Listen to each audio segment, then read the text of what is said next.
Now we're back in business. Sorry about that, everybody. Hi. We are continuing our Apollo Justice Ace Attorney Trilogy playthrough. Last time we had, what was it? Turnabout Memories.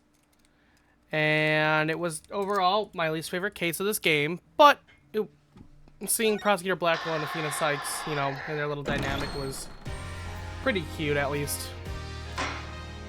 We will now start Turnabout Revolution. Investigation Day 1. This is it, guys. Episode 5. Turnabout Revolution. It's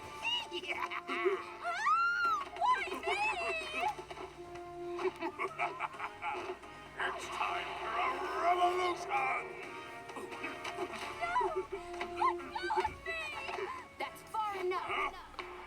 Who's they? It is I, the Prompt Punisher, warrior of Neo Twilight Realm.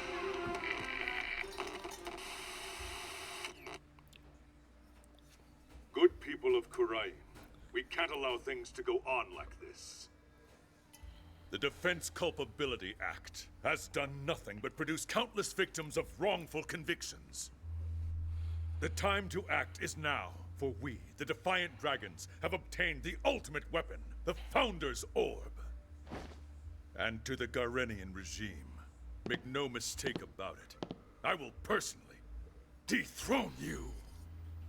A dragon never yields, nor will he rest until his revolution is complete.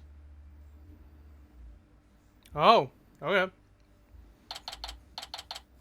May 16th, 11 a.m. Right, anything agency.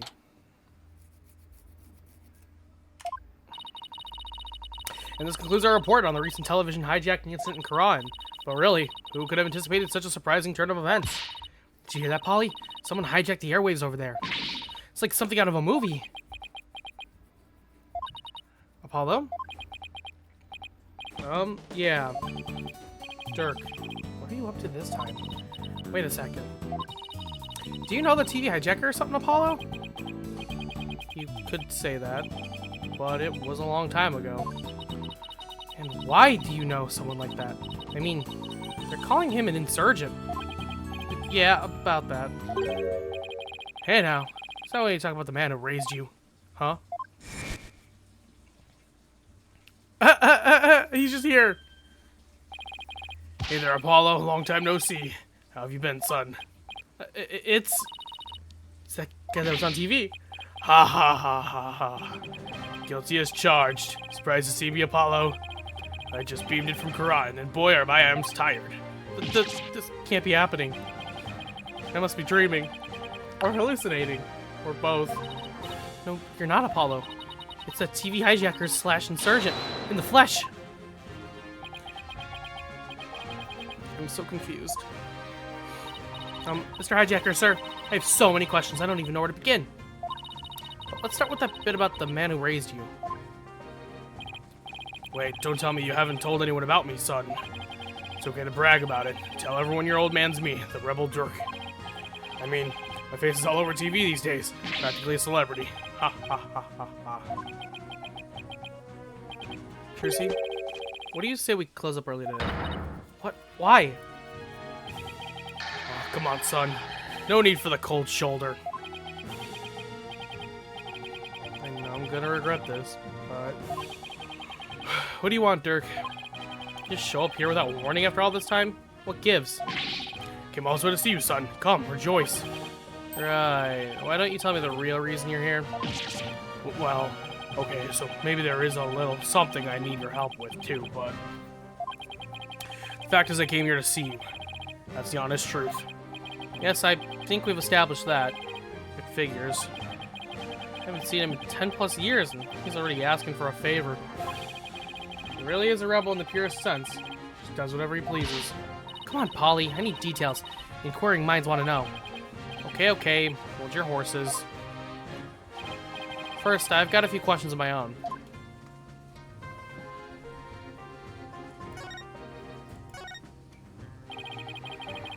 Pleased to meet you. My name is Dirk Sunbody.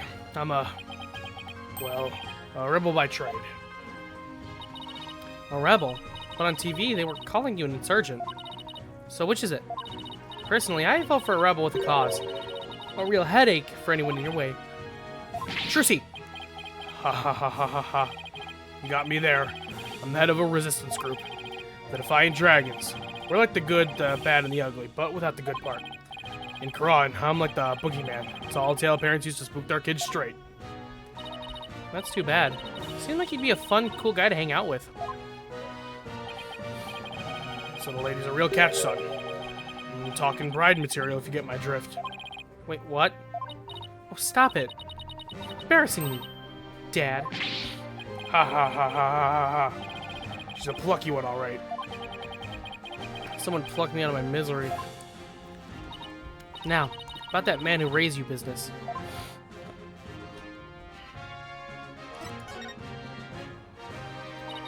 What did Mr. Dirk mean when he said that he's the man who raised you, huh? The truth is, I grew up in the Kingdom of Quran. Did I, never mention that?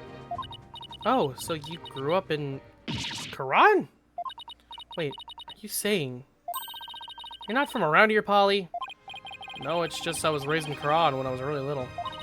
Still, that's a shocker. It's like I hardly know anything about you. How come you never told me?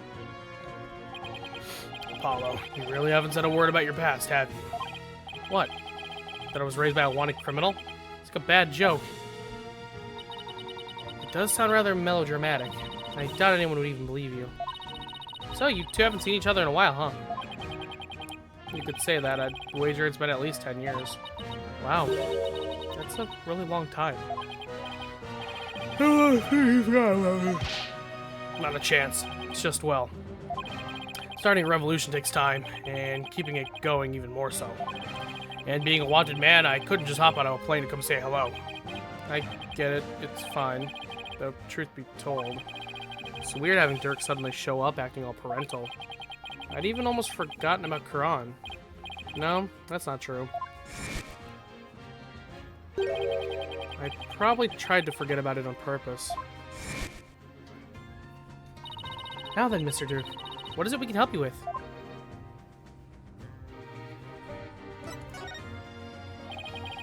I need to get my hands on the Founder's Orb, the most secret treasure of Quran. It's where you come in. The Founder's Orb? Wait, but didn't you say you already have it in that broadcast of yours? Ha ha ha ha ha. Don't go believing everything you see on TV, though. No one's seen head nor hair of the Founder's Orb for some time. No way. So that was just a bluff? What are you gonna do if you don't find it? I don't know. Guess that just means we have to find it, son. Because I can't really back down now, can I? Ha ha ha ha ha ha ha. Different year, same old Dirk. It's all coming back to me now. Hold on. I think I read somewhere about this in the newspaper a while back. Something about you guys stealing a secret treasure from a temple's treasure room? It's a load of cock. We didn't lay a finger on the orb. Really? Yes. Baseless allegations, all of it. Our enemy has really found a way to keep us on our toes. Oh, so it's like a setup. It's the long and short of it. However, my compatriot has been hot on the orb's trail. Just the other day, his hard work finally paid off. We now know the Founder's Orb is in Crane Village. Crane Village? Yes, I hear there are spirit mediums there. They even have direct relations with Quran. Spirit mediums? Right. Some doctor of archaeology there supposedly has the orb. His name is Archie Buff. My Defiant Dragon compatriot has already appeared there, so apparently someone asked the doctor to study the orb. So whoever asked him to do that is a real thief. Most likely. And do you think this guy will just hand the orb over to you? My compatriot, Dad, says Dr. Buff has already promised to do so. Seems he knew it had been stolen and wanted to do the right thing. That's... I remember running around with him when I was a kid. So he's here too, huh? Apollo, I want you to be present as my lawyer when I take possession of the orb. Would you do that for me?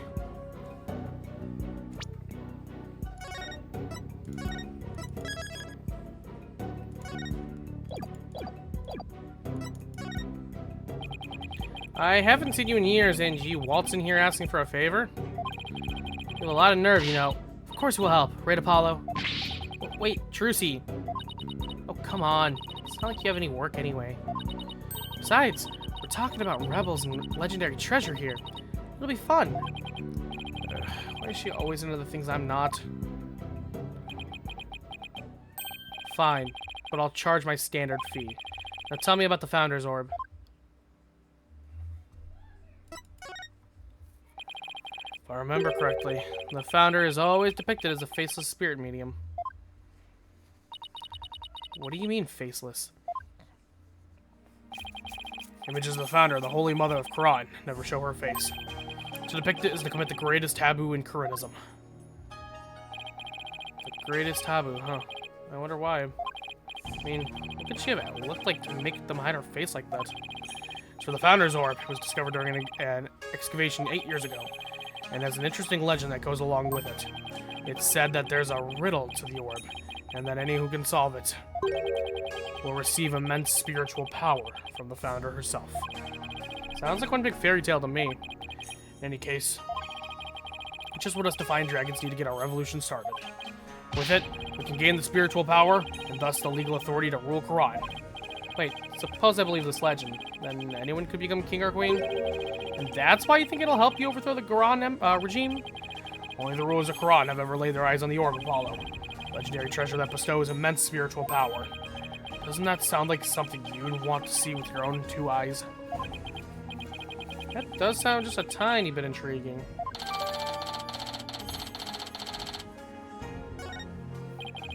That should just about cover everything. Any other questions? Not right now. Oh, I almost forgot. I brought you a present.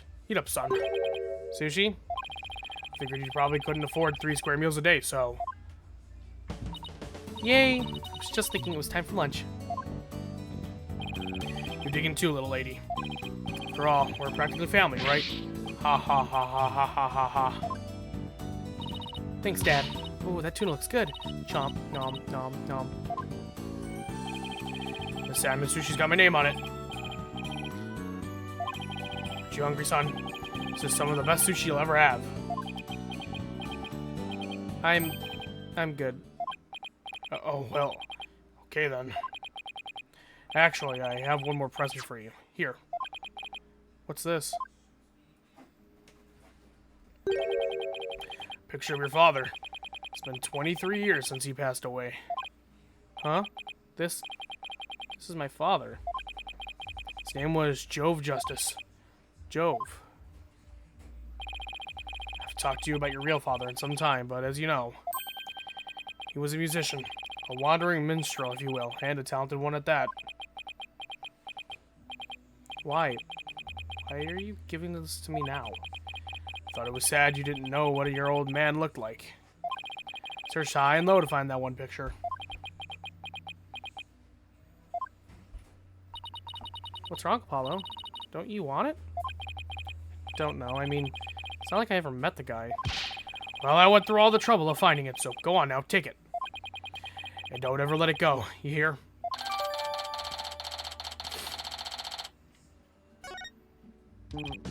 Well, now that our bellies are full, what do you say we hit the road? 1 second. Hey, Trucy, any idea where Athena is?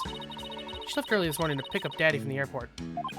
Oh, I almost forgot. Mr. Wright is coming back today. Yeah, but I wonder why he cut his trip short like that. Anyway, shouldn't they have been back by now? No, Athena, she probably got lost. Well, there's no point sitting around here waiting. Let's get going. Can't wait to see that super mysterious treasure. To Great Village, then. The Founder's Orb waits.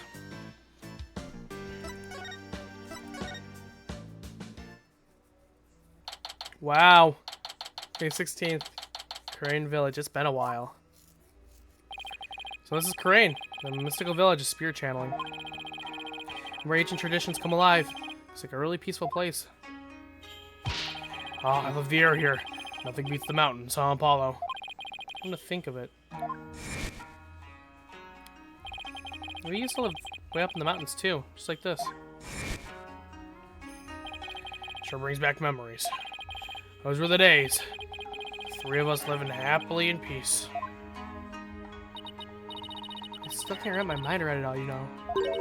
And Mr. Jerk is not only Polly's daddy, but Prosecutor said Marty's as well.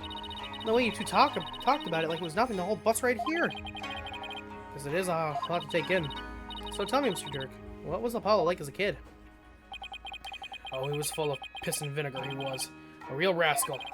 He and Nayuta used to run around in the open fields, naked as jaybirds. I've even got pictures of him posing in his birthday suit. Whoa, whoa, Dirk. Oh, wait. Professor Samadi used to be like that, too? The two of them would end up with leeches on their butts and cry like babies. Ha, ha, ha, ha. Dirk, don't you think you said enough? Oh, you're no fun.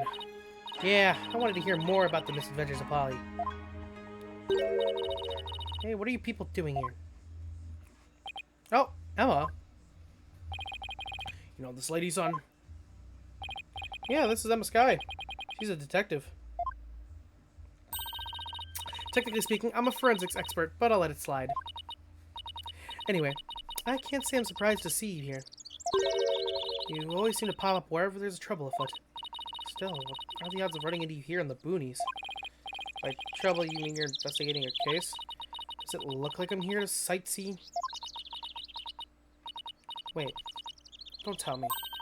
You're not here to see Dr. Buff, are you? Huh? How'd you know that? We're actually on our way to meet with him right now. Figures. Well, follow me. I'll show you the way. Really? Don't look a gift horse in the mouth, son.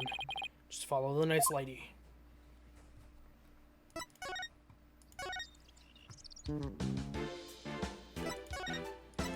We can just go all the way back to the office, I guess.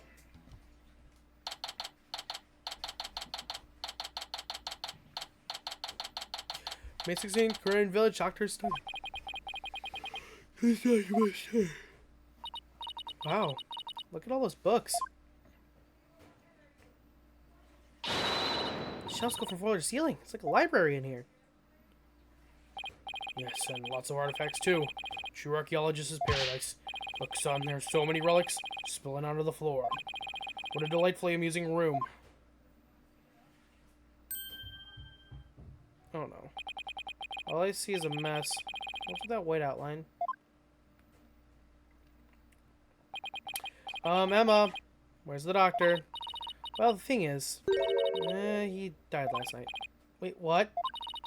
Seems an avalanche of books knocked him off his bookshelf ladder. We're labeling it an accidental death. What?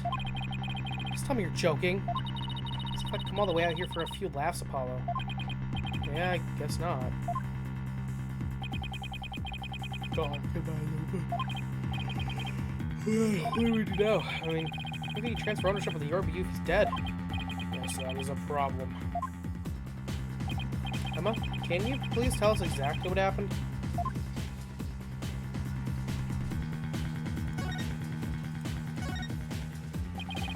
So the doctor died in an accident. I received a call this morning saying Dr. Buff had been found dead under a pile of books.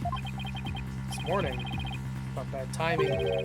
You mentioned that he had fallen off a ladder. Right. We believe he fell from the top of that big ladder there.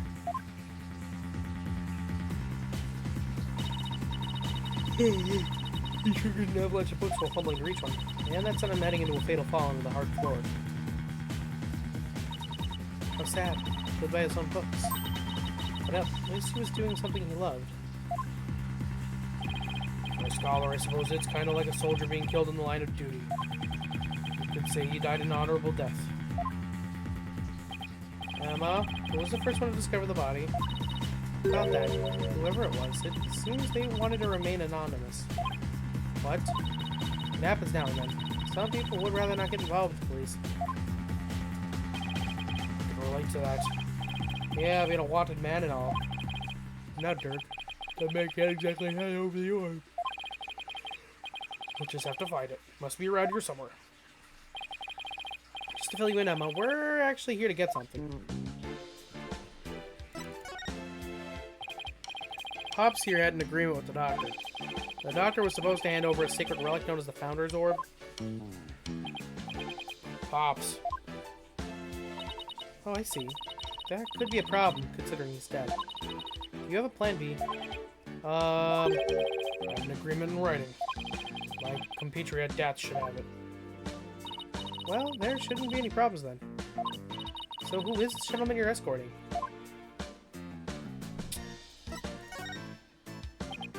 Oh, right. I haven't introduced you yet. This is Dirk. He's in the Kingdom of Kron.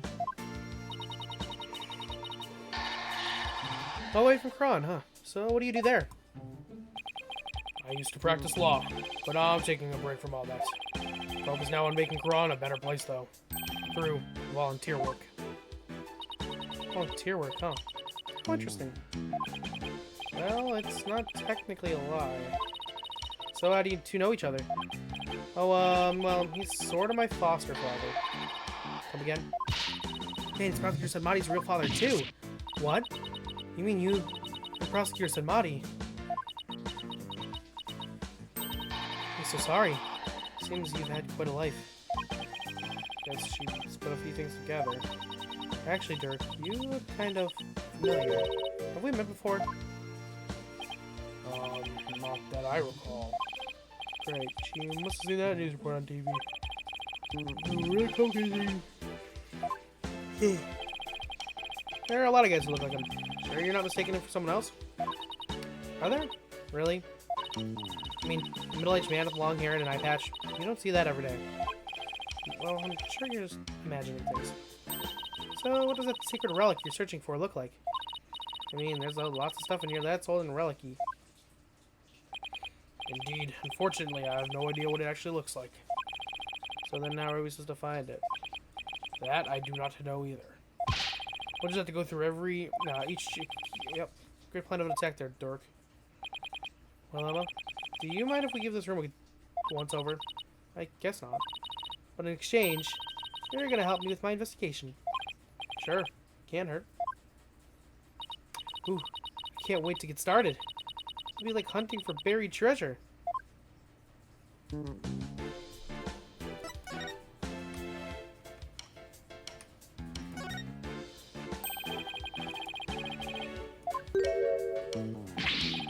Whoa. Exterminate, exterminate, destroy all targets. Do I even want to know what this thing's for?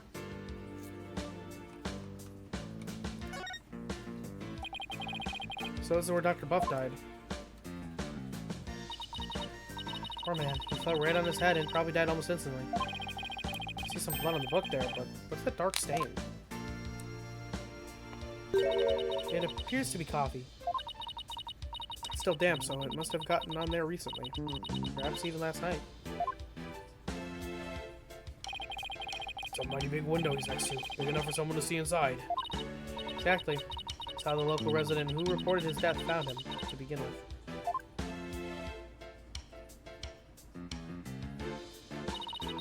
The doctor's body was visible from outside the window. The passerby had called in earlier this morning to report where they found the body. So you mean this case is still only a few hours old? That explains why your investigation is just getting underway.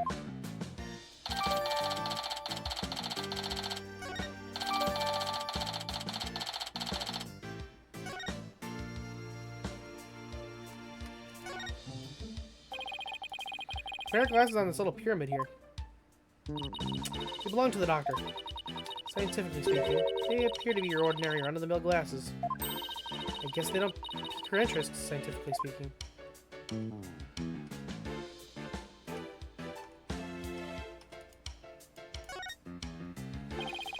There are animal drawings on the floor. They look like those famous, geology. Around here, the chalk outlines detectives draw around bodies. And the doctors had just joined them.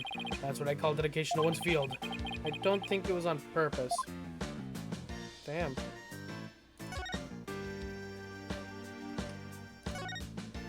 It's a golden statue. Looks pretty old, too. I imagine this is one great archaeological value. Maybe too great for a private researcher of Dr. Bluff's caliber. I wonder how he got his hands on something like this. Stick Ami. Ami? Why is someone's name written on here? Maybe it's so if it ever got lost, someone could return it to its owner. You know, like how school kids put their names on things. Oh, but this sir is too many to miss. Well, I wrote it in magic panties. It says right in super big letters. Less said about this, the better. Oh my god! There's a brown stain on the scroll. Is this, does it smell like gravy? Or would there be a gravy stain on it? Who knows? But it looks like it's meant to be there. Maybe the artist was trying to inspire a gravy new trend. Food splatter art. That pun wounded me gravely. I love that. Yeah, because that's, that's Misty Faye. What a huge wall relief. You can pick a spirit channeling. Okay. Spirit medium looks like the Holy Mother of Quran. Yeah, her face was not blank, but the rest is clearly detailed and very well crafted. You know, some researchers claimed that the Holy Mother had 3 eyes, and that her third eye was able to divine the truth, just like the gods above. It's said to be on her forehead. He said, "You shouldn't believe everything you hear."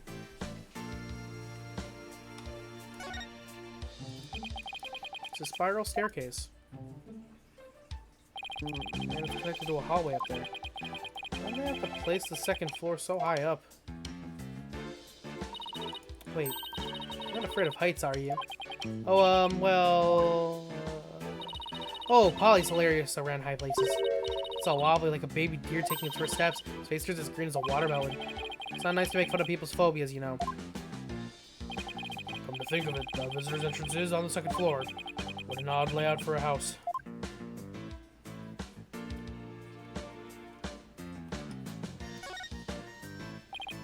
Look! It's one of the doctor's notebooks. Maybe there's something about the orb in there.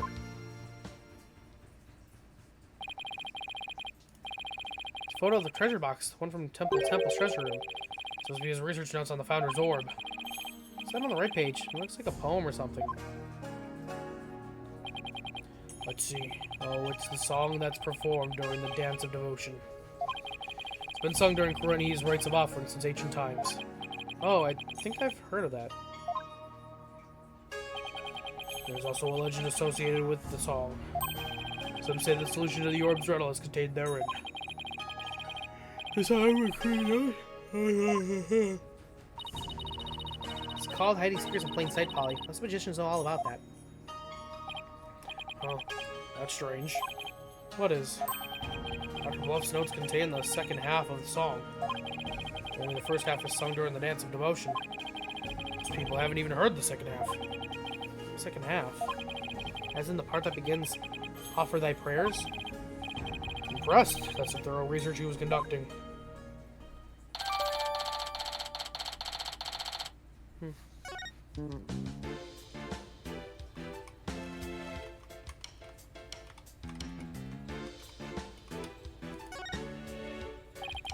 It's one big suitcase.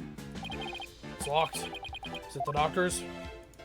No, someone left it here last night. So the doctor might have had a visitor, but how could he tell? Let's stick her there. You only see those on the airport, I mean. Jeez. This owner is likely from overseas. Is there any way to figure out who it belongs to? Not unless we can open it and see what's inside. Guess not. Hehehe. Ha ha ha ha ha. It's because you're not me. I'm a Sky forensic expert extraordinaire. Try as you might, you won't find the word impossible in my forensics handbook. Is she okay, son? It's like she became an entirely different person. Oh, that's just what happens when her forensic switch gets flipped. With this, identifying the suitcase's owner will be as easy as pie. Is that fingerprint powder? That's right. Yeah, there's no better time than the present to use it. Here we go. You remember how to do this, right? Apply the powder to where I think some prints might be and blow away any excess off. Yeah, exactly. Well, have at it. What would I expect to find prints on a suitcase?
Doesn't look like there are any prints here.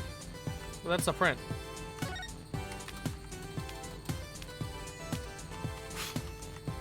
Okay.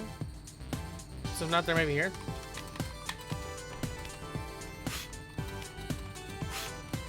Oh.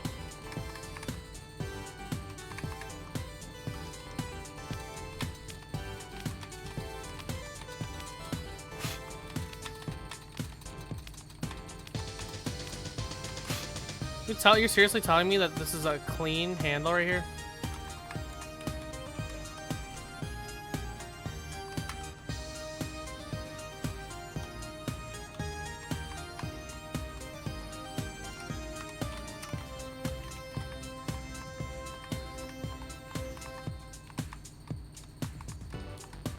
Well, then the only thing would be here.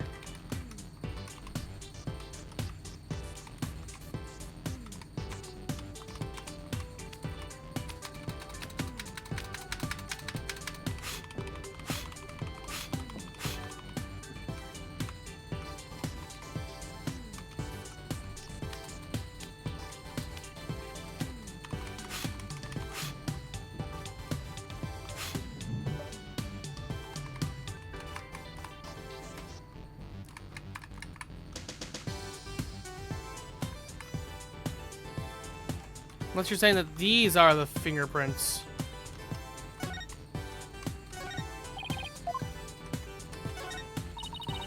This one isn't clear enough for a match. Where else could somebody leave prints behind? Hey son, how might someone handle a suitcase? Considering what you do with them. Besides being wheeled or carried, they can be open and closed. Oh, come on! That's what I was trying to do earlier. Right here. Is it right here by the keyhole?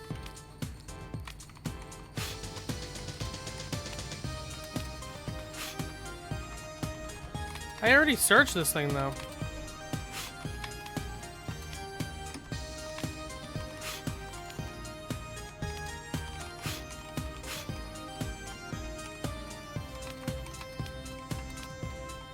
The fuck?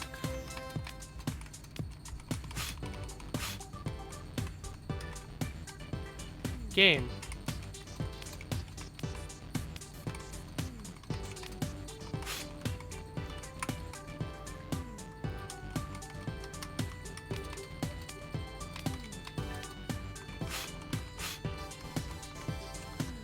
Bro.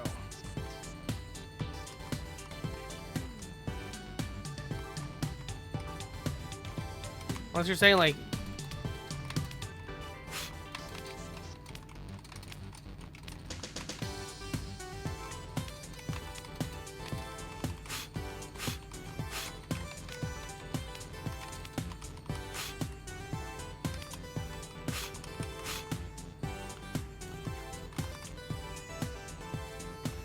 because I tried this already.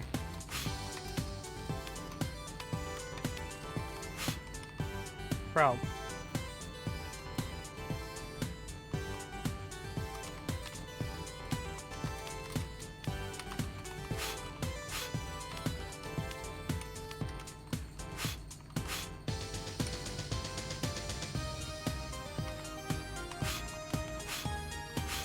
Apparently that does not count.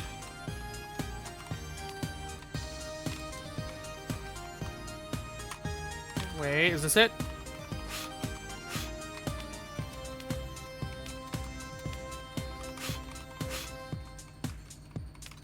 Oh.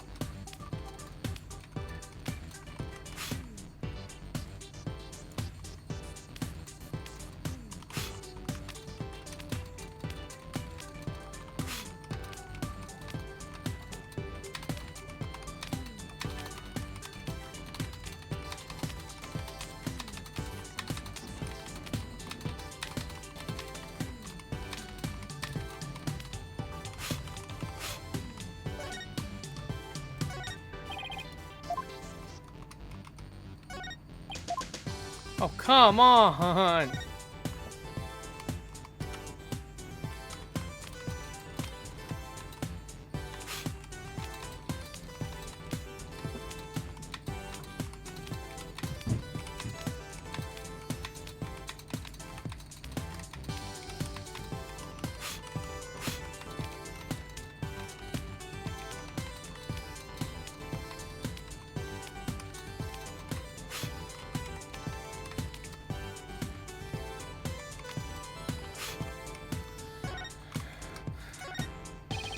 Emma, I've got a pretty clear print here.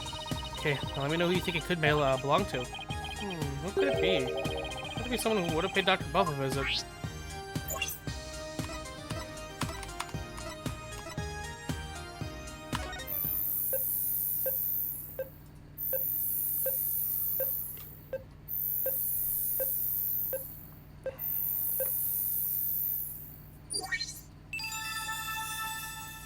Great.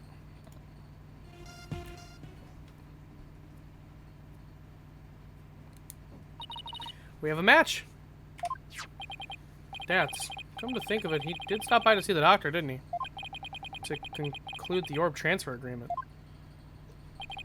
So he's the one who's forgot his suitcase here. Where suppose he is now? Haven't heard from him in a while, and he's not answering his phone. Wait, you don't think he left his phone inside the suitcase, do you?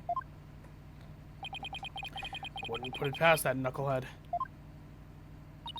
Actually, I think we may have run into him earlier. Really? Suspicious man had been reported in the area.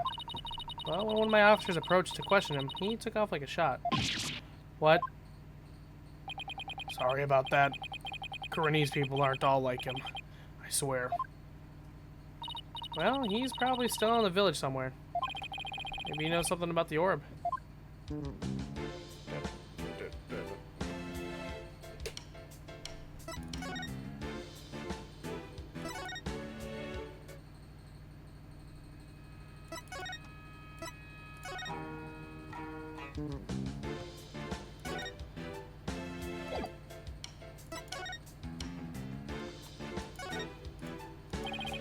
Doctor fell from the top of that ladder. From that height, falling to a hard surface would probably kill anyone. I don't know why anyone would want to climb up the height in the first place. Guess you could say he climbed all that way up to heaven.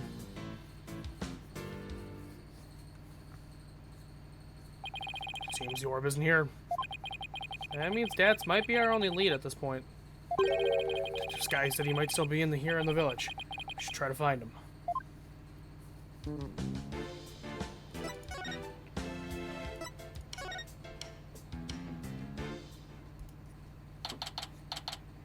May 16th, Karain Village. Good day to you, citizens of Karain Village. My name is Paul Ashton, and I want your vote. Wow, that's really loud. Look, something's coming this way. Paul Ashton, savior of Karain, has come to... Ah, it's you people. I don't know what this is yet. Apollo, what is this strange conveyance coming this way? Right, left, halt. It's one of those, what do you call them? Pelicans? Oh. So, you finally left Dr. Buff's house. What were you doing there? What a bunch of shitty-looking characters. And you aren't? So I take it you knew the doctor. Heh. What a foolish question. I've memorized the names and faces of the entire electorate here in Karain. After all, I am the man who's destined to be king of this fine nation someday. Who are you? And what do you mean king? Ignorant fools, I am the Paul Ashton. I am soon to be eminent politician, a man whose name will go down in history. You should be ashamed that you've never heard of me before. So you're really that famous of a politician, Apollo? Not that I know of. I'm running for a seat on the local council right now. I guess even Jerk Q Public has to start somewhere. But my election is a sure thing, I'm told. After all, my grandfather was a famous politician with untold influence. In short, I'm the chosen one, the golden boy, the powerhouse of the politics. And rider of his great-grandfather's coattails. Are you blinded by my majesty? Go ahead, bask in the repellent glory of that is me, the chosen one. Sure. Ha. A pleasant day to you, good people of Karain. I am Paul Addison. It's time to reclaim the glory of Karain, together. A convenience store on every corner, a karaoke bar in every home. Vote for Paul Addison, vote for a happier, hoppier Karain village. Turn off that infernal racket, you fool. You're staying on your grandfather's good name. Thank you, good sir. Your support is appreciated as always. I guess he's one of those people who only hears what they want to hear. In other words, he's a model politician. Now, where was I? Oh, right. You were in the doctor's house? Just what in the world were you doing in there, hmm?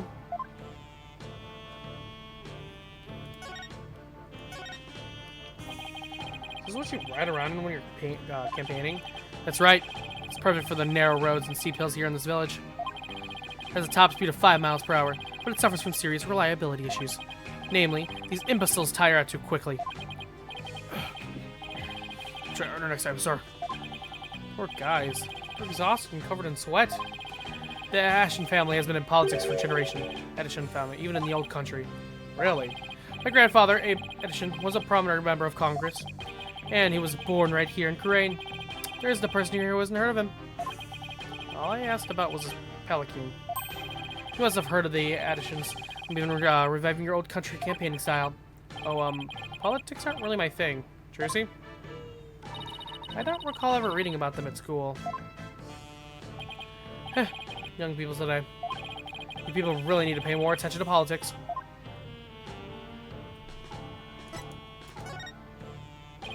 So, what business do you people have at Dr. Buff's house? He was going to transfer ownership of the Founder's Orb to us. It's a sacred relic from the Kingdom of Quran. The Founder's Orb? So, you tried to get your good hands on it, did you? Wait, what do you know about the orb? Heh, I know that it's mine. That's what. How do you figure that? Because I know it's not the Founder's Orb. Its real name is the Crystal of Ami Faye. The Crystal of Ami Faye? That's right. It's been passed down for generations in the Addison family. So it was stolen, that is. But just when I had zeroed in on the culprit, the doctor hid it away and then kicked the bucket. So you're saying Dr. Buff stole your family heirloom? It's not what Dirk said. Strange. But I've been told the doctor himself said that. He had the Founder's Orb. It's all that weird foreigner's doing. He filled the doctor's head with nonsense. Nonsense like the Crystal of Ami Faye being the Founder's Orb. Weird foreigner? What do you mean? Is this the foreigner you're talking about?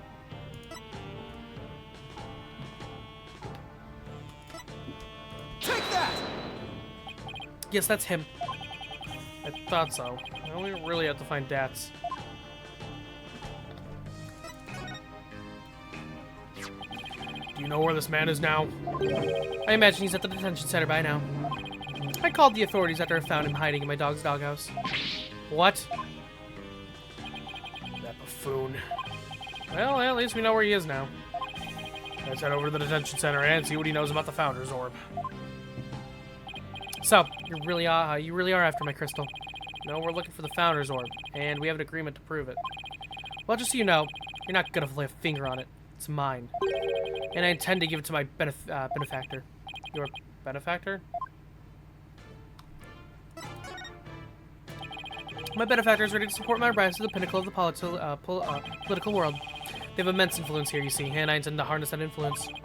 So you're just gonna give your family heirloom away to this person. That's right. It's a purely political decision. In exchange, your patron will get the people of Kurain to vote for you. Hehehe. Eminent politicians are skilled at leveraging all of their connections.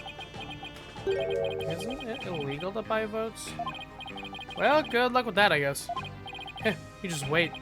Paul Edison will reign supreme someday.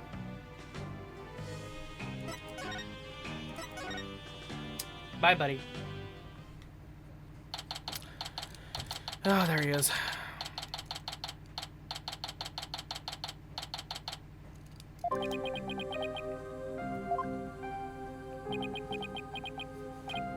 Hey. Yaves! What's he doing under the desk? Oh, cause of the cryptic regime, I've got nothing to say to you. That's to me, Dirk. Oh. Dirk! Say just for our eyes. Wait, hold on a second. Great. Loud. Loud much?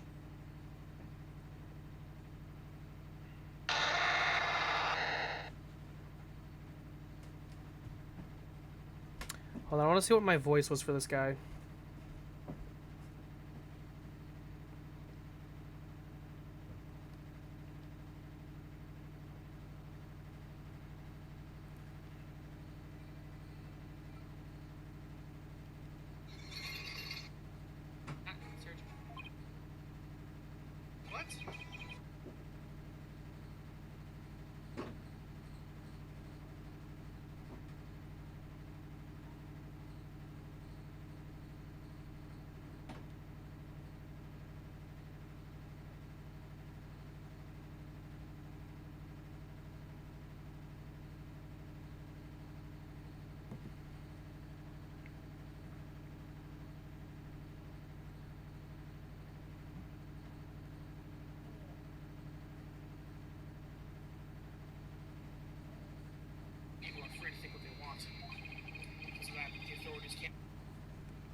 Dirk, you're a sight for sore eyes. I knew you'd come to save me.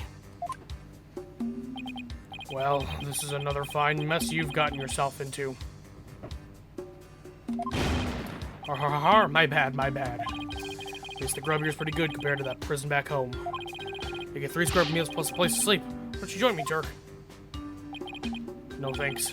They'd just send me back to Kran where I'd face immediate execution. Yeah, I guess that wouldn't be such a good idea. Looks like he's still the same too. Long time no see, Dats. Huh. Hey, you look kind of familiar. Apollo? Is it really you, my boy? A to the J, all grown up and whatnot. How have you been? Fine, and you, Dats? You look good, besides the incarnation and all. Har har har har har har. Those horns, AJ. Horns? They've grown up with you, just like the stag's antlers. I can't take it. You really haven't changed a bit. Anyway, there's something we need to talk to you about. Sure, pull up a chair. I've got all the time in the world. Slimer's like my second home. It's really not so bad once you get used to it. He's rather laid back for someone in police custody.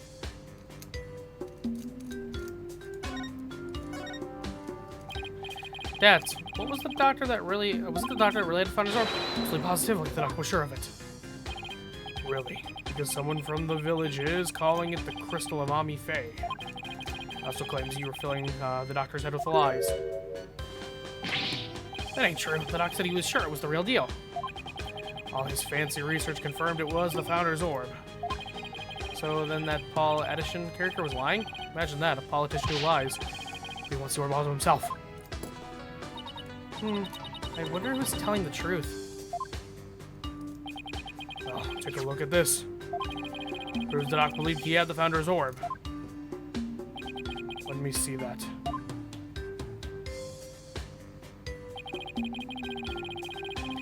Here to hand over the Founder's Orb if I will come to no harm. Signed, Dr. Archie Buff. See, I got it all down in writing. But that's... what does it say? If I will come to no harm at the end of here. Sounds like he was scared of you.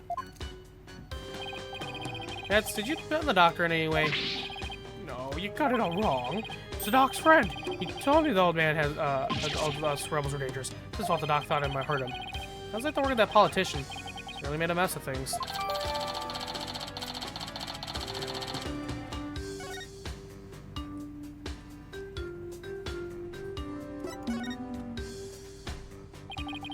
What have you done now, Dats? Nothing. I'm innocent, I tell ya. I started when this dog-faced cop tried to question me. It looked so funny, I started laughing at him. That's when they came after me. But it was hilarious, I tell ya. I mean, a human police dog. How funny is that? Right, so what happened after that? They caught me hiding in a doghouse. Then Pooch ratted me out. Guess that's what I get for laughing at one of his doggy comrades. Sounds like the dog got the last laugh. Dats, once you clear to those jailbreak charges, and your capture by Lady Corray deemed unlawful. Yeah, but cops here don't seem to like me anyway. What are the charges this time? Unauthorized entry or something like that. They think I'm an illegal alien. Can't prove otherwise, because I lost my passport. Was there any way they'd let you go? Not without my passport. If only I had it. Dirk, AJ, gotta find my passport. Alright, we'll find it. One more thing to add to our to-do list. Now, where might Dad's passport be? Oh, about the orb's whereabouts. Maybe the dog's kid knows something. The doctor has a kid. Yeah, bit of a shut-in, though. Poor thing's own bedroom has become like a self-imposed prison. A shut-in? Sounds like it'll be a challenge to get a conversation going. Time for your questioning. Follow me. Must be lunchtime. Today's fried chicken, if I'm not mistaken. You'll get your lunch if you behave yourself. Dirk, AJ, I'll see you guys around. Only now is Dr. Buff's kid. But luring a shut-in out is not gonna be easy, I know.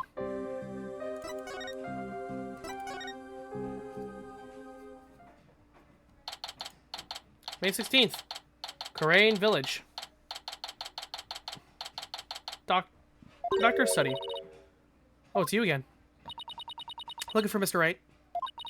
He was just here a second ago. He was? What was Daddy doing here? Good question. He said he was looking for something. Did he say anything else? Let me think. Something about how his ride never showed up at the airport. Yes, that was it. I guess Athena really did get lost. Well, what's Daddy doing all the way out here in the first place? Can't be looking for us since no one told him we'd be here. Well, if you're here to take another look around, be my guest. I have other work to do, so if you'll excuse me. Of course. Thanks, Emma. What's that doing there? First and foremost, we'd better find Dad's passport. Should also have a word with Dr. Buff's child. Hey, is it just me, or is there something new in here? Oh, you mean that thing? Yeah, we should take a closer look at that too. Let's not forget about Dad's passport. Should be around here somewhere.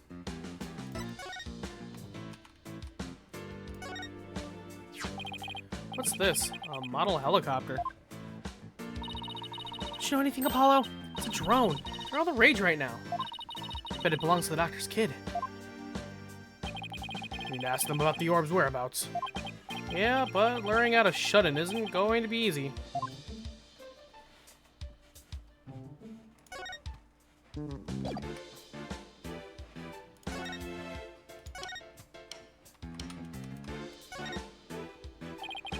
Dad's suitcase. Maybe his passport's in there. It's no good. It's locked tight. We should have asked him for the key.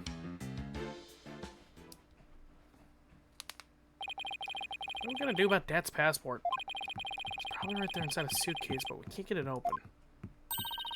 Why don't I take it over to Dad so we can unlock it? That way, you guys can continue looking for the orb. Good thinking, Jersey. Okay, here I go. Huh? What the? Waste of time. Let me try. Jeez, how could a suitcase be so heavy? Is it filled with bricks or something? Knowing Dad, he probably packed his dumbbells in there. Certainly much too heavy to lug all the way to the detention center. Here, let me take a crack at that lock. What, are you gonna pick it?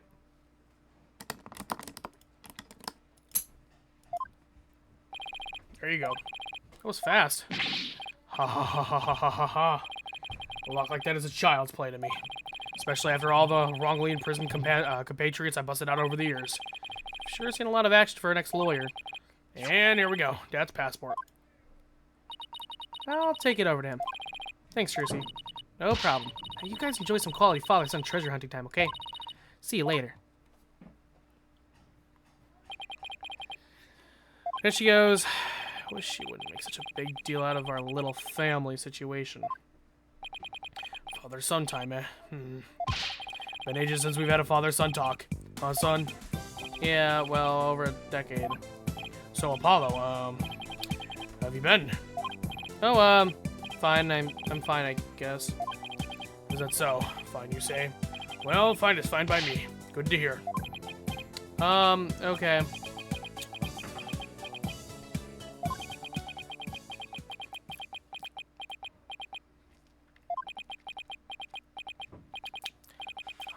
So what do we talk about now? Get down. The dirt, son. Huh?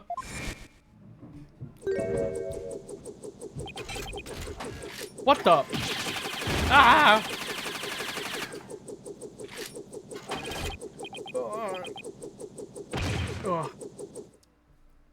Damn. Speak to me, son. Say something.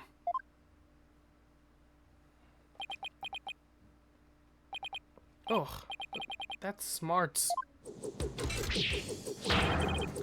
You maggots, what do you think you're doing invading Buff's airspace? It'll be a scorching day in Siberia before you get past me, you yellow-bellied yahoots. Whoa. You can talk? What kind of drone is this anyway?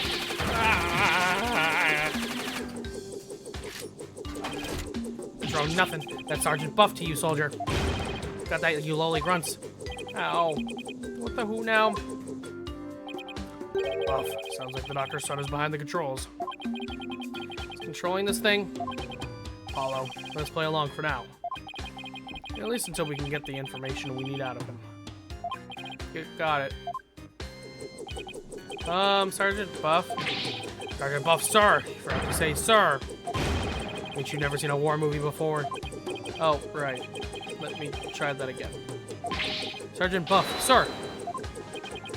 Better. Much better. Now, state your name, unit and rank, soldier.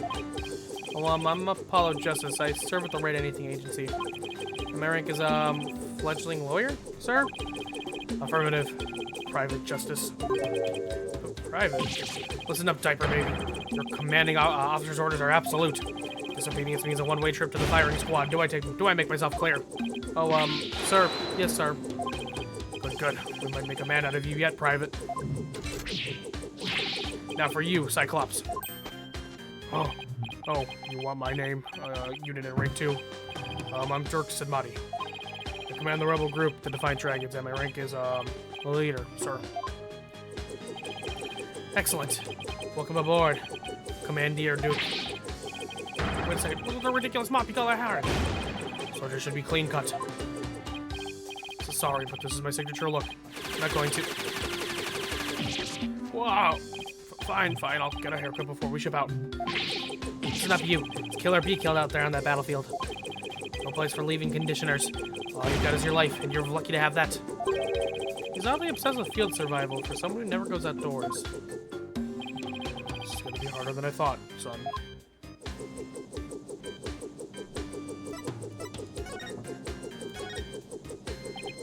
Are you controlling that drone from your room, sir?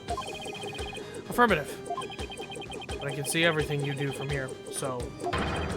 T-Nut, soldier. That's a good look on your face. I'm gonna whip you sheltered peacocks into shape. What? With your charming personality?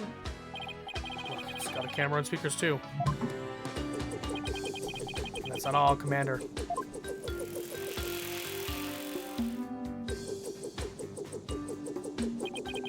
With these arms, I can cook and clean, too. Speaking of which... Private Justice, you're on the train duty. Snap to it on the double.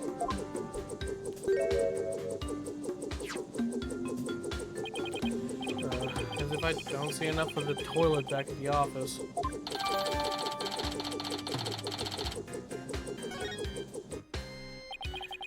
Seems pretty handy. This Defiant Dragons could use one of those. Ha ha ha ha ha, yes. It is a fine piece of hardware, isn't it? I modified it especially for siege defense.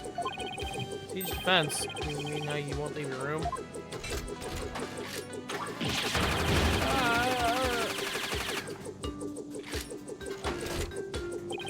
Holding up a stronghold to defend against an enemy is an age-old military tactic. A timely strategy is still applicable in modern warfare. I hope you're not trying to mock the wisdom of my forefathers. I meant no offense. Just an observation. So the greenhorn who ain't even discharged the firearms got nothing to say, does he? Sorry. It won't happen again, sir. Dark tootin'. Now, state your intention, soldier. We had an agreement with your father. He had promised to hand over the Founder's Orb to us. What? Papa promised you that? He did, but he died before he could tell us where it's hidden. Now we have no idea where it is.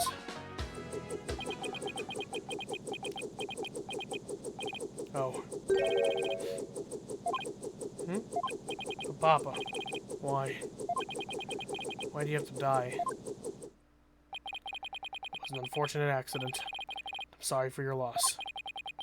If it helps at all, I know you feel sorry. Ah! What do I do now? You insignificant maggot. One unseasoned rookie like you know about how I feel. First I lost Mama. No, I've lost Papa. Lost your mother, too. She's been gone for some time now. I'm all alone now. All alone. Sergeant Buff, would you tell us a little more about what happened to your mother?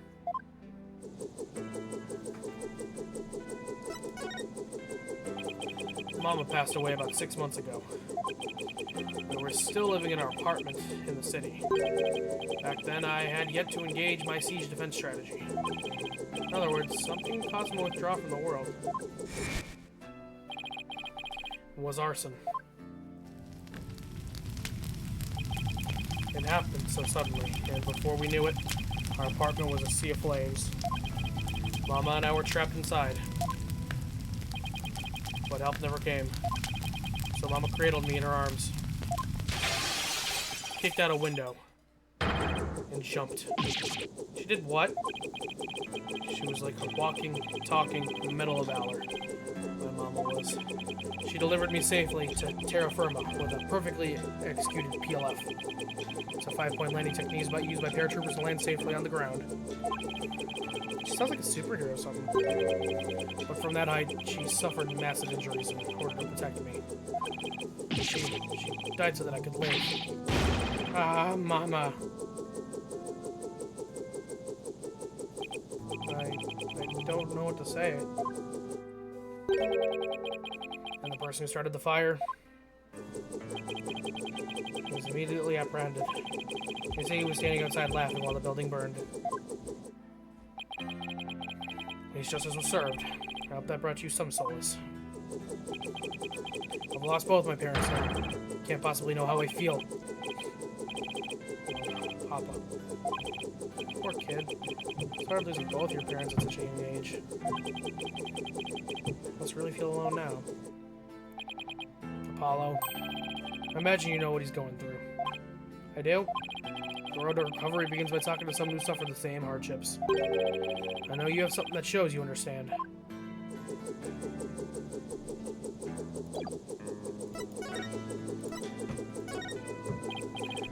Sergeant, sir, would you please take a look at this? What do we have here? It's a photo of my father. I wasn't even a year old when he died. In a fire. What? And like your mother, he died in an arsonist's blaze. But in his final moments, he managed to save his infant son.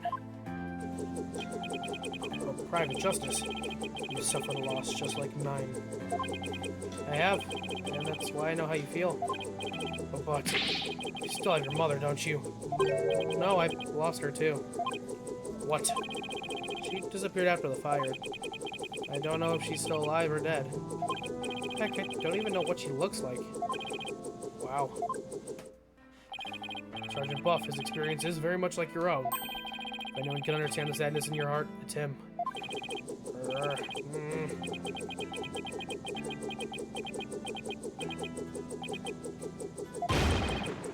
Attention! Salute you, Comrade Justice. You are no longer a private in the Buff Army. Henceforth, you will be a corporal. Corporal? Congratulations on your promotion, Corporal Justice. I'm just glad that seemed to cheer him up a bit. Well, comrade, let's toast to your new stripes. And call me Sarge. Don't be shy, we're a band of brothers now.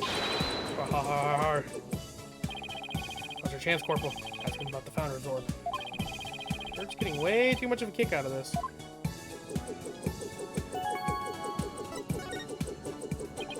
Sarge, sir, do you have any idea where the orb might be? It was here in Papa's study until last night.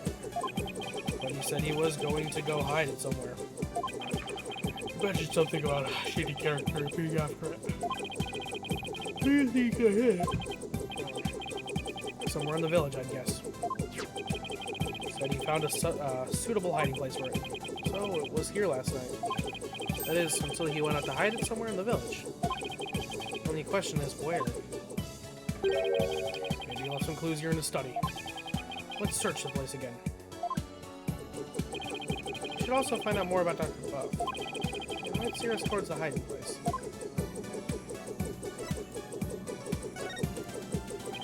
So Sarge, what was your father like?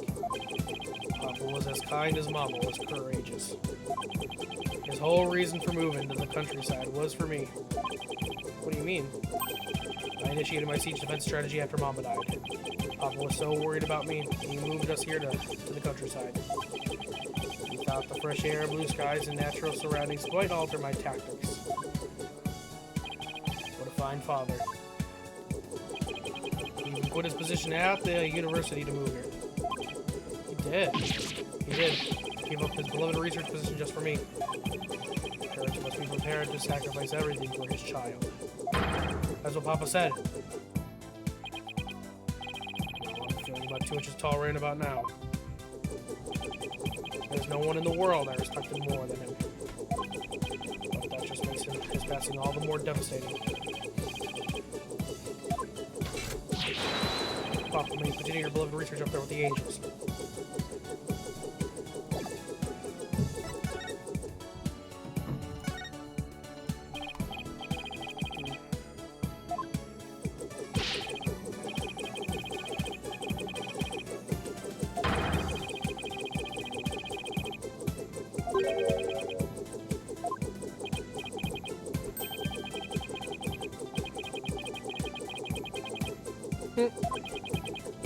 So, like, you know, the latest comics and Hollywood gossip.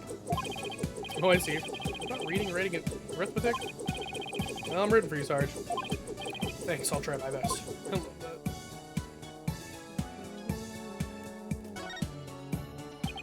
This is a bird. Looks like an airplane to me. No, there couldn't have been any planes back when this was made. Guess when there's wings above horizontal and vertical stabilizers. Makes it an airplane. No, it's definitely a bird. Open your eyes, son. As a lawyer, your job is to see the true nature of things. Still say it's a bird.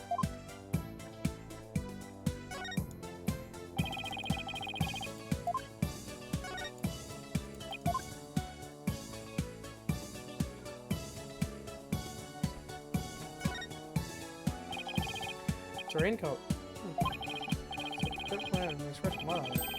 Must mean someone wore it recently. Indeed, maybe as recently as last night. Sarge, did it rain here last night? Negative. There wasn't a cloud in the sky. And how did this raincoat get all muddy and wet? When I saw it last evening, it looked pretty clean and dry to me. It means it got like this later at night. Good eye, son. This may very well turn out to be a vital clue.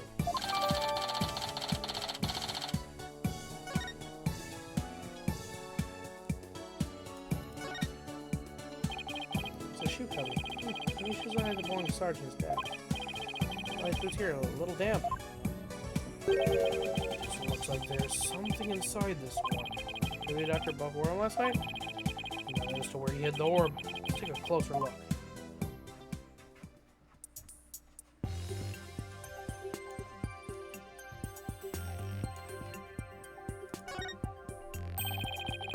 He's giving off a soft glow inside of his boot. It's too dark to see what it is.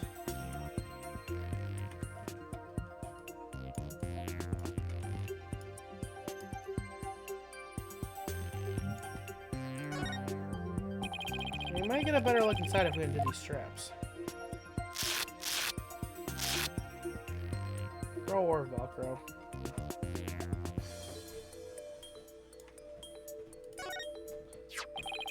Looks like some kind of glowing moss. Could have come from where the doctor went last night. Must have gotten in with some of that mud. It might be worth looking into. It'll help us pinpoint where the doctor hid the orb.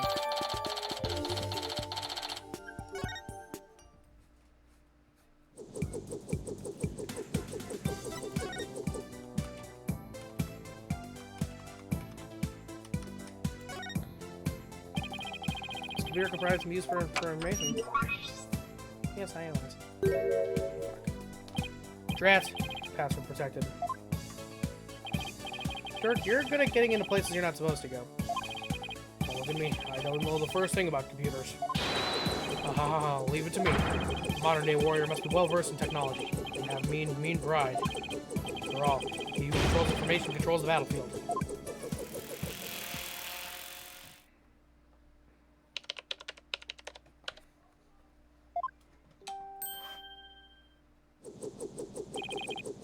And I'm in. So modern day warriors have mean keyboard skills too. Okay, let's see what we can find.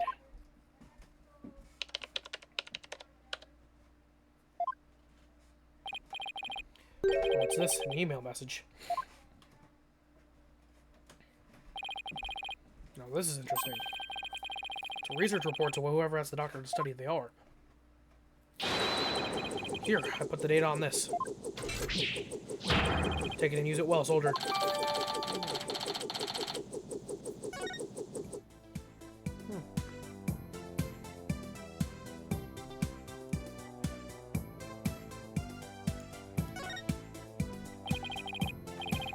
What a huge window. You see the entire outside from here. How could he concentrate in here? I feel so exposed. Well, does have a bookshelf position for some privacy around his desk.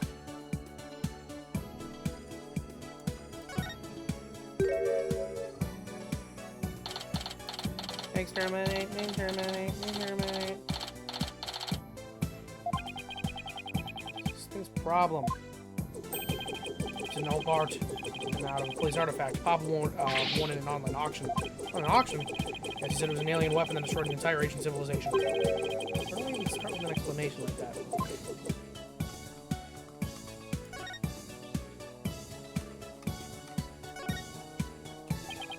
A coffee maker and a bunch of coffee cups.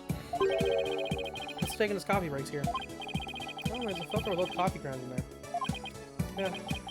Guess I'd better clean this up. What are you doing there, son? What am I doing in this office? Don't tell me they have you on coffee duty back at your office. No. It's just, if I don't keep the place clean, no one will.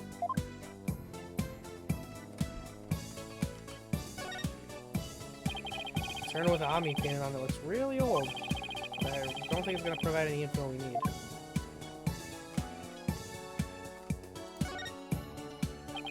It's your room upstairs, Sarge. Yes, so one at the end of the hall. What do you say you come out so we can enjoy a snack together? But I promise we won't bite. If you insist. I'm not going to talk with you anymore. No, wait. Dirk, you better apologize quick. I'm sorry for pushing. Very well. As long as you don't do it again. Let us have this one time.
Seems like you can do everything by yourself.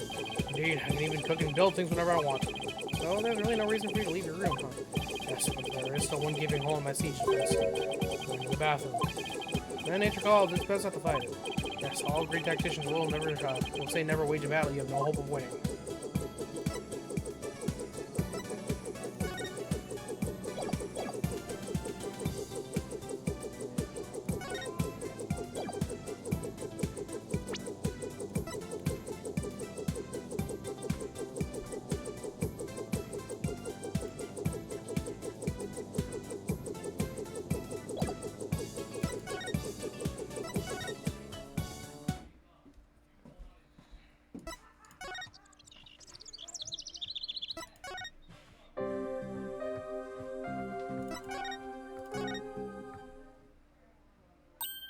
Ah, Apollo, Mr. Dirk. Did you have some quality father son time together?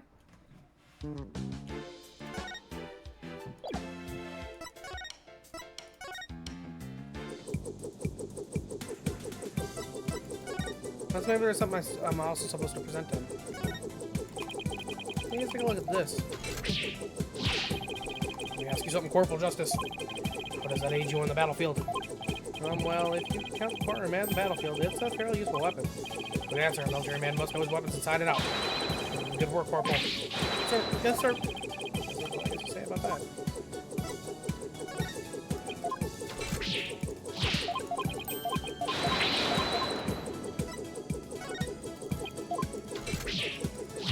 This is the best thing to do, is just to keep doing this.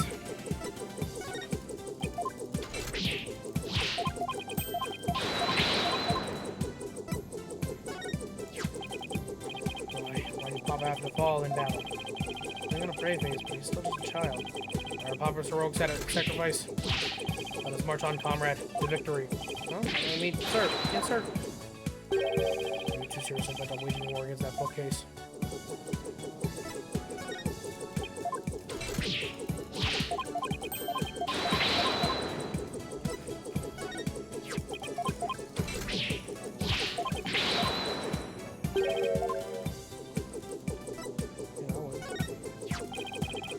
Justice, shoulder a bitter past. You've been through quite a lot yourself, Sarge. Corporal, the name, yes? Well, it doesn't have to be that often, but, well, would you mind coming over from time to time? Want me to visit you? Only if you want to, of course. Sure, I'll come by. And I'll even bring along my coworkers, Sarge. Really? Yay. Bandit Brothers accused of growing rank. Nice work, son. Glad to see you haven't changed one bit. What's that supposed to mean?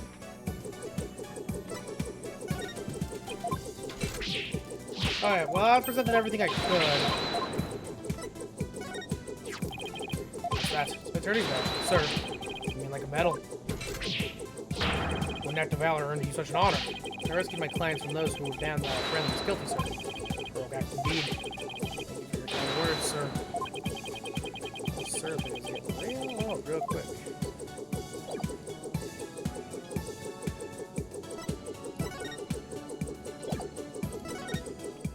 Well, I don't know what else to examine.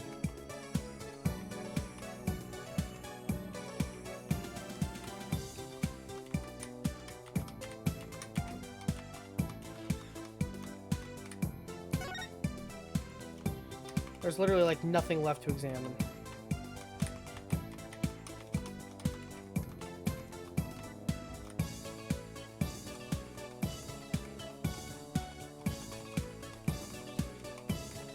The suitcase again, I guess. Stats suitcase. Small survival gear and questionable souvenirs. Well, we already got his passport, so we can leave it to be for now.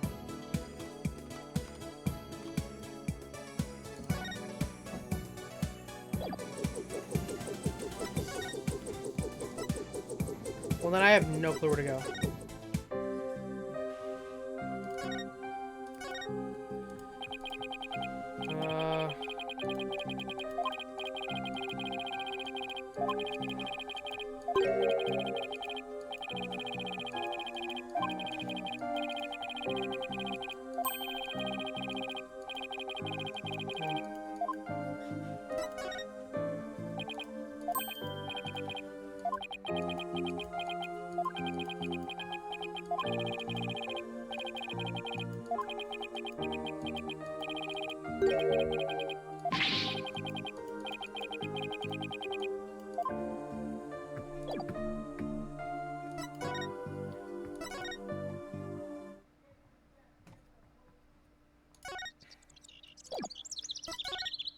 Unless there's something that examining over here is going to do, but I just don't see that happening.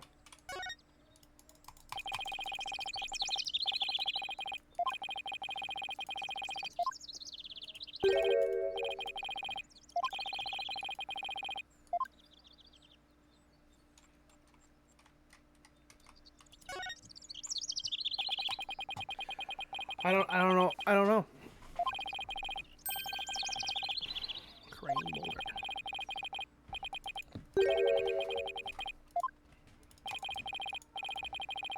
Animism.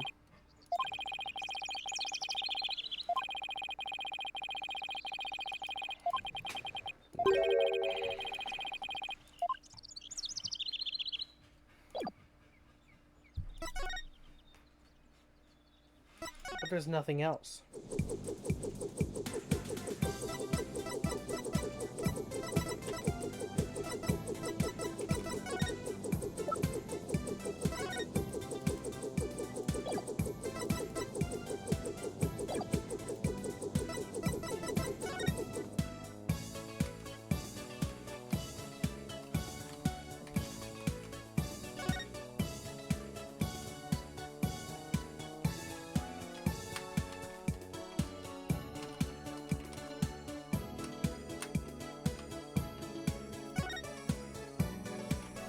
I don't know where else to look.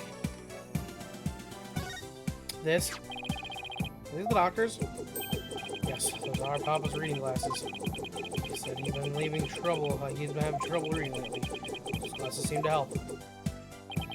Reading glasses. I'll just hold on to these.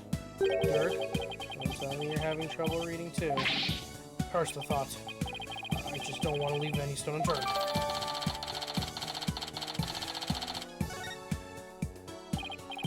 Yeah, let's go over what we learned so far. Thank God. Wherever it was that Dr. Buff went, he needed a raincoat. And it was somewhere where this glowing moss grows. Ideas where that might be, Sarge? Negative, comrade.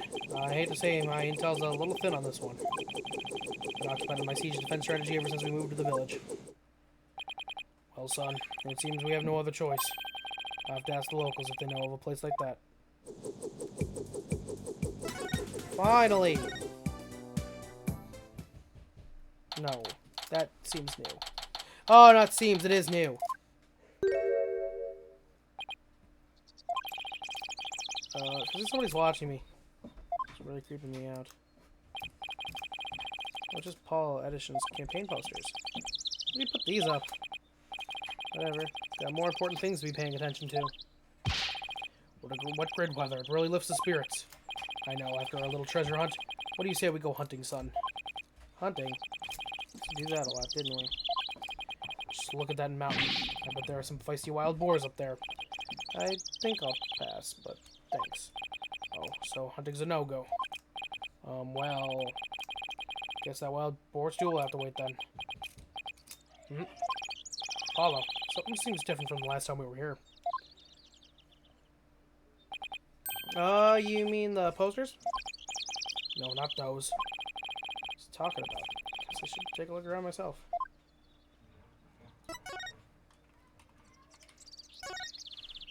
What do we have here? It looks like an unfinished picture, like something a little kid might paint. You're right, but I can't quite tell what it is. I think it's supposed to be nighttime? What's the thing on the left? A monster? Or some kind of alien, perhaps? In any case, it's a pretty poor excuse for a drawing. Well, what did you expect from a little kid? Little kid? Oh, it's Pearl! Huh? Oh, it's you, Pearl. Why, Mr. Apollo, is that you? What a pleasant surprise! It's been quite some time. How have you been? Fine, thanks. You're looking good too, Pearl. Why don't you go and introduce me, son? Oh, of course. This is Pearl Fay. She's a spirit medium here in Crave Village. Pearl, this is Dirk, my, client. Hello, sir. Pleased to meet you. If there's anything I can do to help, please let me know. Nice to meet you too. And what a polite little girl you are. Actually, I'm a high schooler. Oops, sorry about that. So, you're a spirit medium. Does that mean you can channel spirits then? Yes, I'm still in training though. But I'm well versed in the art of spirit channeling. Well now, isn't that something? I mean, back in my country, our little princess hasn't channeled a single spirit yet. Pretty impressive, young lady. No, but compared to Mystic Maya, there's so much more I must learn. Mystic Maya? Oh right, Maya Fey. Mr. Wright's former courtroom assistant. Told me all about her. She's a spirit medium too, if memory serves. Yeah, she's an amazing medium. And soon she'll be the next head of the Fey clan too. Mediums and spirit channeling. I've heard all about it from Mr. Wright. He said that mediums will even physically become the person they're channeling. I wonder if even little Pearl here would turn into a hulking giant if she had to channel one. Hope you don't mind me asking, but what brings you all the way out here, Mr. Apollo? Oh, just a small matter to take care of. Wait, would it happen to be the matter Mr. Edgeworth is looking into? Prosecutor Edgeworth? What's he doing here? Oh, so it's a different matter then. Because I just saw him a moment ago. He appeared to be searching for something. Oh. Mr. Edgeworth is a friend of Mr. Wright's and the district's chief prosecutor. Why would he be here in Crane? Well, no point in obsessing over it. Come to think of it, you live here in Crane Village, don't you, Pearl? Yes, I was born and raised here. This is perfect, Apollo. So that's the young lady if she knows where the doctor might have gone last night. I was thinking the exact same thing. Maybe I should show her what we found in the doctor's study.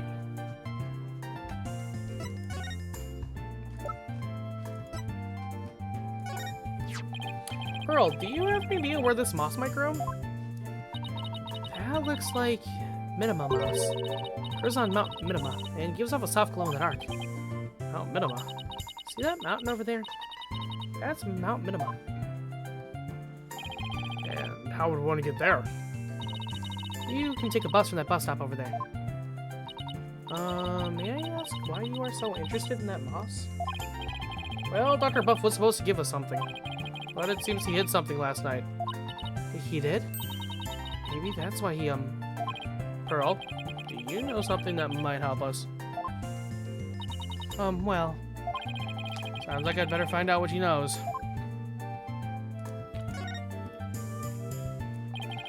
What a peaceful place. Ah, nothing beats mountain air. Many of the villagers have left for the city, but I just love it here.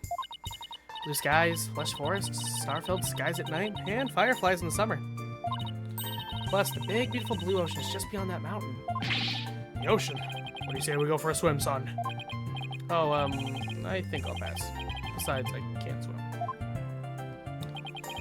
Pearl, Crane Village is like the home of spirit mediums, right?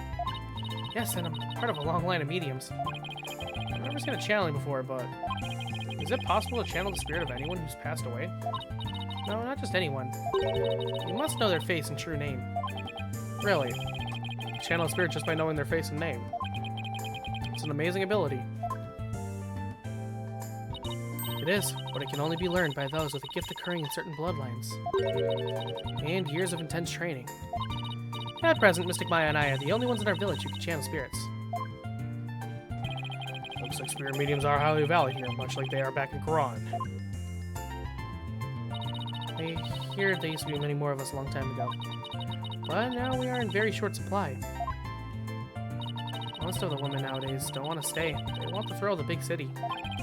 Yeah, well, you guys aren't exactly close to any shopping malls or nightclubs out here. But what about you? Are you not interested in things like that? Who, me?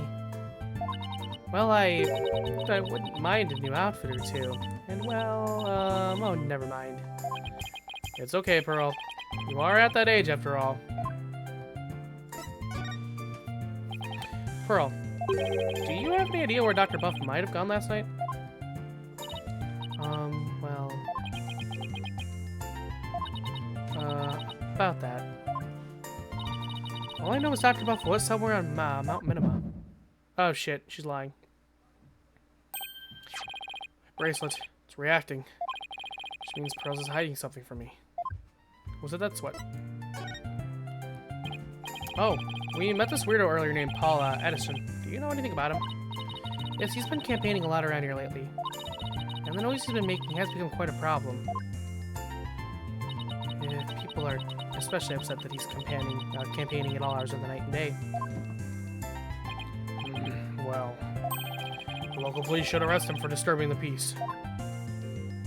Unfortunately, there's a little they can do because the Edison family is so powerful. Wasn't he the proverbial pampered provincial prince? Been pretty intent on winning here in Crane. Is there some special reason why? Not sure, but I have an idea. Spirit mediums of Crane once held considerable sway in the political world. Judging by his slogan, maybe that's what he's after. Great, so he's just another politician seeking powerful connections.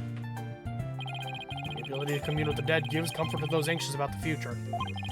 Tiny Quran has preserved its independence by the Queen's power of spirit channeling. It must play a similar role in this village.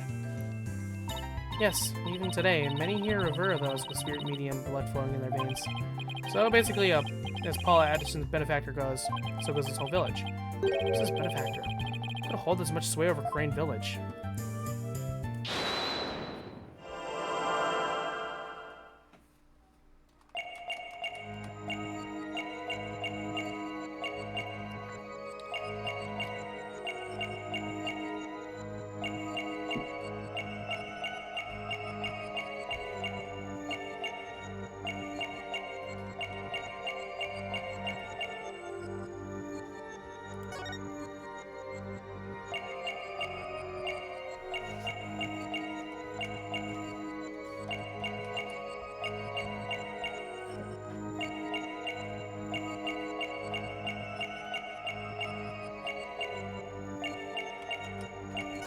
Gotcha! Is that Moss? Pearl, you seem anxious around the topic of Mount Minima. I could tell because you'd rub your thumb over a splotch of dried paint as you said it. Oh, well... That nighttime painting's yours, isn't it? Oh, never mind. This is so embarrassing. She saw I'm not a very good artist. That picture's nothing to do with Dr. Buff. I'm not so sure about that. In fact, I'm gonna guess that while you were out here painting last night, you actually saw the good doctor heading out towards Mount Minima from the bus stop. No, I didn't see anything like that, I swear. No, I'm positive you saw the doctor. After all, he's right here in your picture. Take that! You think that's the doctor? Might not be a very good artist. At least I know how to draw a person. Okay, if this isn't a person, then what is it? That's rain spirit.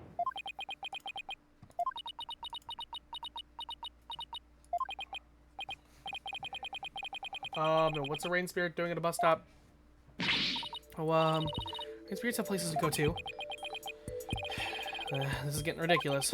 Sorry, Pearl, but you're not a very good liar. Since Dr. Buff and this piece of evidence proves it. Take that! This is the raincoat we found in the doctor's study. It's still wet and muddy, so we know that someone wore it last night. Now, see how this pattern is the same as the rain spirit in your picture? Ah, you didn't see a rain spirit last night. You saw Dr. Buff wearing this raincoat. I'm sorry. I know I'm not supposed to lie, but...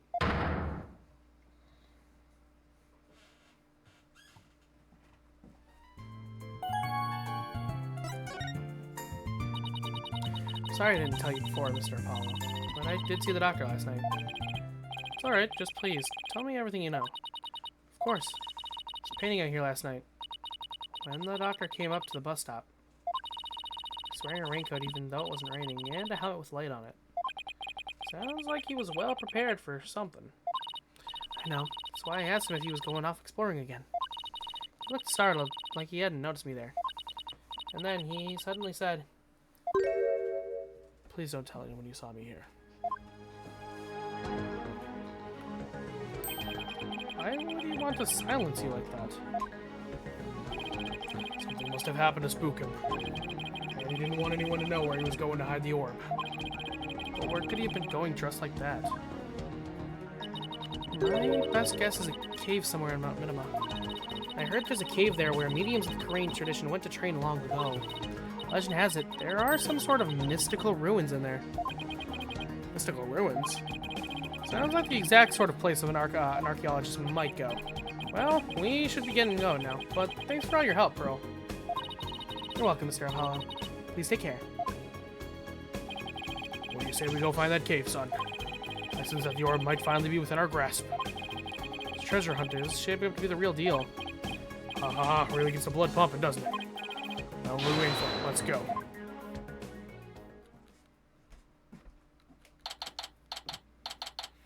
May 16th. Mount Minima. Cave entrance. Oh, well out of breath. Oh, come on, that was nothing. You're so much younger than me. I, don't normally get them as much exercise. Need a break. No, I'm fine. Dirk, look, there's Minima moss growing on the cave over there. Must be where the doctor was last night. Let's take a look inside.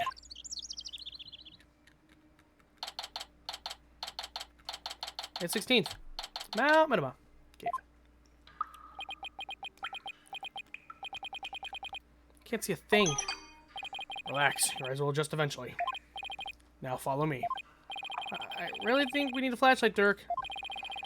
Should have brought one along then, son. Here, use mine. Thanks! Wait, were you holding out on me?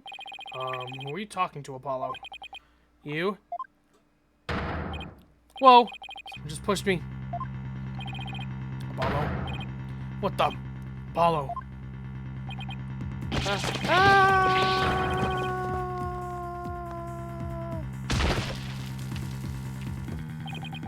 Ow. You alright, son? Yeah. Looks like someone get the drop on us. Quite literally. But who? I mean, could have died from that fall. I don't know. But I don't think we'll be getting out of the way we came in. Looks like we're in a pretty deep cave. Nothing to do but press on, son. How can you even see in here? Come on, let's go. Hey, wait. False step, I'm dead. What in the world should we do? Let's go forward. Guess we keep going. Must be some path for Dr. Buff to follow when he came to hide the orb. Right, by the way, it looks like our attacker left us with this useful parting gift.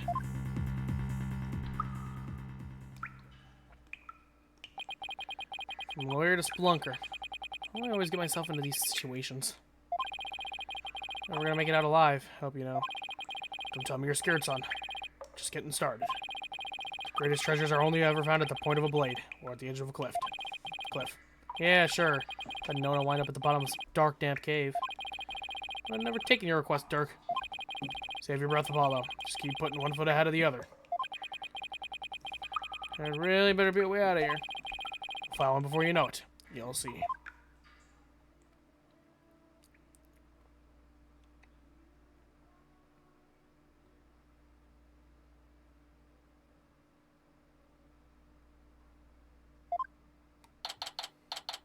May 16th, Mount Minima.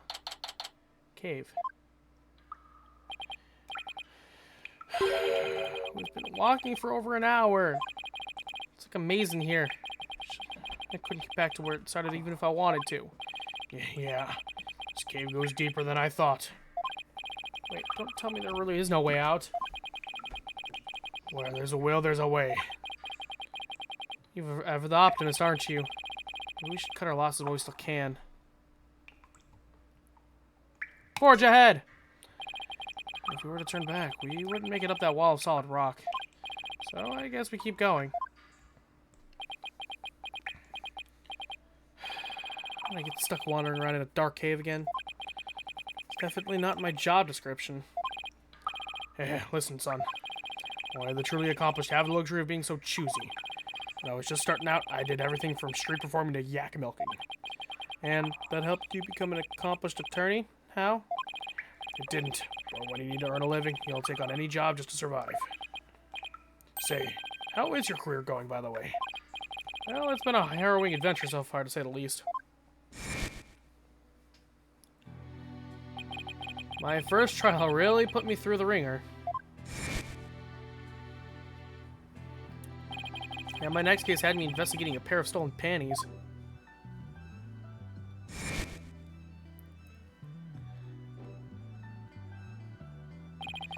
And just when I was hitting my stride, this one prosecutor branded me as Air Forehead. Oh, and there's this other ridiculous prosecutor who wields a samurai sword.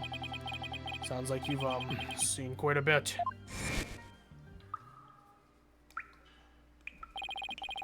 You're telling me. Listen, Apollo. I'm sorry I didn't contact you for so long. It's fine, Dirk. What happened? What happened? Careful. Ground doesn't feel as solid here. What? Yikes. Key floor's collapsing. Arr, not again.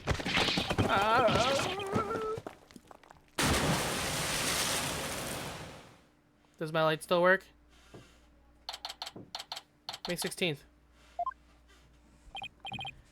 Yeah, Apollo, can you hear me? Dirk?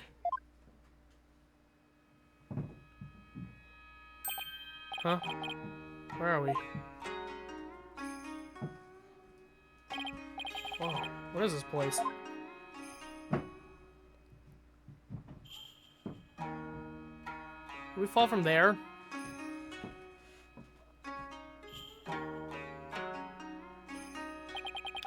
Or shock too. These ruins look really old. It's not exactly something you'd expect to find in the middle of a cave system, that's for sure. Maybe the doctor hid the orb around here? I mean, those look like footprints over there.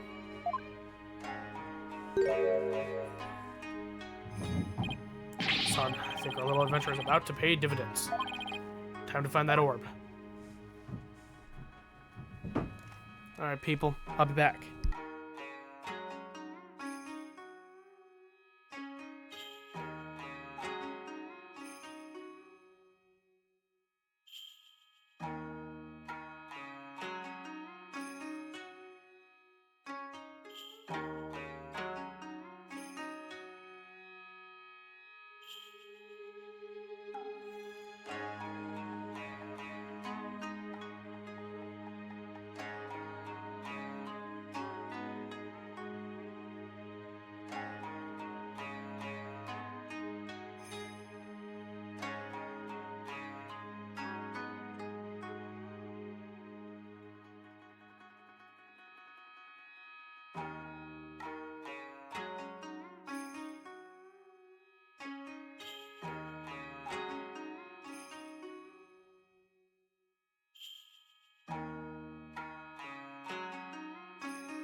I'm back.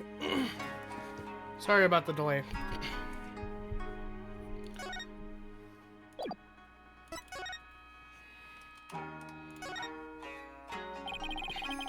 This box looks pretty new. I'm guessing the doctor's the one who brought it down here. It's no good. It's locked up tight. There's no way to open it. Doesn't look like it. There isn't even a keyhole. Which means there must be some trick to opening it. We'll have to figure it out if we want to see what's inside.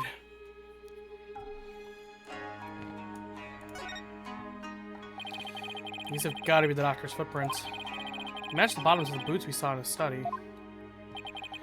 So he made it all the way down here. The water's washed most of them away, but his footprints are everywhere. Really? These are the only set I see. He must have been looking for something. Ah. Those prints coming out of that lake. Hey, you're right. That would mean Dr. Buff came walking out of the water.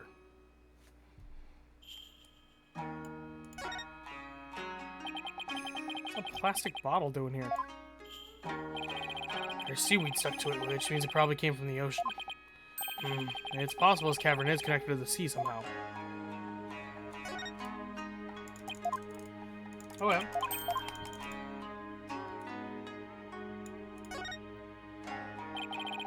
Big stone altar.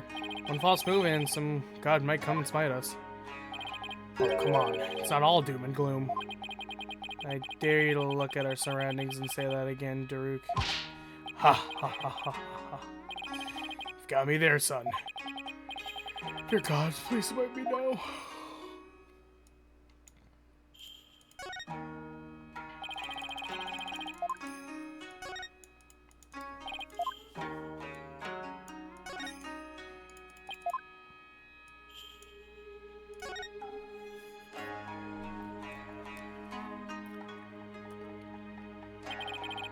That's the hole we fell through.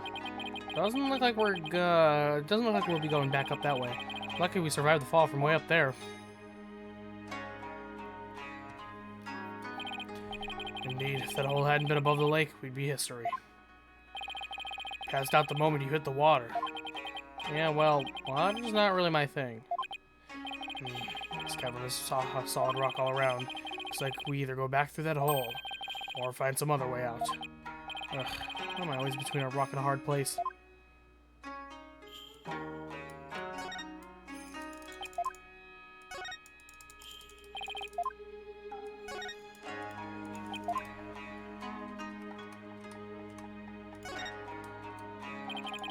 This lake looks really deep. Can't even see the bottom. Why did this lake in the depths of Mount King? My blood runs cold at the thought of falling in there. The water. It's salty. This lake may very well lead to the ocean. Didn't Pearl mention something about the ocean? Like how it's on the other side of the mountain? Can't imagine she meant it literally. Let's sum up what we know so far. The orb is almost definitely inside this box contraption that we can't open. As for this cave, there doesn't seem to be any way out. We're this close to the orb. Oh, come now, son. Don't be like that. Just a bit of bad luck, that's all. A bit? Murphy called. He wants his law back. What doesn't kill you makes you stronger, right? Ha ha ha ha ha ha ha. I can't laugh at a time like this. Stuck here for now, so we might as well try to open this thing. Okay, let's see what we're dealing with.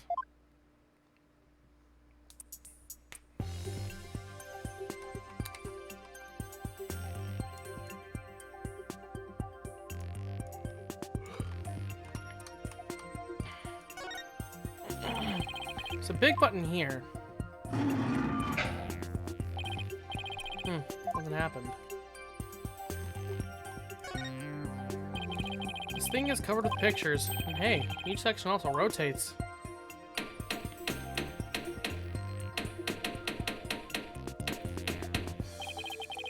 Take a look at this, son.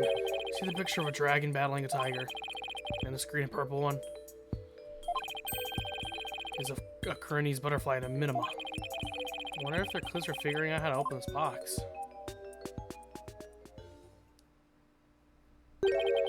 It appears this box uses a picture-based combination lock. We'll have to arrange the pictures on each side in the correct sequence. Let's see. There's a dragon and a tiger fight, a Cronese butterfly with a minima, and a number of other pictures too. Dirk, I was thinking, maybe we should check the evidence we've collected so far. I think we have something that just might help us open it. You read my mind, son. I think this will help us open the puzzle box. Take that! Dr. Buff's research notes mention the Song of Ceremony. Here's lyrics and pictures on the box correspond somehow. Think you're onto something, son. Okay, let's give it a shot.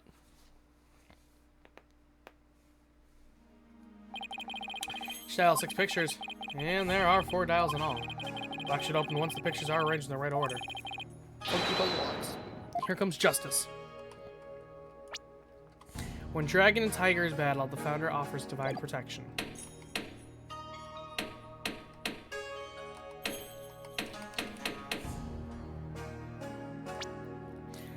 When the butterfly embraces the minima, the favor of the orb is bestowed.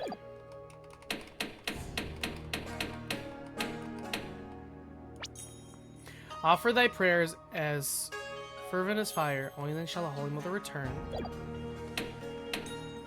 I can see that one, or I can see that one. Oh, I guess it could be this one too. Descend upon all of us in her glory. The founder bestows the greatest power.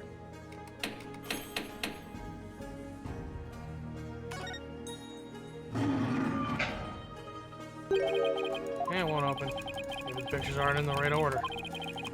I should open the pictures are arranged properly, but I know I should carefully consider which part of the song corresponds to which picture. So I guess I could zoom in and out and tell me to the pictures a little bit better. Not that I need to or anything. Thanks to the amazing lighting in this cave.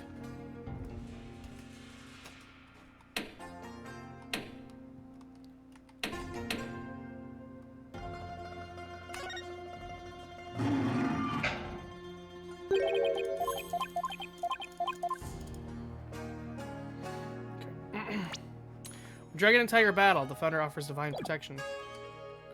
Take it it's that. Butterfly embraces the minimum of the favor of the orb is bestowed. Offer thy prayers as fervent as fire. Fervent as fire.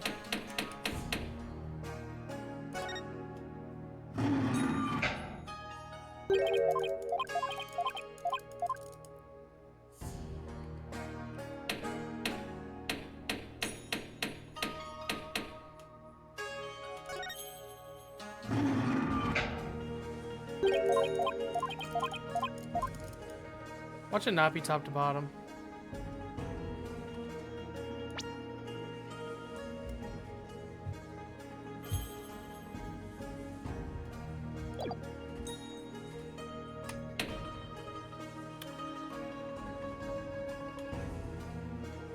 Only then should she return.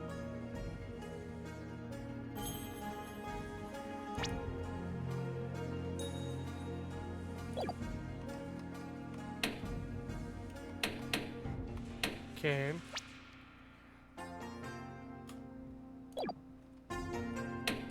Okay.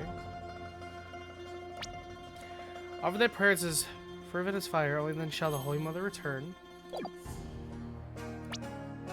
Descending upon all of us in her glory, the Founder bestows the greatest power.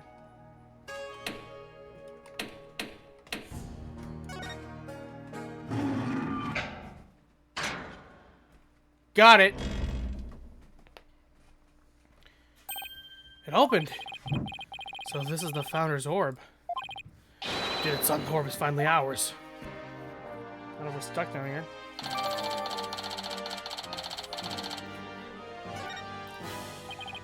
At last, the Founder's orb is ours. It's all thanks to you, son. Well done. And again, I'd expect nothing less from my boy. Oh, haha. It's no big deal. Don't sell yourself short. You think it's nothing. But your insights and reasoning led us here. I'd say that's truly impressive. I don't know about that. All those battles you fought in the courtroom have shaped you into the man you are today. I couldn't be prouder. Will you cut it out already? Before I turn into a sun-ripened tomato. With this orb, I can finally deliver a fatal blow to the Garan regime. Ha ha ha ha ha. So, how exactly do you plan on using it? You're not going to try to become a spirit medium, are you? Don't be ridiculous. I don't need supernatural powers like that. So then are you going to use it as a bargaining chip with Queen Garan? Like demanding that she abolishes the Defense Capability Act? Well, thought had crossed my mind, but the main thing is returning this to the Kingdom of Karan. After all, as a sacred relic of Karanism, that is where it belongs. Really? That's all you wanted to do? Mm-hmm. Because my true objective has always been to find out who asked Dr. Buff to study it and why. Not sure I follow.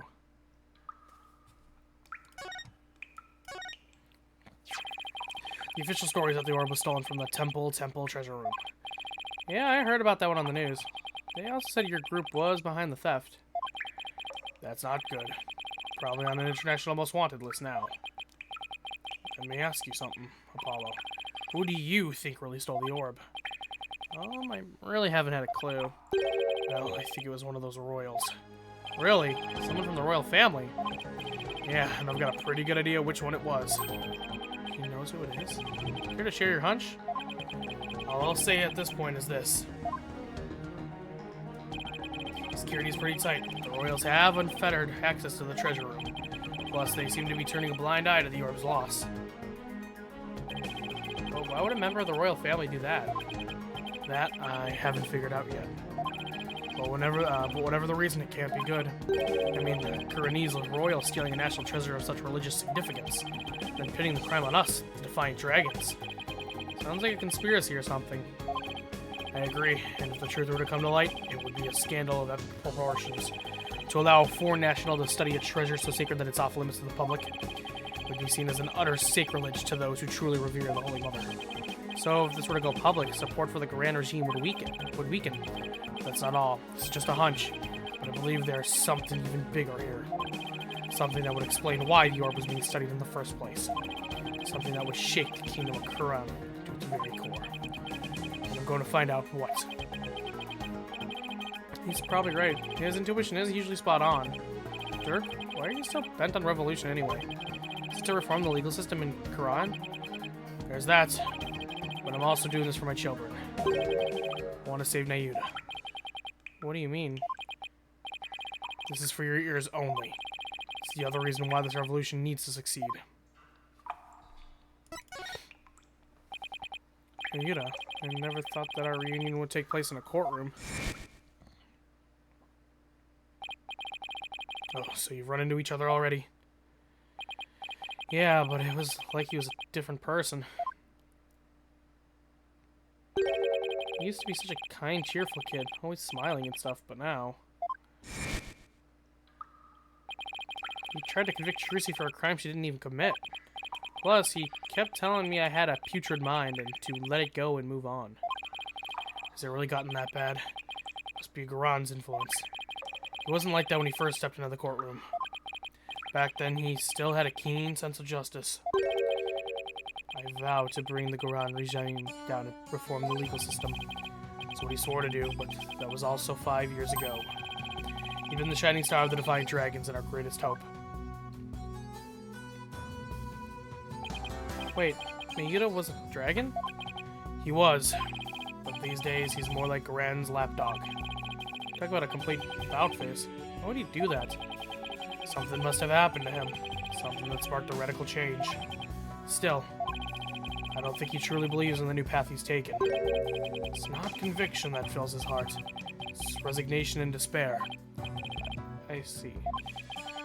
The only thing I know for sure is Mayuta is suffering, and he is suffering in silence. Mayuta is suffering? Yes. He knows the rightful state of Garon's legal system. But something forces him to bend to Garon's will, and it's tearing him apart. That's been 5 years. Do you really think he even still wants to reform the legal system? As long as he carries what I've taught him in his heart, I do.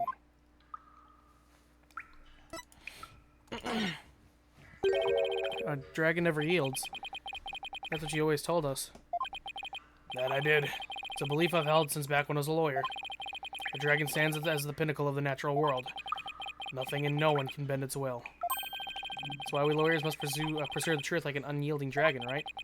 We must fight for truth to the bitter end, no matter what it takes. Dirk and Mr. Wright, they have that much in common. That's why I've held onto this badge, even though there were no more lawyers in Quran. I believe that one day our legal system will return to its former glory. And this badge here is a statement to that, is a testament to that belief. I wonder if Mayuta still believes in what you taught us. He does. That much I'm sure of. A dragon never yields. A dragon never yields. I know that belief is etched deep in his heart. I'd bet my life on it. After all, he is my flesh and blood. It's unshakable faith and confidence. It's what draws people to him, whether they like it or not. Even people like me. You know, I remember back when we were kids. Mayuta used to say with great pride, "I have the blood of a dragon within me." Yes, and that's why I want to free him. Free him from the poisonous clutches of the Garon regime. So that's your other reason for starting a revolution? Yes, I need to smack some sense into that boy of mine. I mean, what else are fathers for? I wouldn't know. Now that we have the orb, on to the next problem. Getting out of here. Well, we're not going back the way we came, that's for sure.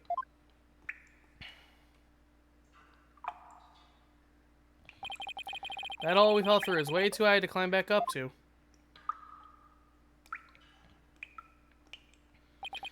Actually, I have an idea. That lake water tastes salty, which means it must connect to the ocean. Wait a second. You're not suggesting we swim our way out of here. That's exactly what I'm suggesting. We have no idea how deep that lake goes. It's pitch black down there. Not a problem. How is that not a problem? I mean, how do you even know if there's really a passage to the ocean? Well, one of us has to try, and I'm the better swimmer. Time's a-wasting. Back before you know it, son. Dirk! He's gone. I sure hope he knows what he's doing.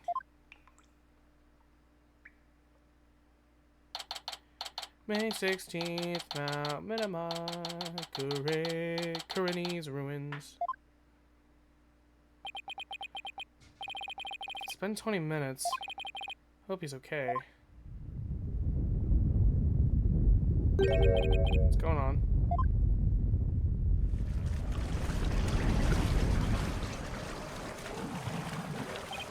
Uh-oh. The water. It's rising fast. Ah!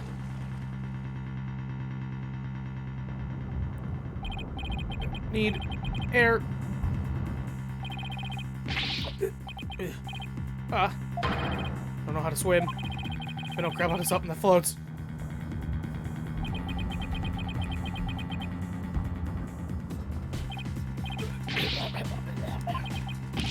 This is bad. I better think of something quick. The bottle. Okay, gotta use this like an oxygen tank. Wait, what am I thinking? I need to stay calm and be more rational about this.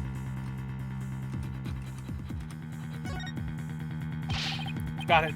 As long as I hold on to this, I should be able to stay afloat.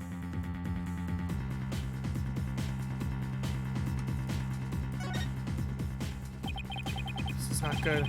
Water's almost up to the top of the altar. It'll be long before it reaches the roof on the cave. Wait, what else am I supposed to do? Puzzle box is still at the base of the altar. It must have been designed to stay put, even at a high tide. Wait, that's it. The buff must have gotten in here from some oceanside entrance at low tide. His footprints were leading out of the lake. So it's this direction. Wait, then where the heck did he go?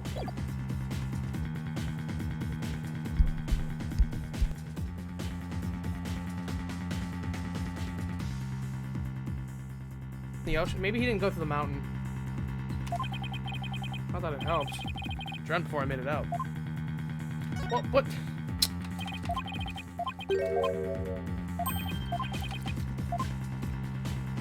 What do you want from me, Apollo?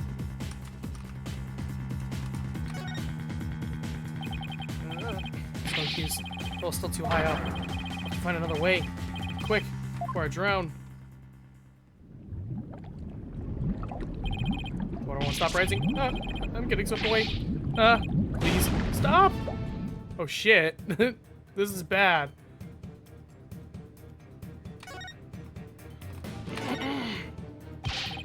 Water's just high enough for me to reach the hole. I'm saved. All I have to do is get back to the way we came. Water might even lift me all the way back up over that wall of rock. Here goes. You're fucking with me. Huh? The hole. It's full of rubble. The tunnel collapsing above must have filled it in after we fell through it.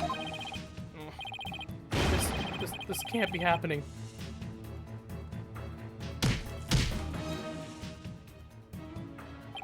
No, I can't give up now. I refuse to die here.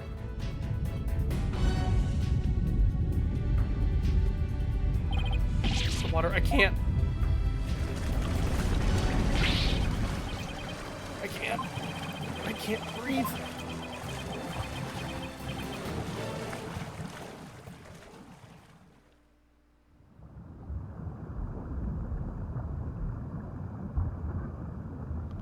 This is the end. What the? Dirk. Wonder if he made it out.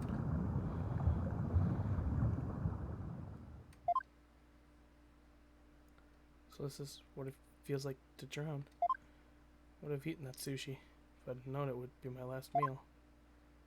I feel like I've been through this before. No, I remember.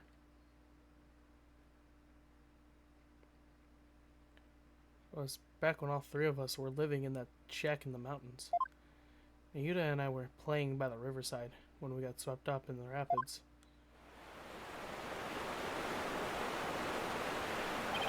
I thought we were goners, but then... Yuta, Apollo, hold on, I'm coming.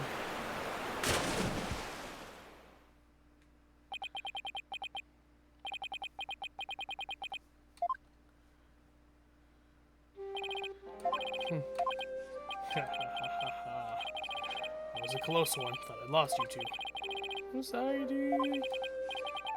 Alright, that's enough now. Didn't I teach you that boys don't cry? Thank you, Father. You could have been killed. You risked your life to save us. Why? What a silly question.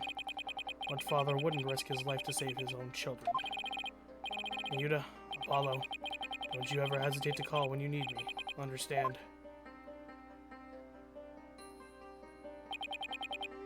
Hey, Dirk? This isn't forever, right? Bring me back from America someday, right? Of course. Come pick you up as soon as things settle down there. Promise. Okay, you promised.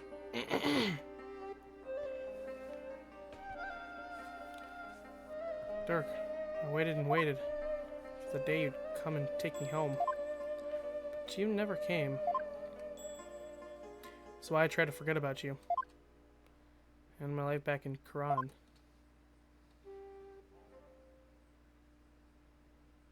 Dirk.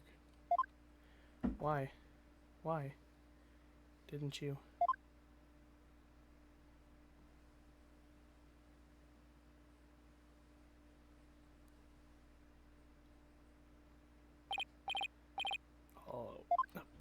Oh.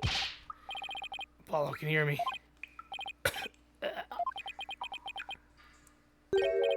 Dirk? Still can't swim back. You came back. But why? I said I'd come for you, didn't I? Yeah, but you can't hold me and swim. Both gonna do. Stop talking. Bite your tongue. What? I'm being pulled under. What's going on? Why is this happening?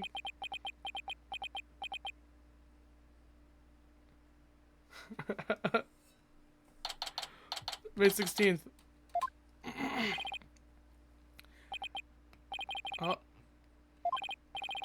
Where? Oh, you finally came too, son. Get your fill of seawater. Good thing your name's not Neptune, huh? Ha ha ha ha ha ha. Dirk? Ha ha ha ha, you're telling me. Check it out, snot's coming out of his nose. What a miraculous escape. Not even some of the escape artist's grades could pull that off. What on earth happened? Sorry it took me so long, son. Made it to the ocean, but I figured you still couldn't swim. So I found a local fisherman and had him take us out on our water, and then others you get her. She tied her up to me and I came and grabbed you. Then you yanked me back. Oh, so that's what pulled us under with such force. Don't forget about me. I assisted in your escape back too, Polly. I've helped compatriots escape from all sorts of places. Mountain jails, island prisons. But an undersea cavern? No, that was a first. Dirk, risked his life for me. Dirk, I'm only alive because of you. Thank you. Oh, you're welcome. I, just did what any father would do for his son. Saved my life yet again. Ha ha ha ha ha ha. Guess seawater doesn't make for much of a meal. It's because Polly didn't have any sushi. Oh, yeah, I haven't eaten anything since this morning. Oh, that's right. Hey, AJ. Dirk had me buy this for you. Thought you might be hungry. Ready to have some this time around. Yeah, thanks. Wow, this is delicious. Ha ha ha ha ha ha. Glad you approve. I'd better get some before you eat them all. Just like old times. Derek used to slip the fish he caught, and we'd all eat fresh sashimi together. He used to talk about all the vitamins and minerals packed in the raw fish.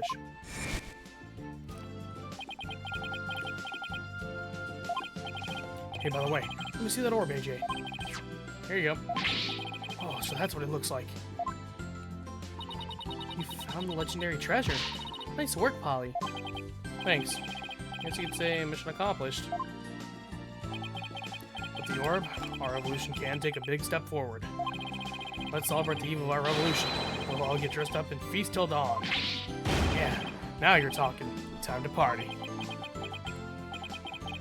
After all that, just want to go to bed. Sure wish Yuta was here. Maybe one day we'll enjoy times like these together again. The revolution. If it can bring back those happy days. Sign me up for... Sorry to interrupt your little party, but I'm here for my crystal. Right, left, halt. Oh! Welcome in, Brooklyn! Just met someone with the same Sona name as me? Heck yeah! You guys are Sona named siblings. Isn't that great?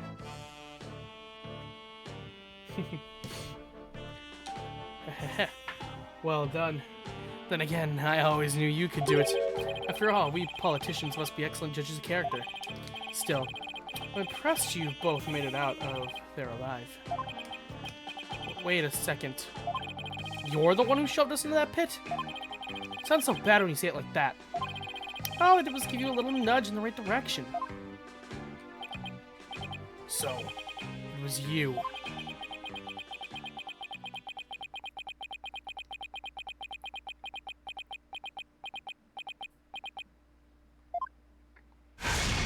Whoa. You no good son of a... Eep. Don't look at me like that. The crystal of Amifei is mine. Now hand it over. Over my dead body. Eek. Detective, help. What? No. Yeah, I know. Emma. What's going on here? He filed a police report. He claims you're trying to steal his family heirloom. That's him. The one with the long hair. Arrest him this instant. He's the thief that made off with the audition family's most prized heirloom. Well, I suppose I should ask you to come in for questioning. Down at the police station. I think I'll pass. After all, Mr. Edishon seems bent on having me arrested on theft charges. It's not good. If Dirk gets arrested, he'll be sent back to Kron to face execution. Sorry, but now that I know you have the crystal, or orb as you call it, I must insist. Will you please come with me, sir? Hold it! Emma, I'm afraid I can't let you take Dirk in. I received the orb from Dr. Buff in a perfectly legal transaction. Is that so? Can you prove it? Of course. You should sufficiently prove that the orb now belongs to Dirk. Yeah, but does it have his signature? Well, I guess it kind of does. Take that! Take a look at this agreement. What do we have here? Let's see. I agree to hand over the Founder's Orb to the Defiant Dragons if I will come to no harm. It appears to be a perfectly legal agreement. Not so fast. That's not the Founder's Orb. It's the Crystal of Amifei, which means their agreement is null and void. This is going nowhere fast. Say that again. Then we'll just have to go to trial. Right, Apollo? Edgeworth? Nope, shit, that's Phoenix. But Mr. Wright, Daddy? What's with you two? You look like you just saw a ghost. Oh, yeah. Emma mentioned she had seen him around. What are you doing in Crane Village, Mr. Wright? Mr. Addison has retained me as his lawyer. Wait, you're his lawyer? Which is crazy because my Sona's named after one of the 500 moons. Damn, what's your Sona's name? Is it not that popular of a name? Is it so? Yeah, that is crazy, actually.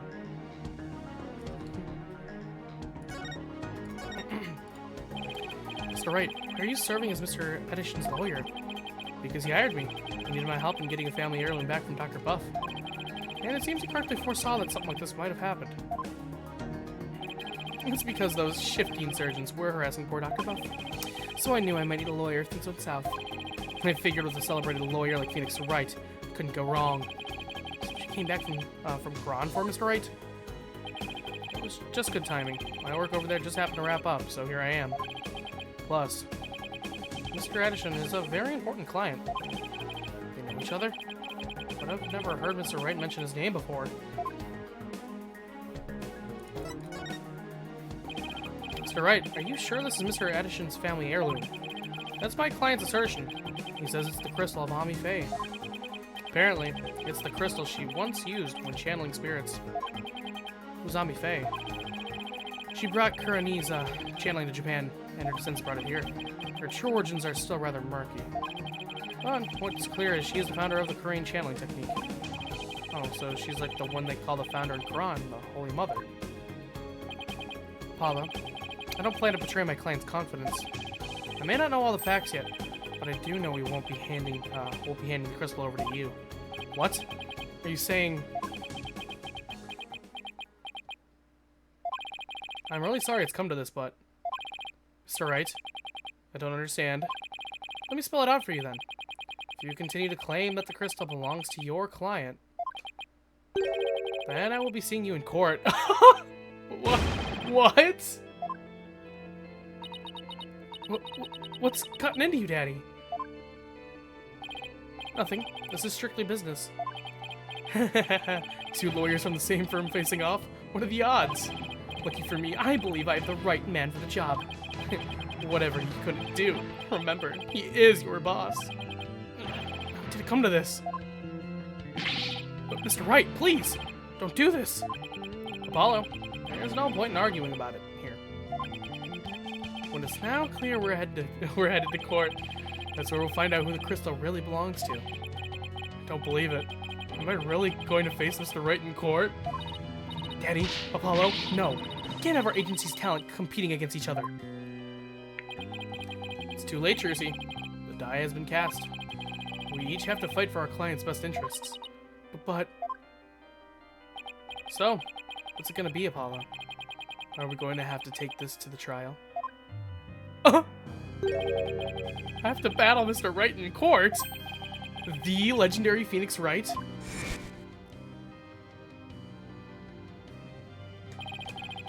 No matter how many trials of his I've watched,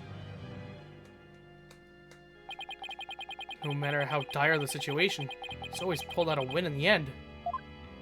Can I do it? Can I really take on the man whose footsteps I've been following in? I owe it to Dirk to at least try. What should I do? There's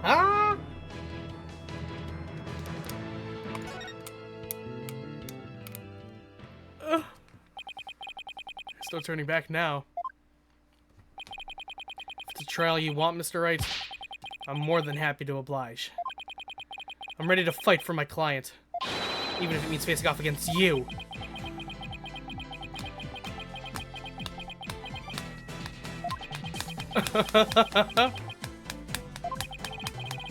Alright. Won't be pulling any punches either, Apollo.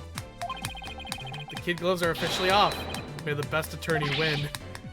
Got it. Oh! Whoa, whoa. First Daddy, now you? Polly, you're not seriously... Sorry, Trucy. But I have to do this.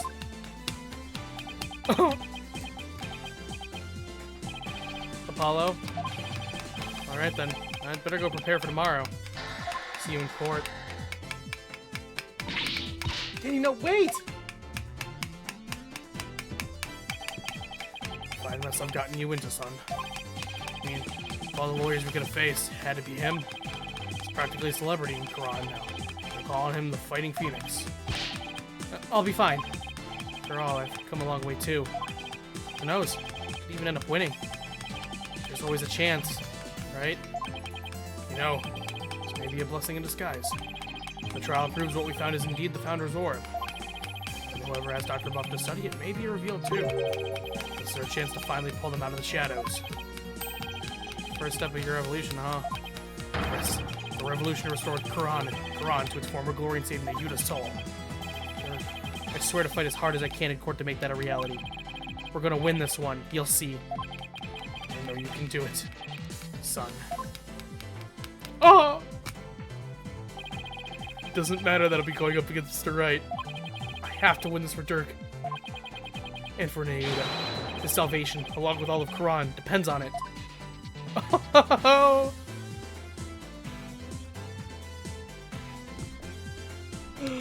This is so big!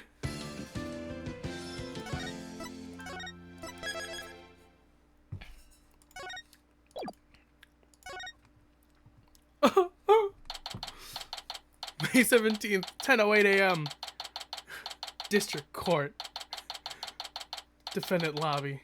number 3. Just so you know, I'm not gonna take sides. Message received, loud and clear. Good, because I don't like this one bit. You and Daddy should be on the same team. Sorry, Trucy. Well, she's really mad. I'm sorry too, little lady. This is all my fault. I'm just worried things will never be the same between Daddy and Apollo. If they go through with this. Is that all? Well, I wouldn't worry about that. It's the way it is with us men. We may fight, but we don't burn bridges. Really? Sure.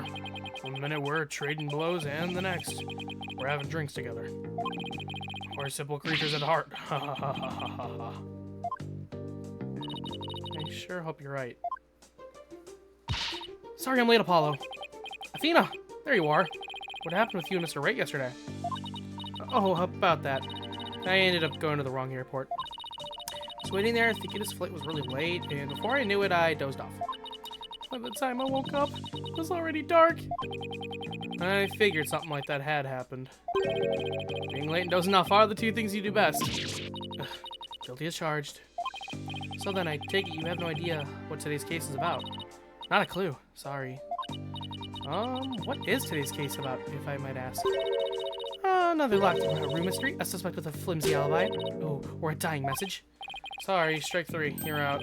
It's a civil case. A civil case?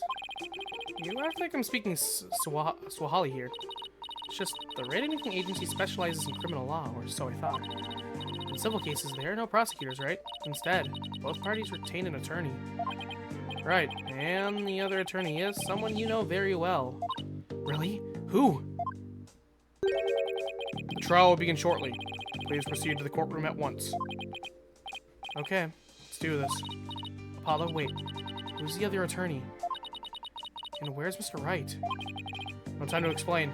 Let's go. Okay, right behind you. This is crazy. This is crazy. May 17th, 10:30 a.m. District Court. Courtroom number 6. Day 1, court is now in session. All rise. Are we going up against Phoenix and Maya? That'd be so cool. Court is now in session.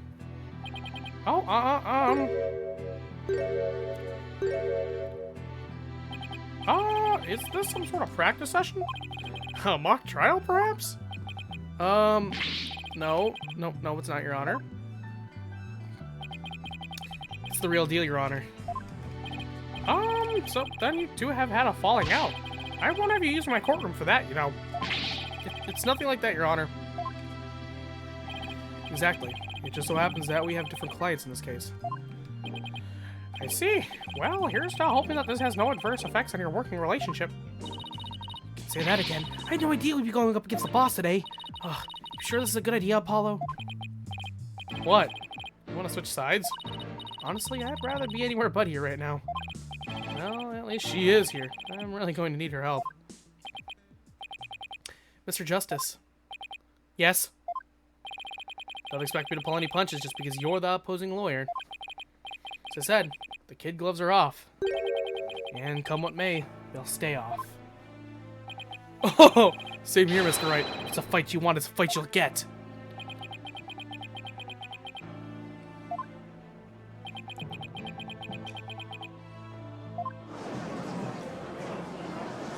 This is crazy. Yeesh, you guys are really chomping at the bit, aren't you? I don't mind a good fight between coworkers. Just keep the civil case civil. Now then, if the plaintiff would take the stand, we may begin. This is a first. Right, left, halt.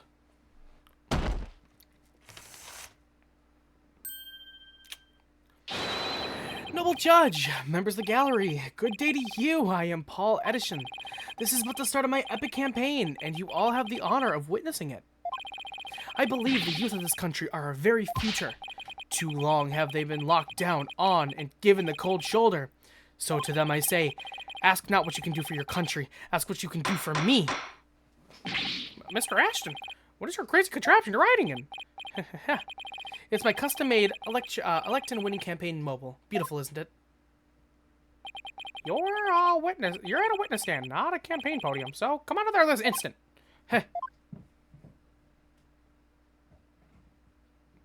He kept the fucking nameplate.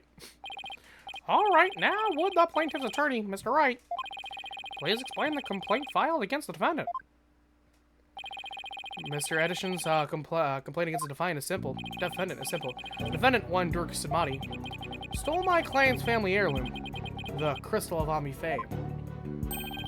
Mr. Edison merely seeks its return. This wouldn't have happened if that archaeologist hadn't kicked the bucket. I see. Well, Mr. Justice, let's have your opening statement, if you would. The defense asserts the item in question is the Founder's Orb, a sacred relic from Quran. Go on. It seems someone asked an archaeologist, Dr. Archie Buff, to study the orb. Dr. Buff determined that it wasn't a Kuranese national treasure known as the Founder's Orb.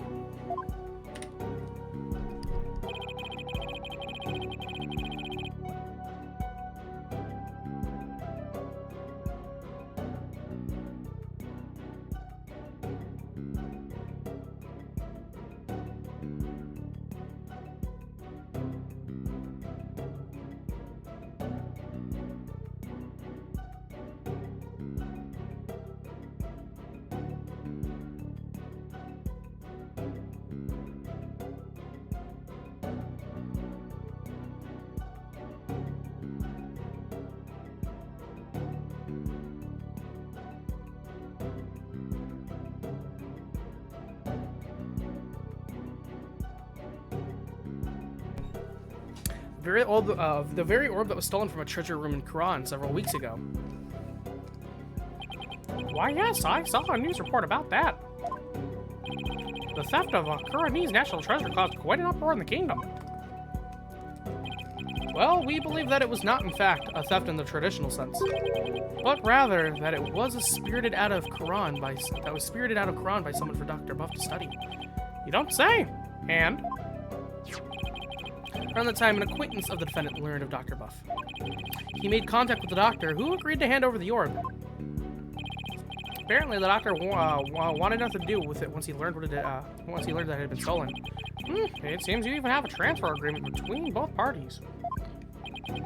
Mr. Sadmati also agreed to return the Founder's Orb to the Kingdom of Quran once the doctor verified it was the real thing. I see. So this dispute centers on whether the item in question is the Founder's Orb or the Crystal of Ami Faye. That in turn will determine the object's rightful owner. Better bring my A game. Going up against Mr. Wright will be a walk in the park. Come to think of it, the name Dirk Sadmati sounds awfully familiar. But I can't recall where I've heard it. Oh, it's probably your imagination, Your Honor. He's just a tourist after all. My imagination, you say? Are you sure about this, Apollo? He's a wanted criminal in Quran, isn't he? In Quran? Yes. Here, he's just a tourist. Very well. Let's begin the proceedings. Bailiff, would you bring in the first witness? Crazy lady. Pearl Faye! You're not Pearl! Emma Sky! Hi, Emma. Show some manners. We're in court. I know. It's just... this is a civil trial, so I was surprised to see a detective take the stand. I had to do some digging on Dr. Bluff. What for? You disappoint me, Apollo. First, you know I'm not just a detective. I'm a forensic scientist. Do try to remember that. Second, you owe Mr. Wright an apology. After all he's done for you, you have some nerve. First, I'm sorry. And second, I'm really just trying to do my job. You'll never get anywhere with that attitude. Take some advice from someone who's been there. Oh, I feel like I'm on trial here. Detective Sky, your testimony if you please. So, yeah, you don't like it. The doctor's dog secret. The Police have had their eyes on Dr. Buff for some time. Just today, a number of stolen artifacts were discovered in his study. Among them were a priceless urn and a statue that was stolen from the Fey Clan. It seems the Doctor would do anything to study artifacts, including stealing them. As for the relic at the center of this dispute, he likely stole it from the Edison residence. Bro, why can't you... The Doctor is a thief. Why am I just hearing about this now? Well, cat burglary isn't something he'd put on his resume. He was more careful than that. But the fact is, he was a classic treasure hunter. A treasure hunter, huh? And people who have thrilling adventures in exotic places, risking life and limb for glory. I doubt Dr. Buff was the start of his own hit movie series, Athena. Out of respect for the dead, I will say that Dr. Buff wasn't doing it to get rich. Apparently, he only wanted to borrow artifacts to study them. He would then return them as soon as his research was finished. According to the Doctor's child, he would even repair or restore some of the artifacts he stole before returning them. He believed he was honoring the dead by discovering their history through artifacts. Well, whatever lofty ideals he held, it makes no difference. Larceny is larceny. Yes, he certainly sounds no different from a regular thief to me. So, let's just say for a moment that the Doctor really did moonlight in stealing artifacts.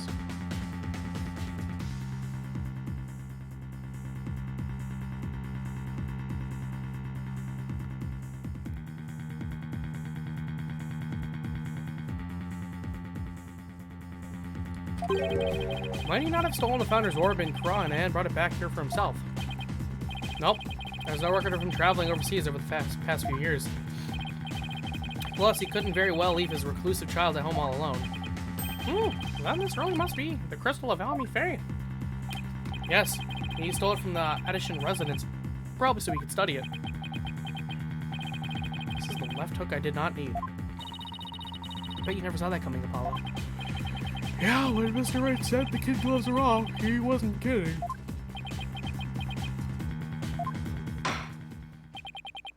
Mr. Justice, you may proceed with your cross-examination.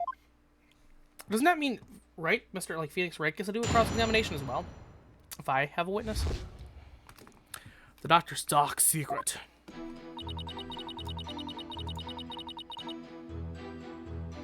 Hold it! How exactly did Dr. Buff arouse the suspicion of the police anyway? Chuck it up to good old-fashioned sleuthing.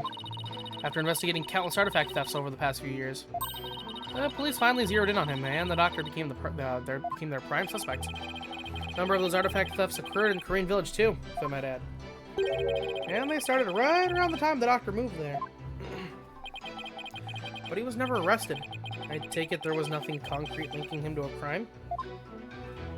No, which is why we were never able to get a search warrant in the first place. It's hard to arrest artifact thieves unless you catch them red-handed. Still, the police had him under constant surveillance.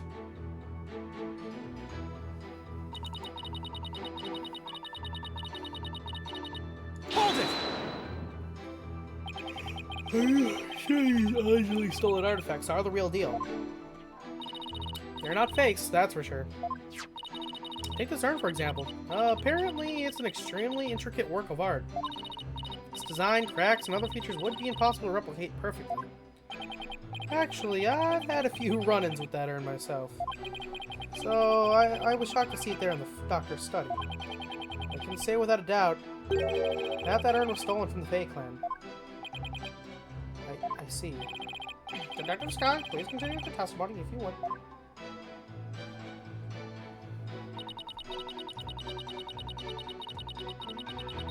Hold it! Or any other stolen artifacts found besides those belonging to the Fays? Yes, for instance. Remember the large relic on the wall? It was chiseled out of some ancient ruins in the Kingdom of Quran several years ago. Chiseled out? Didn't it damage it? Well, he did restore the parts that were so faded you could barely see them anymore. Seems he intended to return it someday, so one could say his intentions were good. But good intentions are no get-out-of-jail-free cards, that's a fact. If I might add, respect for the deceased. The quality of the restoration was apparently exceptional. It seems the doctor invested a lot of money into hiring an extremely talented specialist. Sounds like a good man. Took a wrong turn somewhere. Guess Sarge takes after him in that way. Any further questions? If not...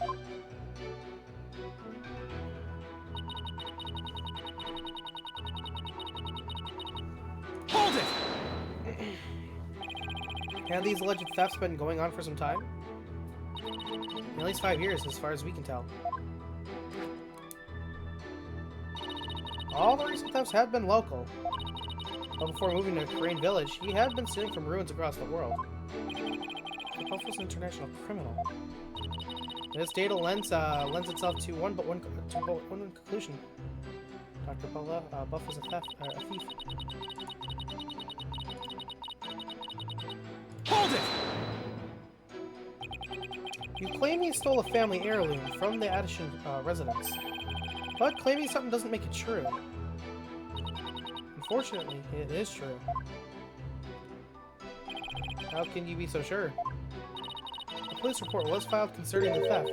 1 year ago, in fact. What? A whole year ago. August 25th of last year, to be exact. The report states, and I quote, Crystal of Amifei was discovered to be missing from the Addison storehouse at 10 a.m. The storehouse lock had been picked. Signed, Paul Addison, Wimperson. Well, your old report certainly lends the plaintiff's claim credence. Dr. Early could have stolen the Crystal of Amifei. Not only that, Your Honor, but the Founder's Orb was only found to be missing several weeks ago. That is nearly a year after the crystal's theft was reported. Therefore, I believe we must consider the orb and the crystal to be two separate items. Paul Addison Wimperson, not the most awe-inspiring tail end, is it? See why he cut it. Not that he inspires confidence without it. Still, I'd probably do the same in his shoes.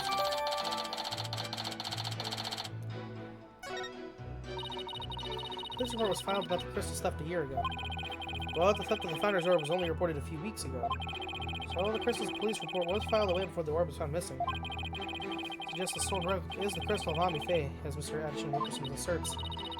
I doubt the police report is a fake. For all, Emma is the one who submitted it as evidence. Still, I feel like something we learned in that police report is important somehow.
Objection!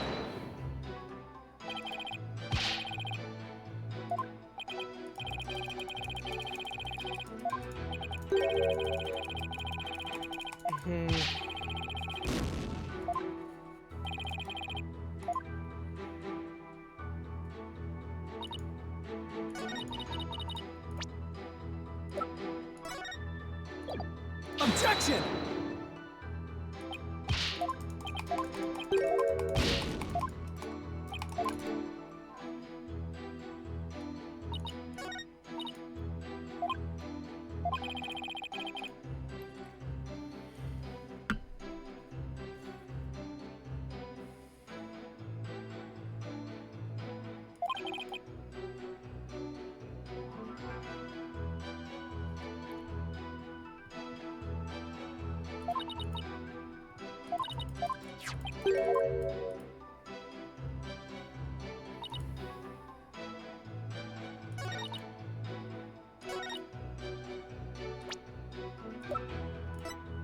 Objection!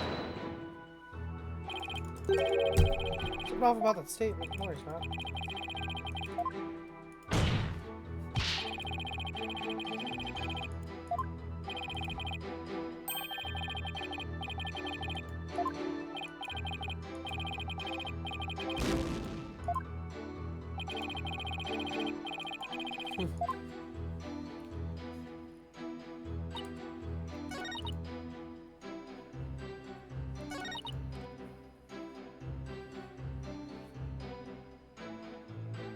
Hold it!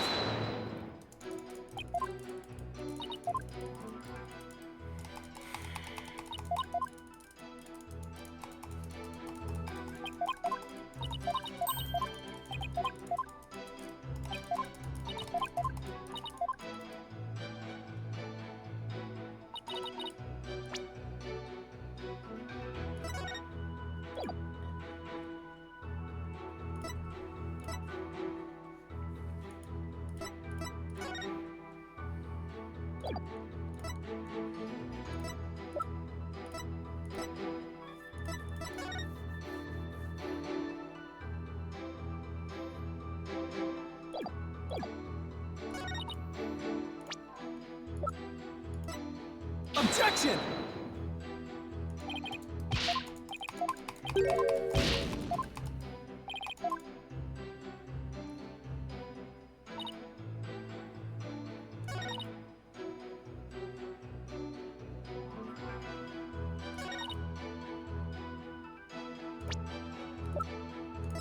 Objection! Oh shit.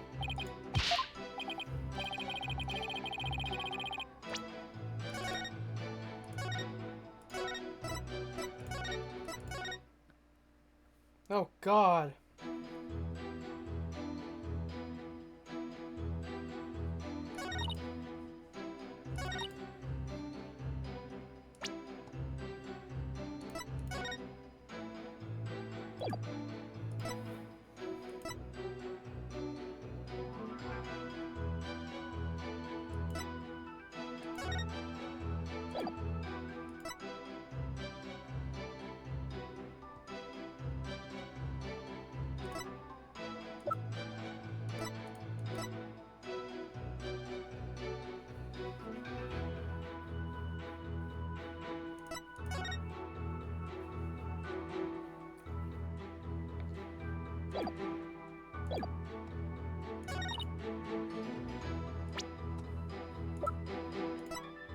Objection!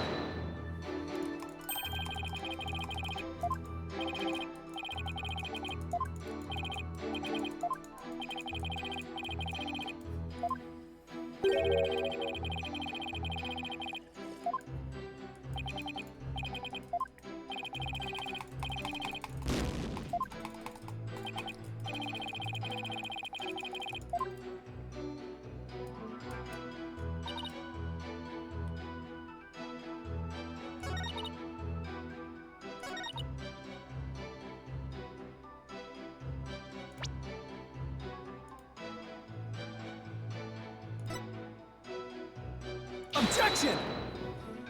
Okay,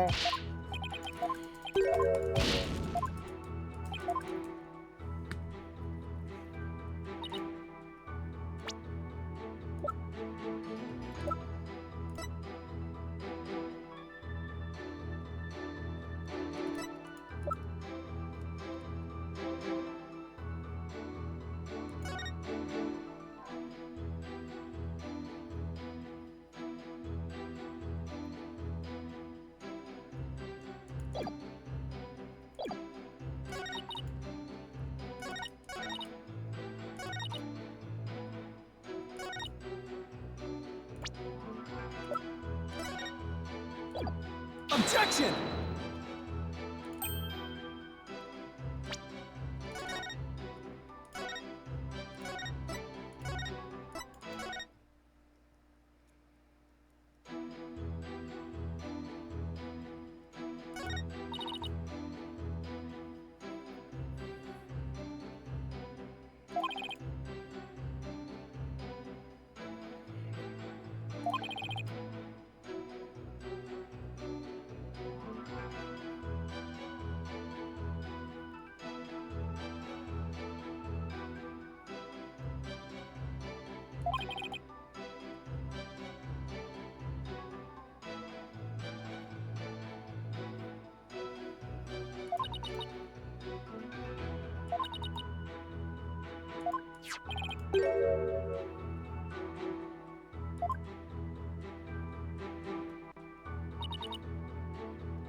Objection!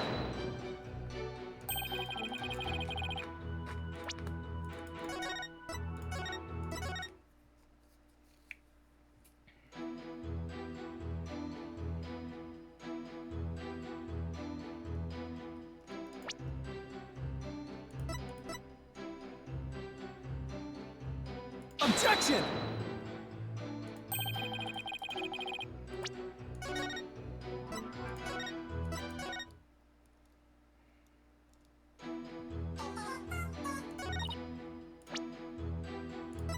Objection!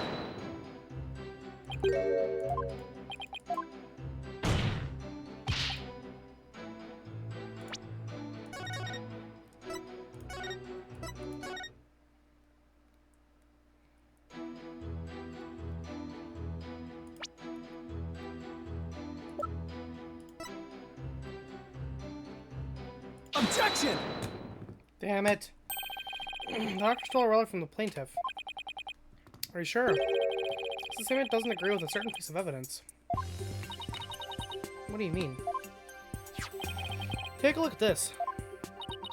What about it? It contains an email from the doctor's computer. Email? And that little piece of plastic. I'm afraid I don't understand.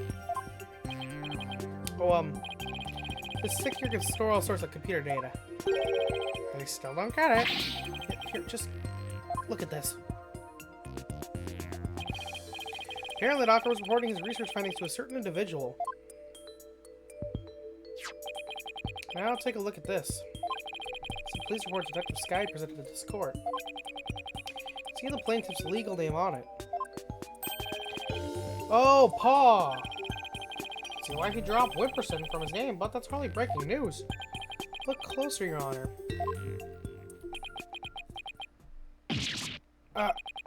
His initials.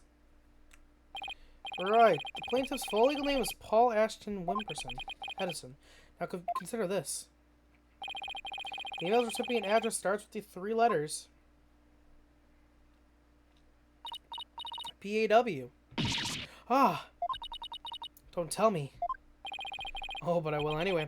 The individual who hired the doctor to study the study of the disputed item is none other than Paul Edison Wimperson. Edison. Wait, then that means...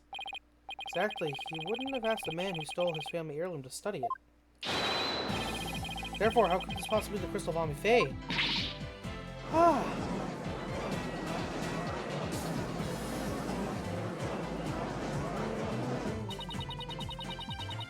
Never checked the doctor's emails. Couldn't even figure out the password to his computer. The plaintiff willingly left the orb in the doctor's care so he could study it, at the behest of his benefactor. Wait, what about the police report? With all the details of the theft right here? Probably for another relic. The real crystal Vami Fae. It's just using this report as a way to claim that our orb is actually a stolen crystal. Objection! And how are you so certain that Paul refers to my client's initials? Maybe the email's recipient was a dog lover. Perhaps. So let's get to know your client a little better, shall we? Mr. Paul Edison.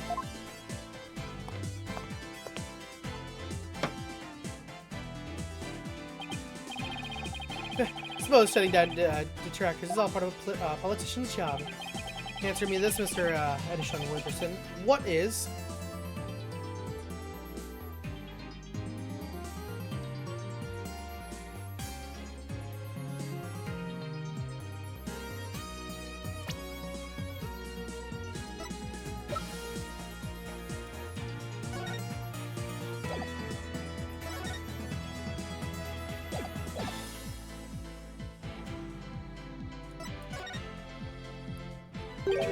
What is your birthday?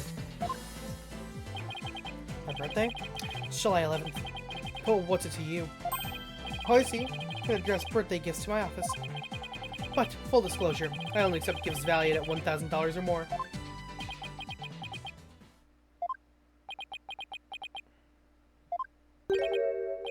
Why has everyone gone silent? You don't want to be that self-centered. Alright, politician. he said. July 11th. 11th, or rather 7-11, matches the numbers in the email address. Both the name and the birthday are a match. I hardly think that's a coincidence. Wait. Why, you sneaky little... Looks like someone finally decided to join the conversation. Will the plaintiff care to explain? I would like to say that is quite what? Quite a thing, you said.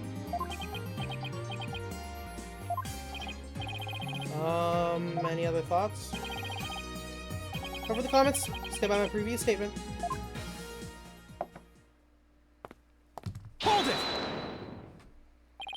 You can't just walk away. Even politicians have to explain themselves in a court of law. I'm afraid I simply don't know how it happened. I can't possibly explain matters outside of my purview. Perhaps it was a mistake on the part of my secretary? Oh no, you don't, you slippery eel. Mr. Wright, would you care to respond? I won't argue your assertion. My client lent the treasure in question to the doctor and asked him to study it. It seems that much is a fact. Now we're getting somewhere. However, it has no bearing on the issue of the ownership. How so? Mr. Edison, I finally understand your position here. You had to hide the fact that you sent the crystal out to be studied. Your family would have been very upset if they had found out. It's a family heirloom after all. You gotta be kidding me. Mr. Wright as well. Right, of course. But then he always is. That's why he's my lawyer. The crystal is a precious Edison family heirloom and has been for centuries. But Dr. Buff was so eager to study its proud heritage, I just couldn't say no. I didn't even tell my grandfather. Objection! But in order to win the backing of your so-called benefactor, you were going to give what you claim to be the crystal of Amifei to that person. You were going to give a precious family heirloom away, just like that. I was going to explain everything to grandfather later, honest. My client's grandfather is very proud of his grandson for following in his footsteps. And if refusing him would have meant dashing the dreams of his darling grandson, I doubt the kindly old man would have said no. Well, grandchildren are meant to be spoiled. That's what grandfathers are for. Your honor, please. I mean, it's been in the family for centuries. My grandfather thinks highly of my talents as a politician. That's why he entrusted me with this very important named place card today.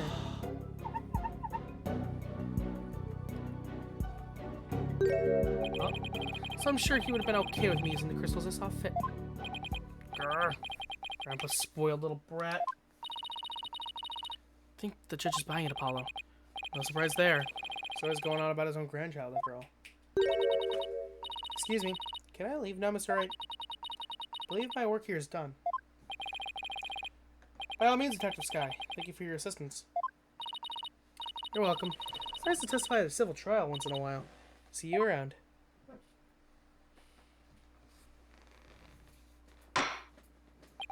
It seems the facts have changed somewhat. Mr. Etch Wimperson apparently lent his family heirloom to Dr. Buff. Mr. Justice, how would the defense like to proceed? Oh, alright, now what? Apollo, let's see what they know about this so-called crystal of Amifei. We can find some inconsistencies in their statements. Right. Okay then, Mr. Wright. If the item in question really is an Edison family heirloom, then let's hear all your client knows about it. Of course. Mr. Edison Wimperson, please tell the defense everything you know about the crystal's origin. Alright, now then, listen and learn.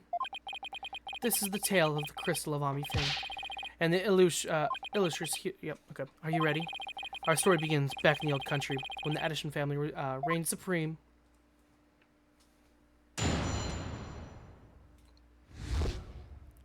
The illustrious history of the Edison clan.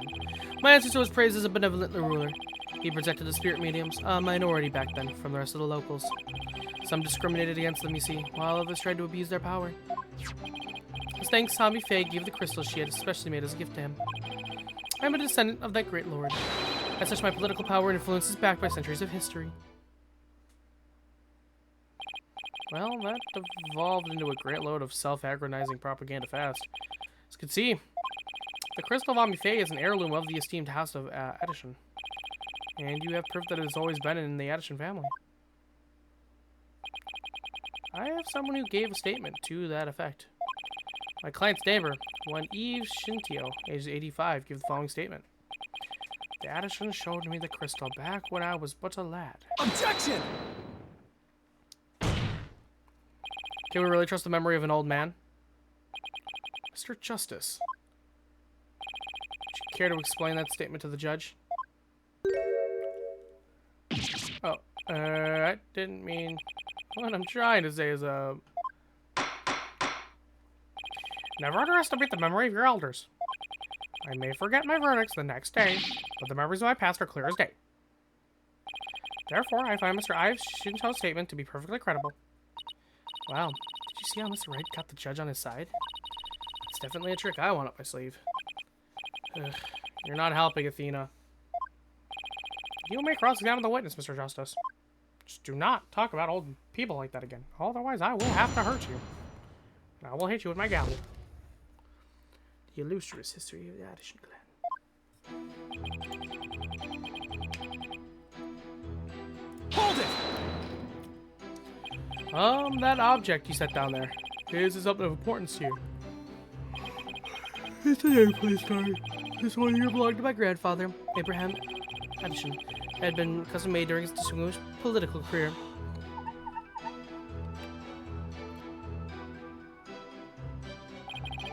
Especially because it was crafted from the finest Italian plastic. I wasn't aware the Italians were famous for their fine plastic. You can touch it if you want. No, I'm fine. Very well. I'll just continue with my testimony then. My ancestor was praised as a benevolent ruler, but he was also an eminent politician.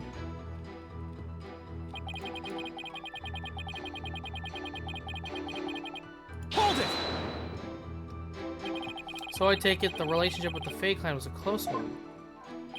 A smooth and open line of communication with my entire electorate. That is the Paul Edison way. Huh? Oh, sorry. I was asking about your ancestor. Heh, whether it's about me or my ancestor. Feel free to ask me anything you'd like. Transparency in government, that's the Paul Edison way. More like dodging questions, that's the Paul Edison way.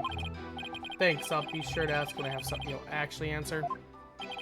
As I was saying, the Addison family protected the favorite spirit mediums back then.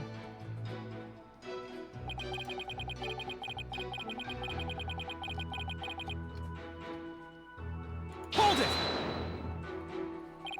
Spirit mediums are targets of discrimination. Yes, some people even treated them like they were monsters. The transformation the mediums underwent when channeling spirits frightened the locals. And then there were those who tried to use them. You mean they sought to control the channeling power of the mediums?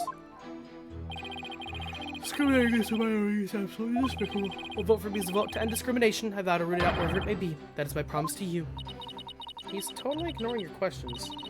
It's like you're a moderator at a political debate. Yeah, and only he cares about his talking points. As thrilling as your campaign is, could we please get back to your testimony? As you wish. Now then, as for the crystal of Amifei.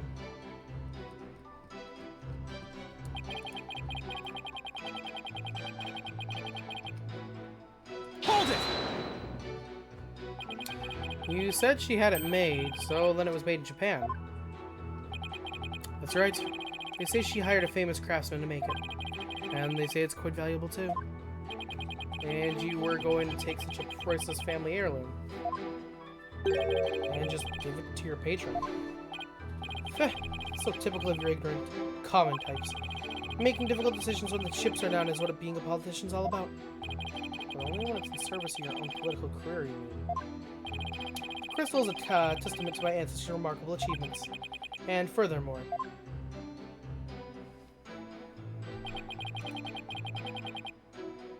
Hold it!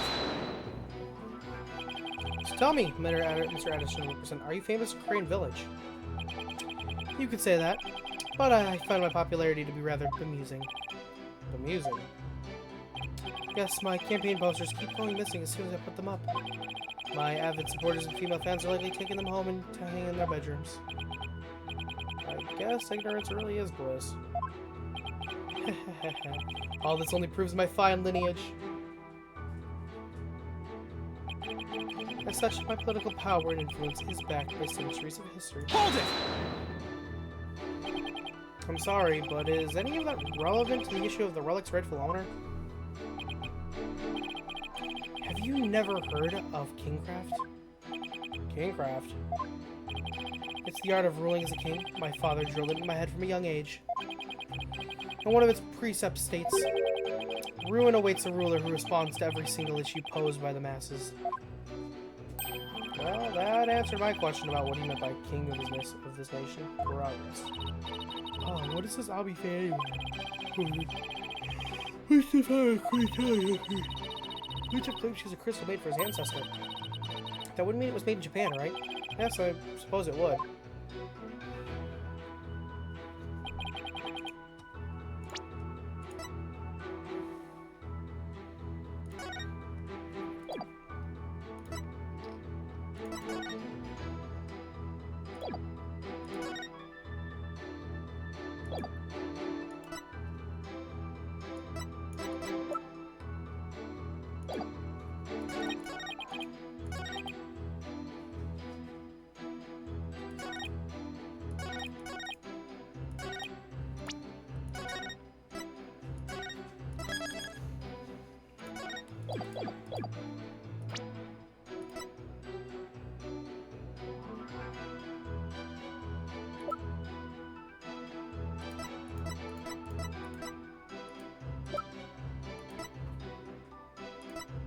Objection!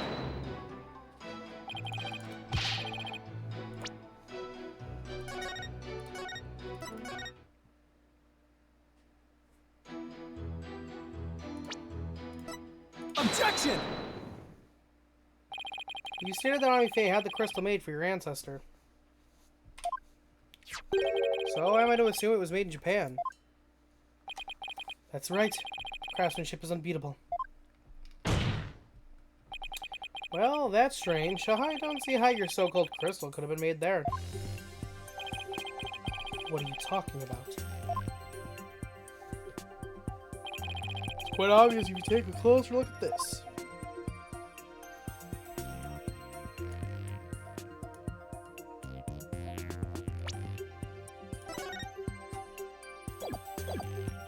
Take that! Take a look at the distinctive design here. According to Dr. Buff, it's a Minima motif dating back to the early days of the Kingdom of Kron. The Kingdom of Kron? And you base this on? Here, this piece of evidence, Your Honor. These are the Doctor's research notes on the Founder's Orb. This is the box in which the orb was originally stored. It features the same pattern as the one found on the orb. They do look like the same pattern.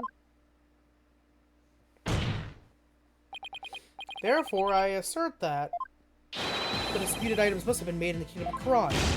Ah. My place card! Objection! The crane channeling technique originated in the Kingdom of Kron. And Ami Faye is known to have traveled there to train. With that in mind, what's to say she didn't bring that pattern back with her? Objection! But this is clearly a Kuranese design. Not even you can deny it.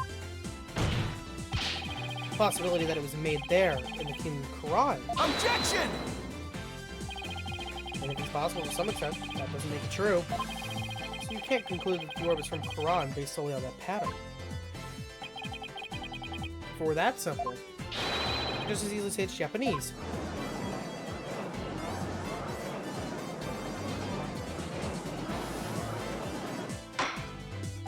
I have to agree with Mr. Wright. The pattern alone proves nothing. But that also means there's no basis to claim the item in dispute was made in Japan either. At this rate, we're going nowhere fast. He's right. We're just spinning our wheels here. I wonder if we have any evidence that could break the stalemate. Evidence that could break the stalemate.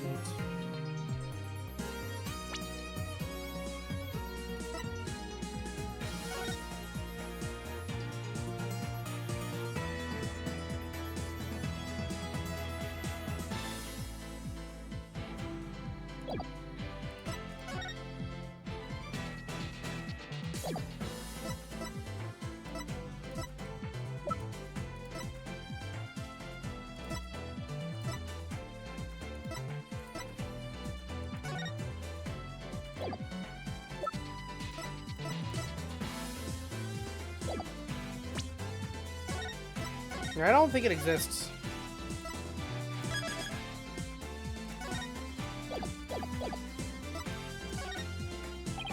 There doesn't seem to be anything we can use, at least not at this point.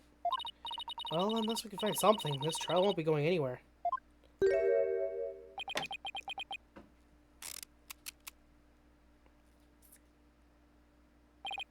Ooh, that's much better. What's his deal? I have a suggestion. Why don't we consider this from a different angle? I'm listening.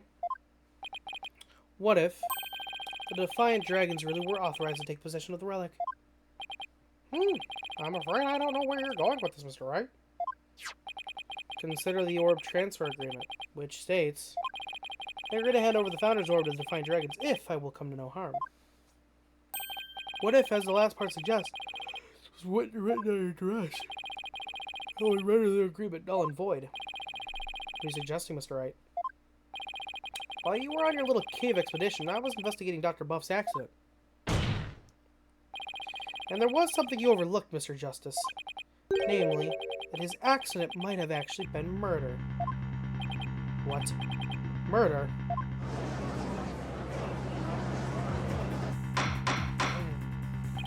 Mr. Wright, you do realize such statements are not to be made lightly, suggesting that Doctor was murdered by the Defiant Dragons.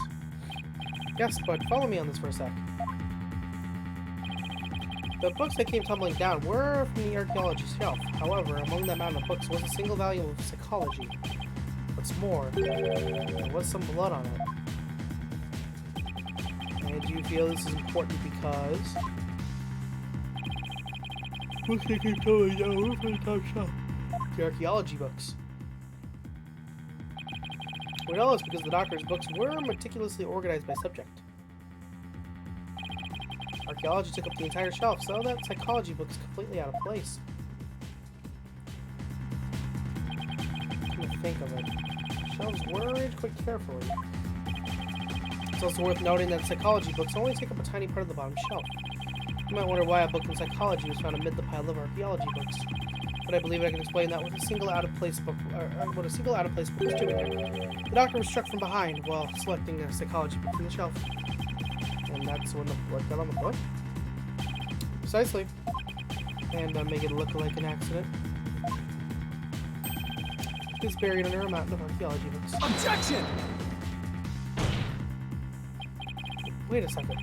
This is all just speculation, right? But do you have proof that it was a murder? Of course I do. You do? Oh, this guy gave me the Doctor's head. Thought that he'd been struck by the corner of some object or another. Wait, what? A wound like that couldn't have resulted from a fall to the floor, you know. Do you understand what this means, Mr. Justice? The wound makes it crystal clear that Dr. Buff was murdered. What? Well, that was unexpected. Who would have thought we'd break out of the stalemate like this? We pulled the ladder right out from underneath us. Still, if he thinks that's enough to make you back down, he's got another thing coming. Even if the cause of death was murder, what makes you think it was the Defiant Dragons? You should know better than to hurl baseless accusations. Objection! Forget who you were just up against, Mr. Justice? Huh? You didn't actually think I'd come to court without witnesses and evidence, did you? What are you talking about? I'd like to request further testimony from the plaintiff. Specifically. Saw what?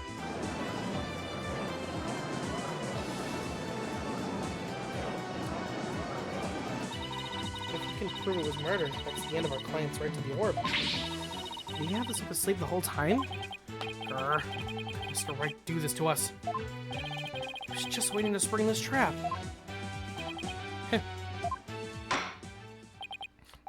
This trial has taken another unexpected turn. But I must mention, Mr. Wright, that you have yet to identify the murder weapon.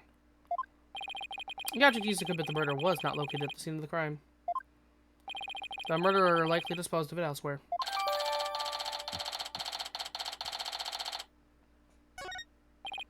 Well, I never thought we'd be deliberating the issue of a murder at a civil trial. Alright, Mr. Addison Wimperson, your testimony if you please.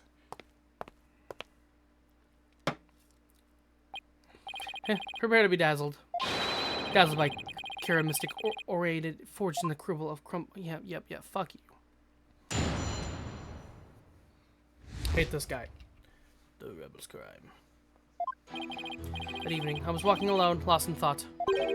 Passed by the doctor's house, and that's when I saw Mr. Arbol. Just running out the front door. It was around 10 at night. Surely that must have been him fleeing the scene of his crime. A vote for me is a vote to end such violence. That is my promise to you. So the plaintiff saw a possible suspect fleeing from the doctor's residence. And it was within the window of the estimated time of death. That's Airball. What the world were you doing there then?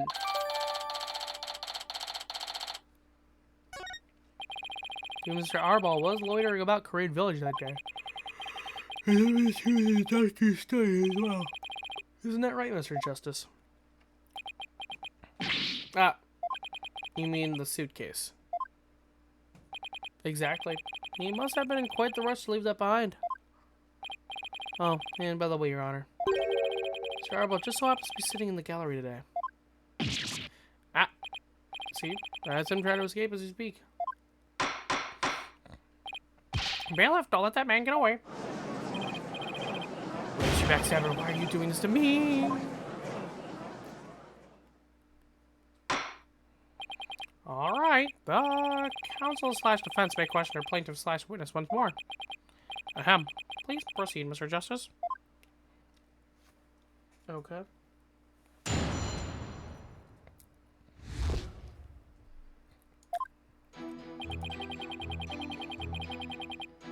Hold it! Why were you taking a walk?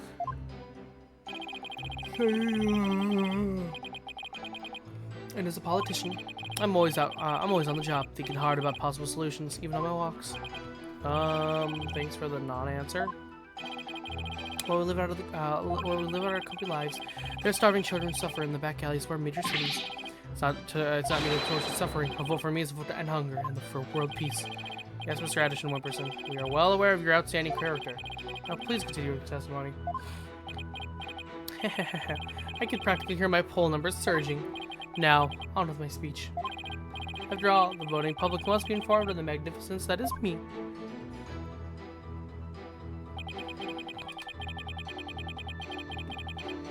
Hold it! Where exactly were you when you saw Mr. Arbol?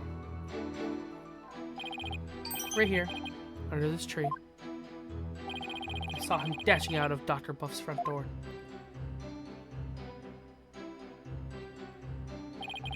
And he didn't notice you?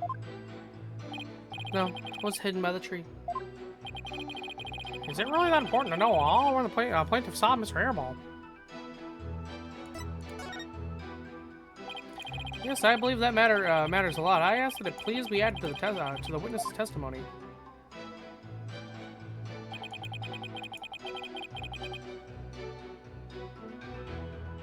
Hold it!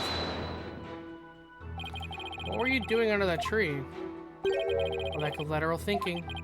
That is a politician's downfall. What? That is why, if I'm elected, I promise to think outside the box. The question was, what were you doing under the tree, Mr. Addison Wimperson? I suppose I can't expect a plebeian such as yourself to understand my grand design. Oh yeah? Try me, O land of plebes. Mr. Addison Wimperson, I believe the court is well aware of your grand political vision. Now, let's have the rest of your testimony, if you please. Can hardly wait for the upcoming election.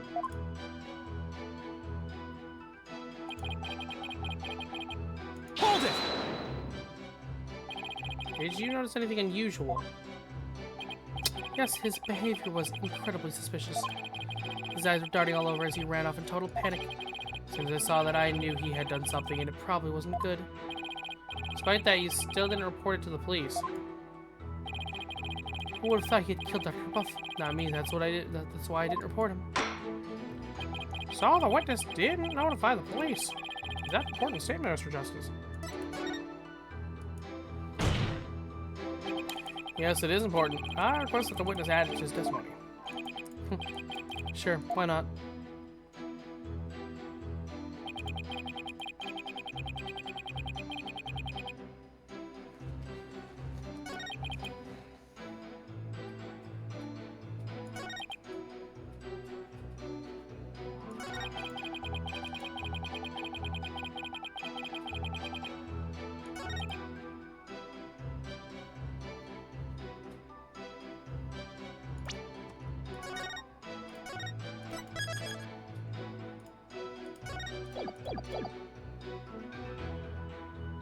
Hold it! You had no idea he was dead. In other words, you knew nothing about what had happened. I am truly ashamed of myself. What? It's been a gruesome murder in my beloved village. What a fool I've been. I was thinking only of the village's future and world peace. Seems my earnest attitude and industrious nature have come back to haunt me. Only a politician would try to pass off self-aggrandizement as self-deprecation. Oh, you think this is how all politicians will be from now on? We're all doomed if they are. If you don't mind, I'd like to continue with my testimony.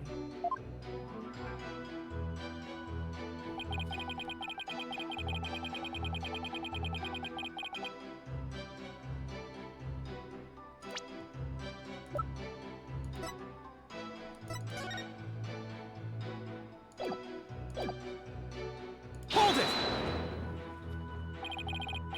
By the time you didn't know the doctor was dead, is that correct? It's true that I've been known as a prodigy from a very young age. Huh? I graduated high school and college with exceptional grades. As class president, I reformed stale old school traditions. My exploits were even covered in local papers. But as exceptional as I am, I can't possibly expect to know everything at all times. This isn't working. Bending the questions to serve his own needs. Hang in there, Apollo. Mr. Addison Wimperson, I believe the court is well aware of your exceptional nature. Now, would you please continue with your testimony? I have the upcoming election in the bag.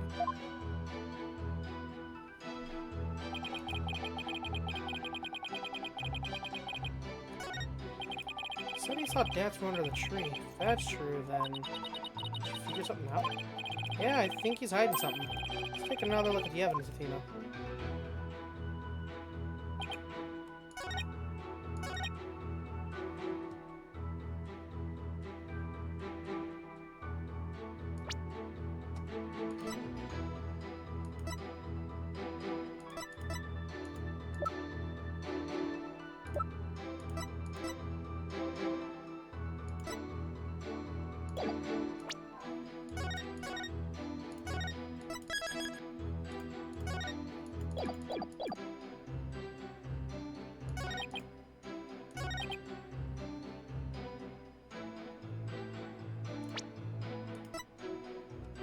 Objection!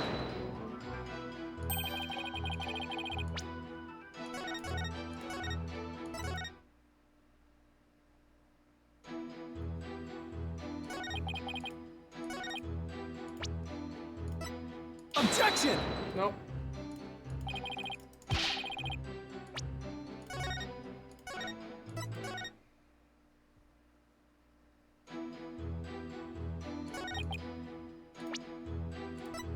Objection!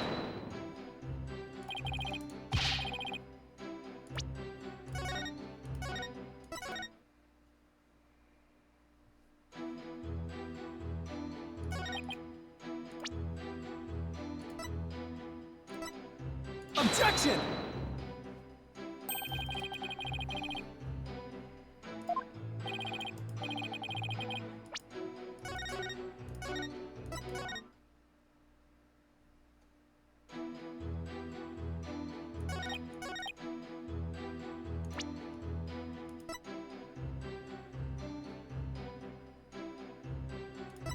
Objection! There we go. Mr. Ashton Whipperson, rather than Mr. Arball. Wasn't there something else that should have had your undivided attention? Like what? Oh yes, of course. Politician must also keep his finger on the electoral's pulse and focus on... Sorry, but you're way off. I am. Would you care to explain, Mr. Justice? The witness saw Mr. Arball from his position here. Then he should have also been able to see the doctor's body. After all, it was right next to a huge window. Why? I believe you have a point there. The body that clearly visible to the witness. Think about it, he wouldn't have reported it to police. Or the witness care to respond.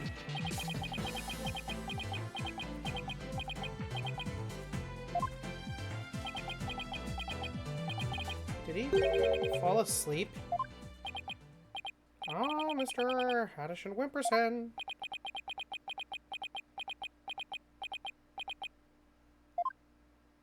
Mr. Addison Wimperson.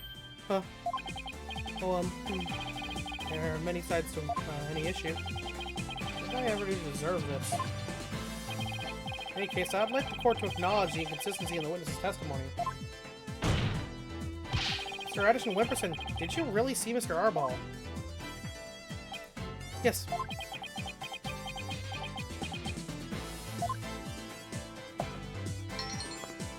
Hold it! Where do you think you're going? Oh, I thought I returned to my seat, seeing as I'd already answered the question. This isn't some small town parliament, so you just stay right there until I say we're through. I'll have you run that by my company Objection! before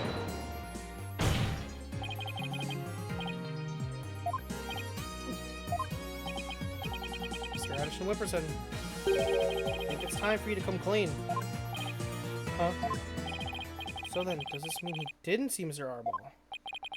As your lawyer, Mr. Addison Wimperson, I advise you to divulge the matter we discussed. Silence is no longer an option.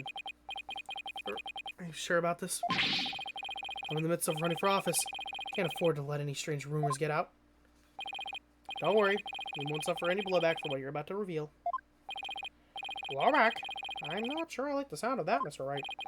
Not to worry, Your Honor. Nothing untoward will come of this, I promise. Now then, Mr. Justice. About was an ominous caller that reported the doctor's death. Come to think of it.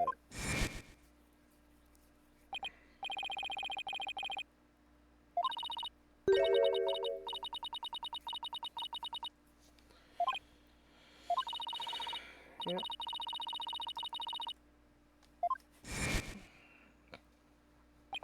Wait, you're not saying that... Yes, that's exactly what I'm saying. The anonymous source who contacted the police after discovering the body was... my client, Mr. Paul Addison Wimperson. What? You don't say. So you see, he played his part as a concerned citizen quite admirably, if I might say so. Isn't that right? Yes. Yes, in our society today, there are too many who choose indifference over righteous action. But I don't number among them. That's why I did my duty as a concerned citizen. One might call me the model citizen, one worthy of standing above the rest. What a real standard bearer he is, reporting it anonymously. Oh, and by the way, Mr. Justice, wasn't there someone else at the scene of the crime when my client discovered the body? Oh, you mean Mr. Arball? He would have been leaving the doctor's house right around then. Wait, that means... Yes, it does. In short, my client witness was Mr. Arball fleeing the scene of his heinous murder. And that's not all, based on what we've heard so far. Mr. Arball looked exceedingly suspicious, and that's putting it mildly. We already know the Defiant Dragons threatened the doctor with bodily harm. And now that they've killed him, the so-called orb transfer agreement is null and void.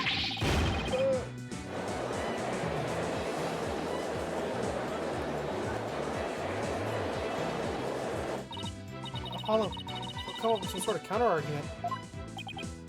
And what sort of evidence do you have? Can you actually prove that it was Mr. Arball who killed the doctor? The move had desperate written all over it. That's all I've got, so I'm going with it. Evidence? Suppose it's true that I don't have any. I knew it. But I do have another witness. You do? You should know I always come fully prepared, Mr. Justice. And my new witness will provide testimony proving Mr. Arball's guilt. New witness? Wonder who it could be. Very well. Bailiff, please summon our new witness. Meantime, the court will take a brief recess. I'd like both sides to use this time to prepare properly. Understood?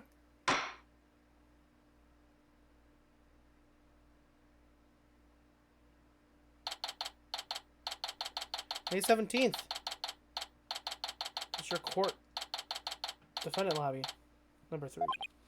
Wow, I knew Mr. Wright would put up a tough fight, but Yeah, just when I thought we had him, he turned the tables on us. It really is the turnabout terror. Can't let him blindside us again. Looks like they've got me again. 3 times in 1 year. That's a new record. Har har har har har. That's please. No more new records or bad puns while you're at it. It's hard enough trying to help you as it is. After that, I'll be more careful next time. This is what Mr. Wright said true. Did you really pay a visit to Dr. Buff that night? Sure did. Can't remember the exact time, though. All I know is he wouldn't hand over the orb. Someone put it in his head that we rebels were dangerous. That's why he threw me out. So the doctor was still alive when Dad last saw him. We still have to prove it, though. Better brace yourself, son. Next witness's testimony could make or break this case.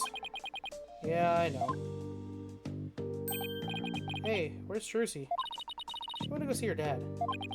Maybe she's still mad. More like worried. Worried that this trial will create a rift between you two. She might then leave the agency. Ha ha ha. She has an active imagination. Excuse me. Trial will be resuming shortly. Well, let's go see what new testimony awaits us.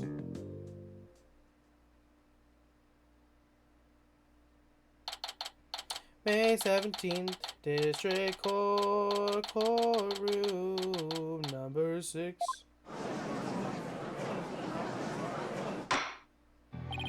Alright, court is now back in session. Mr. Wright, you said you have a witness. Pat. Your Honor, I would like to call the lone survivor of the doctor's murder to the stand. Wait, you can't mean that Sarge is here? You mean Dr. Buff's reclusive son? Did you get him to cooperate? Nothing a little persuasion couldn't handle. Poor child only agreed to help him in catching the killer. Getting a kid like that to overcome his fear. That's impressive. It's supposed to be really important testimony for the kid to come out in public like this. I don't think he is. Very well, Mr. Wright. Please call your witness to the stand.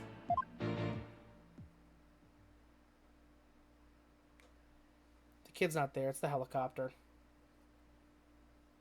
Fucking knew it. Oh my. Sergeant Buff at your service. Sir. Easier as the drone. Really? Oh, Mr. Wright. What exactly is the meaning of this? Past trauma has rendered it impossible for the witness to venture into public. Leaving home was hard enough, and it seems leaving the witness lobby was just too much. But I would still like to continue with testimony delivered via this drone. I understand it must be terrible to lose one's father like that. But testimony via a remote control toy. Well, let's take things for a spin and see how it goes. She's piloting this trial anyway. Judge sure warms up to the idea fast. I think the phrase you're looking for is gave up. Just avoid me, Corporal Justice, to think I was called a comrade. Ah! Fitting the man who killed Papa. That's fallen treason, soldier. I hereby demote you back to private. Corporal? Private? What's he talking about, Apollo? It's a long story. Now then, are you ready to testify, youngster? Locked and loaded, sir. Ready to rain lead down upon the perpetrator. Ha ha ha ha ha.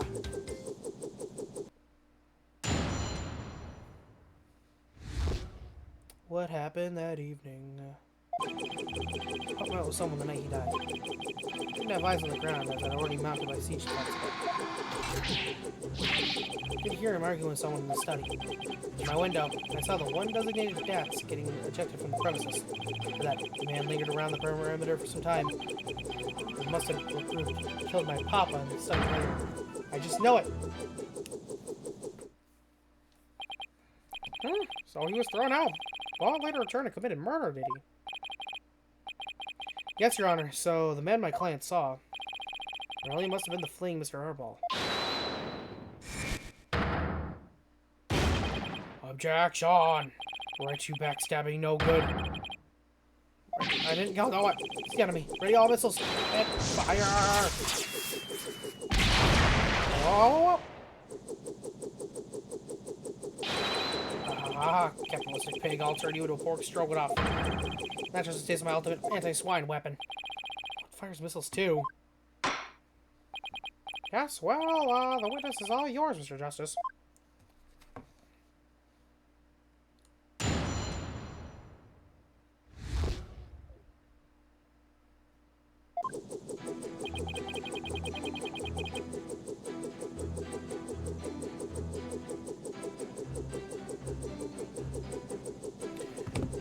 Alright. Hold it! Your father met with someone. Could you be more specific? No, I was in the midst of a crucial defense siege operation. Alright.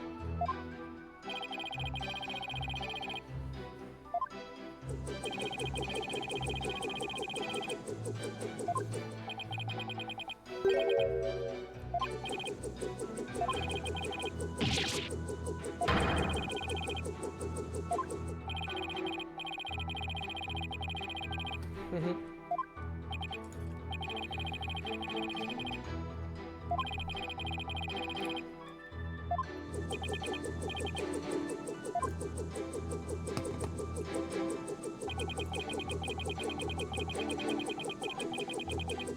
Hold it!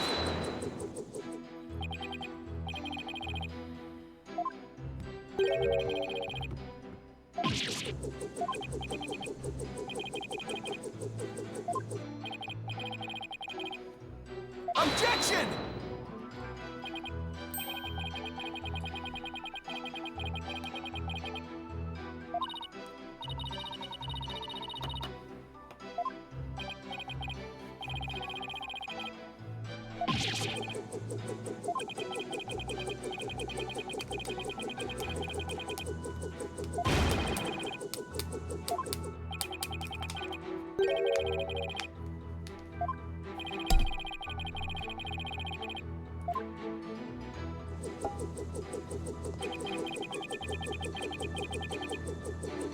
Hold it!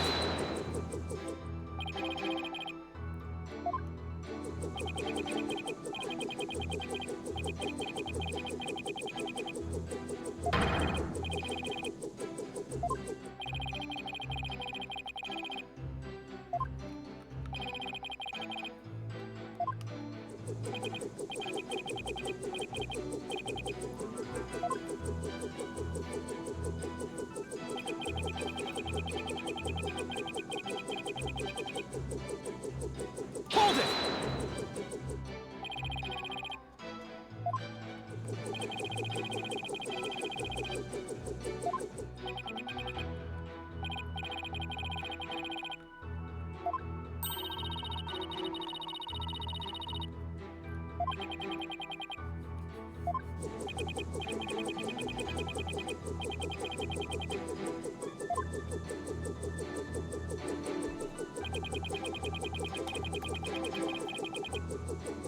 Hold it!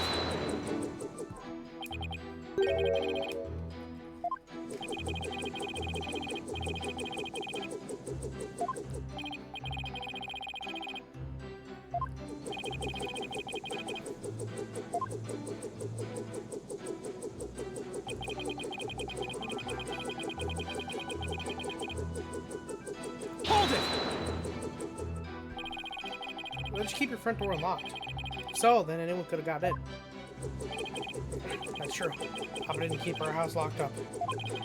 Said there was no need because there were only good people in Crane Village. And he ended up dead anyway.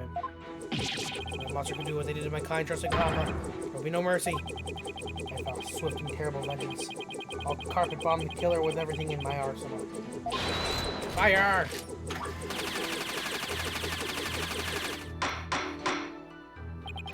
While I sympathize with you, witness, you are afraid for firing Gatling guns in this court.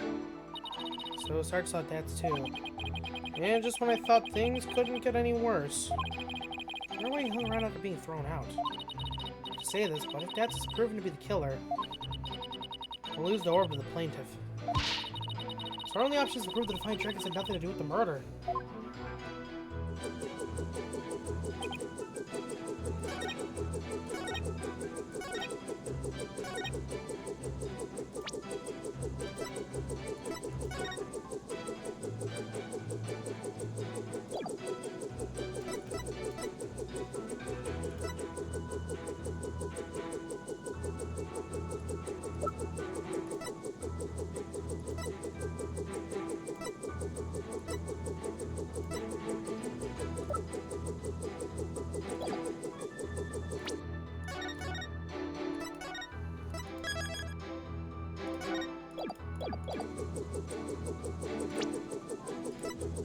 Objection!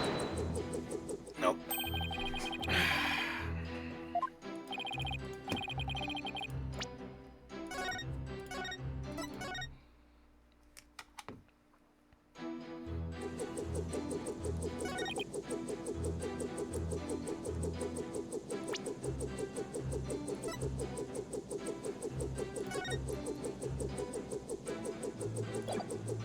Objection!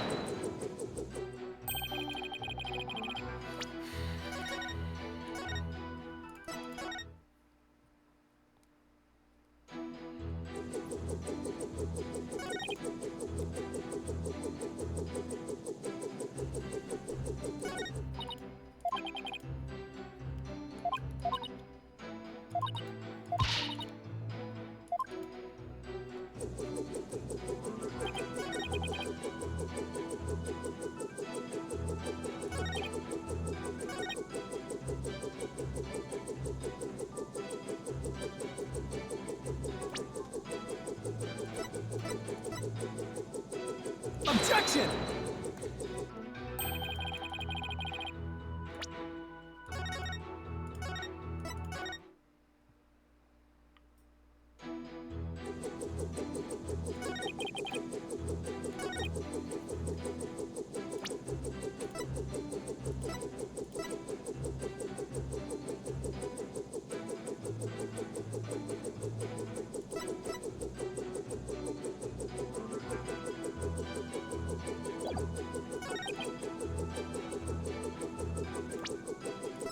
Objection!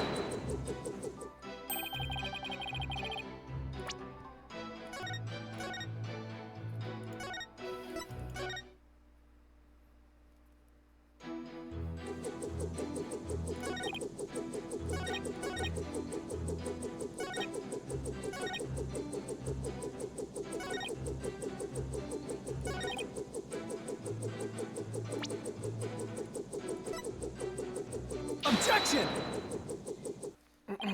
Sarge, are you hiding something from me? How dare you question your superior officer like that? I'm not getting on stroganoff action with Big Boy over here in defense.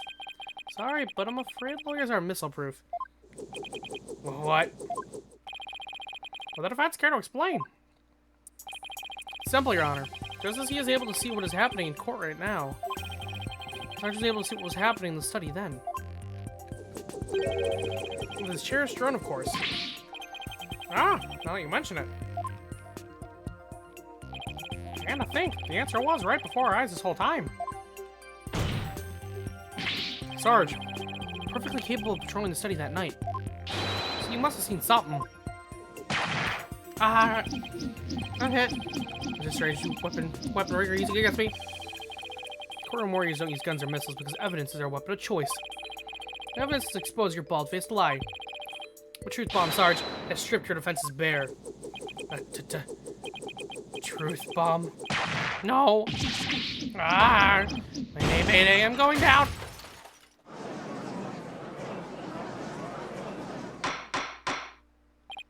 Oh my! Are you alright? Evidence. Never have I seen such fearsome ordnance. Tell it to us straight, Sarge. Girl, you want to help your father, don't you? Papa. Yes, you want to find out who killed him, don't you? So please, tell us what you saw that night. It's not what you think. I didn't see anything. I swear. You sure? You seem awfully stressed for someone who didn't see anything.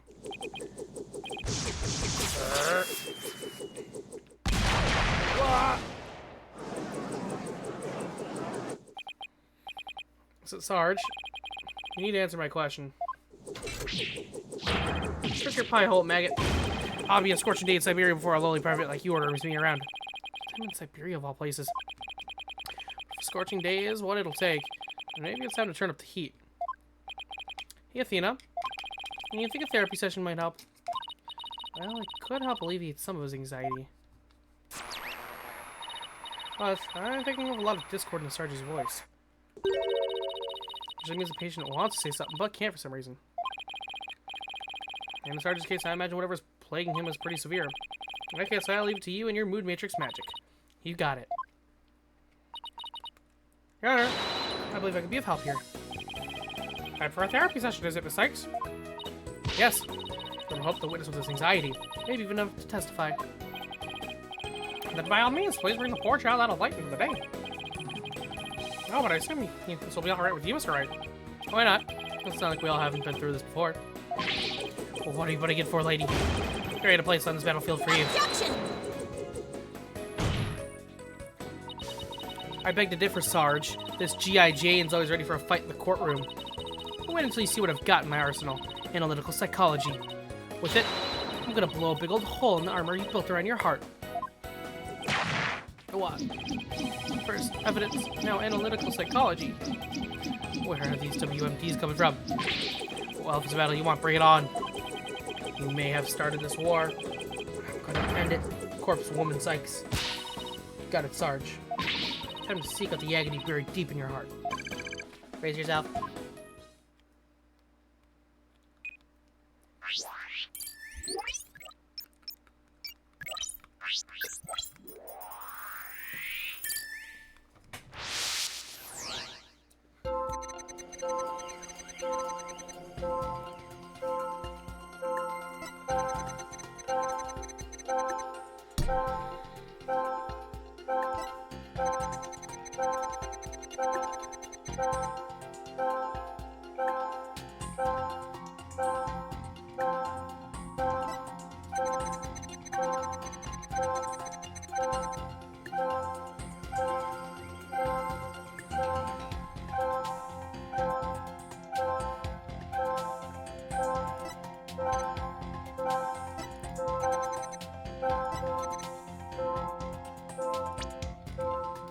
Got it!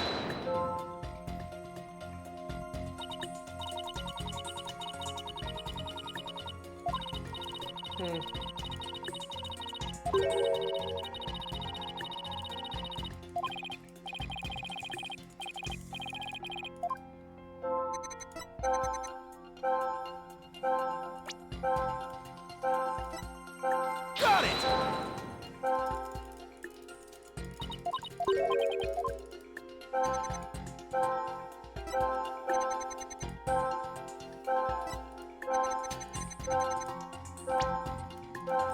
Got it! That's strange. You reacted with shock when you discovered your father's body. Yet you weren't nearly as shocked then as when you saw Mr. Arball. Normally, you'd expect the death of one's father to be much more impactful. Enemy fire. Direct hit. That is strange. I wonder what it could mean. Well, we know he wasn't as affected by his father's death as he should have been. And I think I know why. Oh. Sarge, you weren't just shocked at seeing your father's body seeing Mr. Arball because... Sarge, maybe the truth is you left your room that night. And that's when you saw it. Your father's body. I saw no such thing. Really? You didn't see his body. Alright then. What did you see?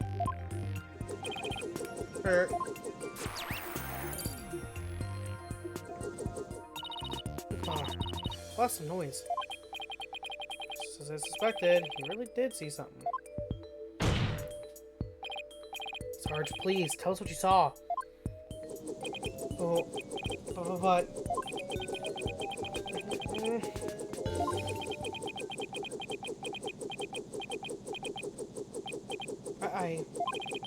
Moment I saw it. Oh, I couldn't bear it. Couldn't stand to lose yet another loved one. Huh? Am I missing something here? Is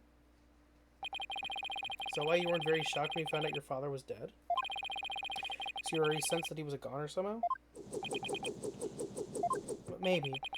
Please, Sarge. What is it you saw on the night of your father's murder? Oh, God. I saw... God.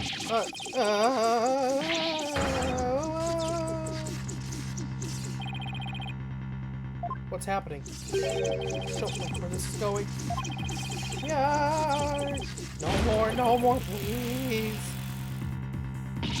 Eek. Help.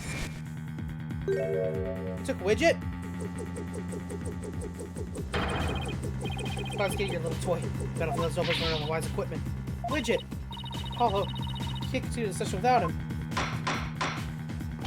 To calm yourself, this is a witness. I hereby order you to submit to your therapy session. What in the blazes?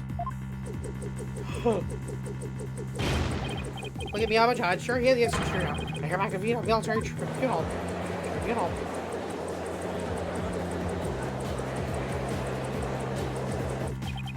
Whoa, whoa. This has gone way too far. Bailiff, rest that drone and sunset. Stop for this thing.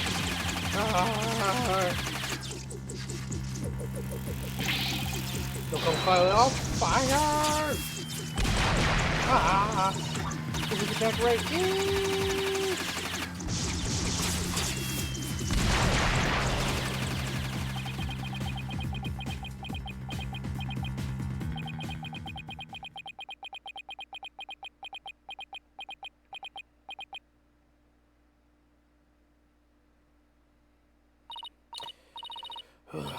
Oh, finally got him back. Does it work? That's what it says, truly a handful. Oh, 2, 3, 4. What? Miss Sykes, what's the witness's current psychological state? Let's see. It's emotionally all over the map. So his out-of-control emotions are in control of him, huh? Does that mean we can calm him down if we can figure out the root cause? Yes, so let's see what we can find. Sarge, can you hear me? Oh, is that you, Corpswoman Sykes? I'm here. Now, I want you to take a few deep breaths. Just try to relax. Try it with me. Breathe in, breathe out. Breathe in, breathe out. In, out. In, out. And now, let your emotions take you where they will. Go on, just let it all out. All forces, attack! It's the least relaxing breathing exercise I've ever seen.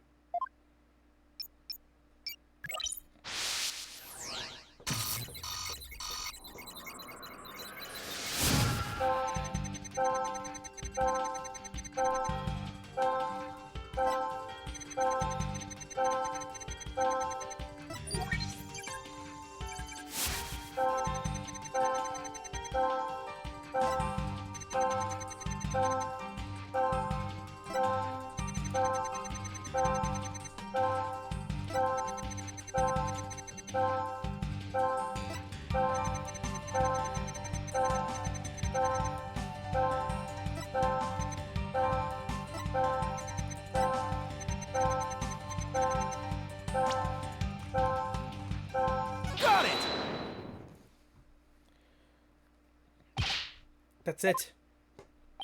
Sarge. You were overcome with shock and fear when you saw those flames, weren't you? Was I?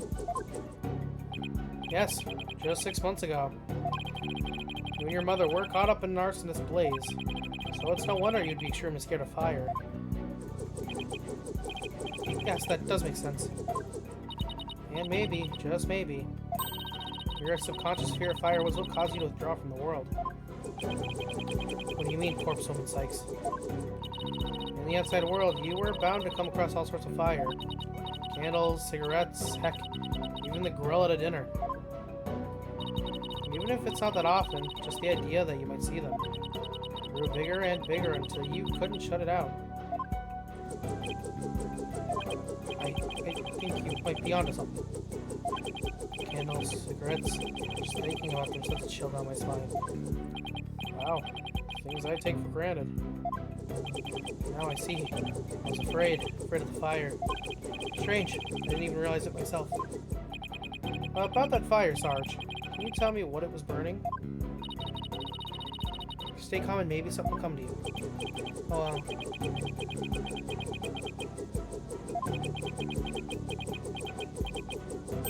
Oh, I'm starting to remember. It was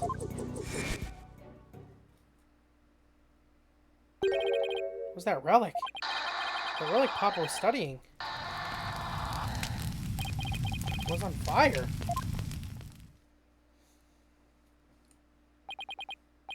The orb was on fire. It's all kind of fuzzy. But yes, the orb was burning right in front of Papa. And there, in the flames was... Mama? Yes, I remember. I saw Mama up here amid the dancing flames. Wait, what?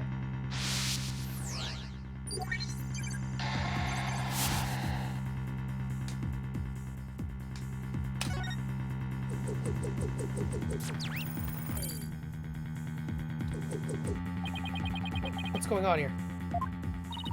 Maybe it's a memory from the fire that killed his mother. It might be confusing with what really happened when his father died.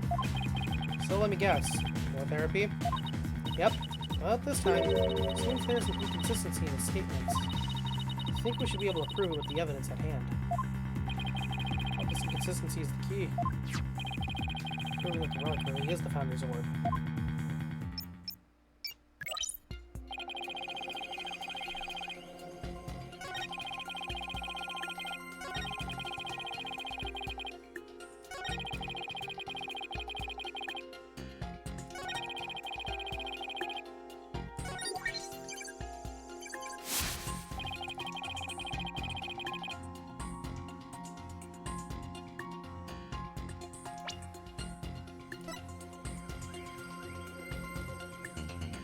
Objection! Don't blame yourself, Sarge. After all, even if you hadn't passed out, the outcome would have been the same. What do you mean? I'm talking about the time of death. Your father wasn't killed right after you left your room. What? Explain yourself at once, Private Justice. You said you saw your father burning the orb, right? Well, that night he went out to hide it in a cave. So what you saw, Sarge, was something that happened before your father left to hide the orb. So you see, you didn't pass out right before he was killed. You passed out right before he left for the cave to hide the orb in the ruins within. So, if I hadn't passed out, that's right, the outcome would have been exactly the same. Because your father, Dr. Buff, was killed after he returned from the ruins. And therefore, Sarge, there's no need for you to blame yourself. Oh, I see.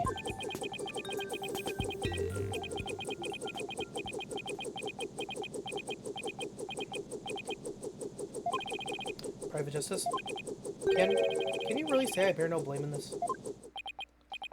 Well, why do you ask? Because the truth is, if I hadn't engaged in my siege defense, Papa would still be alive. Sarge, Papa wished nothing more than for me to live a happy, healthy life. So he quit his job and moved us out, away from the big city. But even then, I didn't have the courage to set foot in the outside world. And in the end, I failed to make Papa's wish come true.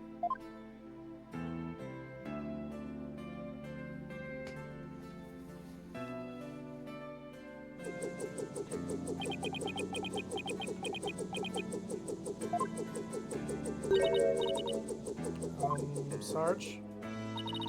You want to make your father's wish come true. That's what you really want. And who's to say it's too late? Why don't you take the first step now? My first step? That's right. You can cast off all your regret. Stop standing still and start moving forward. You have the power within you. I know from experience. I know what it's like to feel like you do. But only you can decide to take that first step.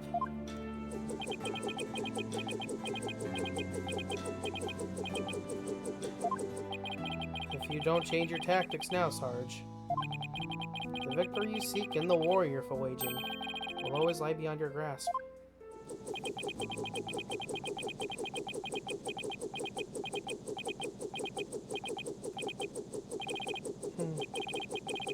I think I understand now. I've made up my mind. As of this moment, I'll suspend my siege defense indefinitely.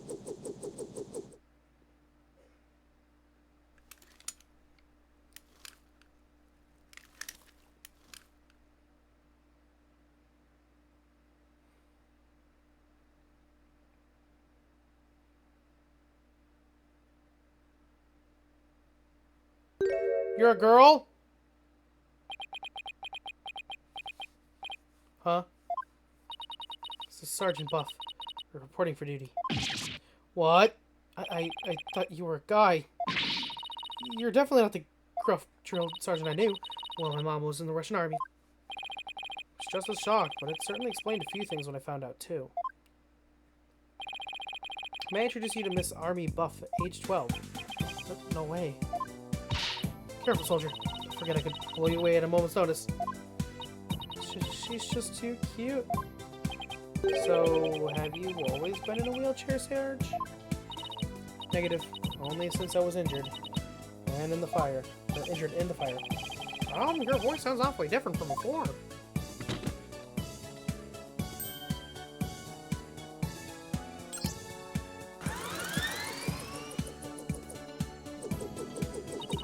My drone features a voice modulation device. It's one of the Army's many technological marvels. Well, you fooled me. I thought some 20-something military fanatic was up to controls. If that's all clear to you troops, I'd like to proceed with my testimony. Just remembered something. It's as crisp and as clear as a trumpet at a roll call.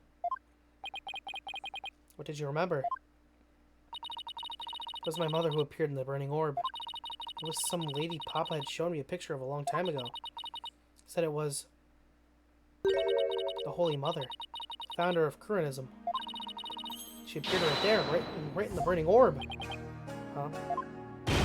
What did you say?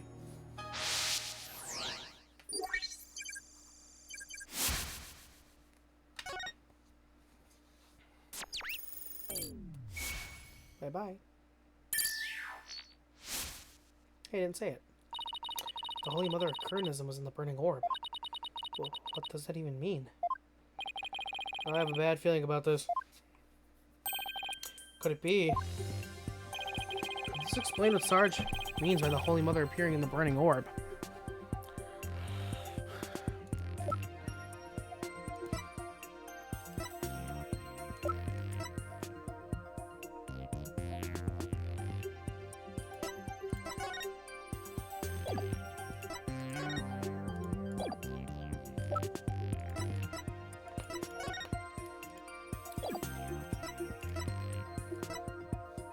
Oh, I don't know. Take that! What's that? A piece of related evidence? Wouldn't you agree? But to be honest, I'd have to plead the fifth if you asked me how certain I was. Private, did you really think it's a cook-a-man plan to rout out an enemy? Oh, shit. Be more careful. The fire was burning. Maybe the evidence you're looking for has to do with the fire. Yeah, I know. Oh, the book. Take that!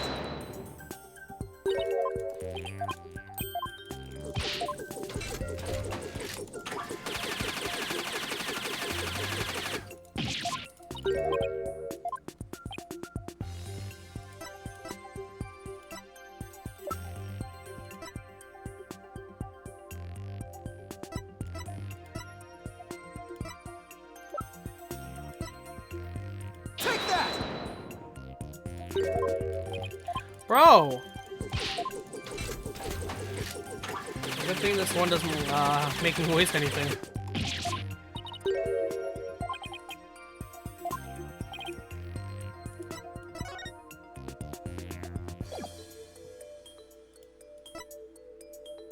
Take that! Dr. Buff's research notes? What do they have to do with this? This, the burning orb, the appearance of the founder. This part points to both.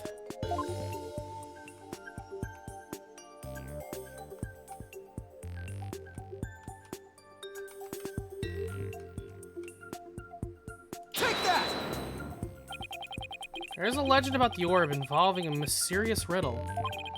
The song, in turn, is said to contain the key to solving it.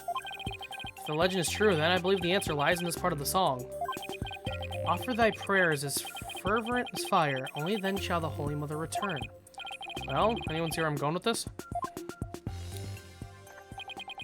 Prayers as fervent as fire. You're supposed to set the orb on fire? The whole stanza seems to suggest that the founder will appear at the orb set on fire. Wait, so the doctor, he... Yes, Athena. He had solved the ancient riddle of the founder's orb. Oh my!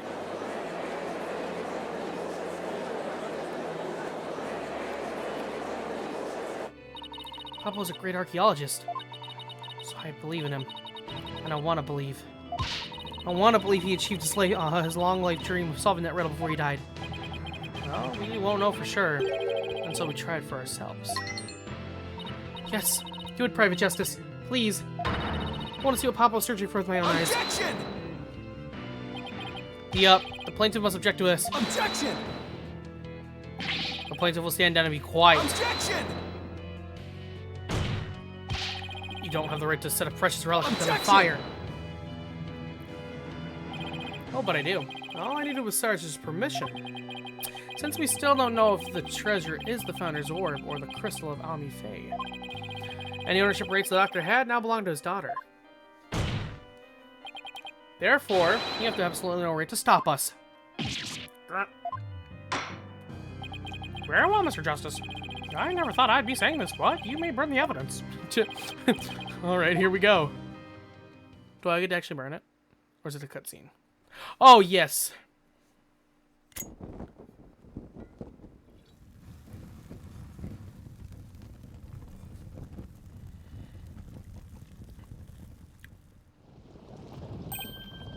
Look. Apollo, the inside of the orb. It's melting. There's something in there. Oh. Ah. Dirk, isn't she? The guard leaves no room for doubt. It's the Founder herself, face and all. I don't understand. The greatest of taboos in Koreanism. That depiction of the Founder's face. And here it is, hidden within this orb. I want to hear the song. Sorry, Mr. Wright, but as you can see, the issue is crystal clear. This figure is the Holy Mother, founder of the Koreanism. And based on that, this must be none other than the Founder's Orb. Objection! But be that as it may, Mr. Arball still may have killed the Doctor. If so, it would render the orb transfer agreement null and void. Don't play dumb, Mr. Wright, the truth of the matter has already been proven. Dr. Buff wasn't killed right after Sarge saw Mr. Arball. It happened after the Doctor came back from hiding the orb. And you've no proof that Mr. Arball was still around at the time. Your claim that the Defiant Dragons were behind the crime doesn't hold water. And that means the orb transfer agreement is still perfectly valid.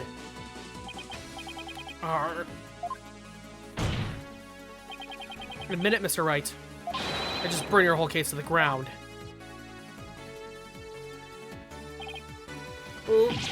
No!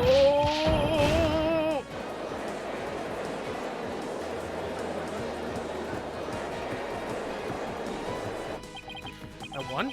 I actually won. But Mr. Wright, would you care to respond? Respond? Didn't think so. Wait, did we just win? Did we actually beat the Turnabout Terror? You're amazing, Apollo. Don't just stand there, Wright. Do something.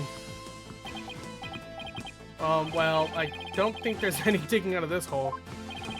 Mr. Addison Winterson, I think it's time for your concession speech. I have proven beyond a shadow of a doubt that this is the Founder's Orb. The facts don't lie, but you obviously do. How's that for a campaign slogan? Well, why, you contemptuous peasant? I think this is a good time to wrap up this trial. If both parties have no further objections, I will render my verdict. No objections here, Your Honor. No, You can't do this. The crystal is mine. I'll lose the election if I lose that crystal. I'm sorry, but there's really nothing more I can do. You haven't forgotten about our little chat, have you?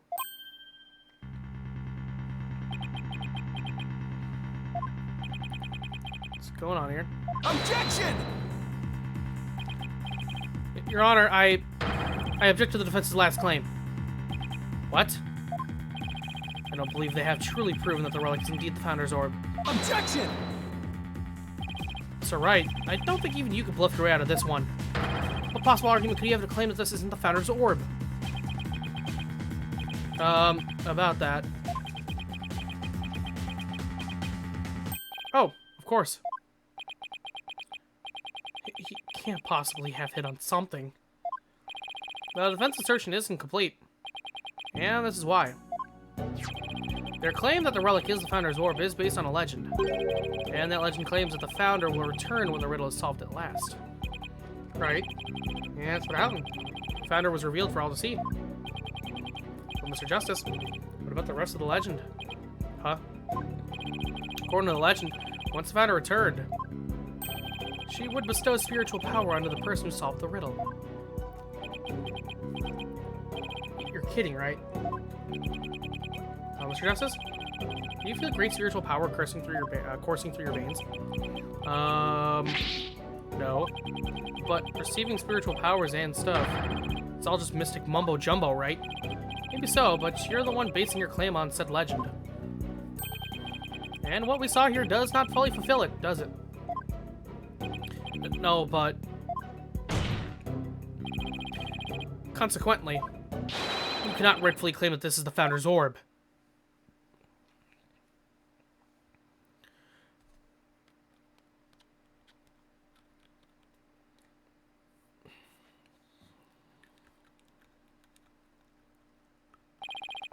What's gotten into him? Why is Mr. Wright doing this?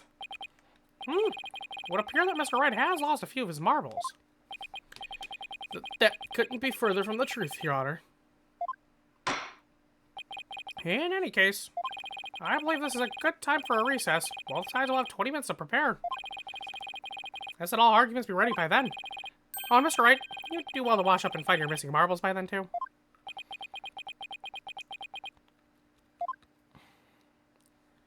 What the fuck? May 17th. Mr. Court.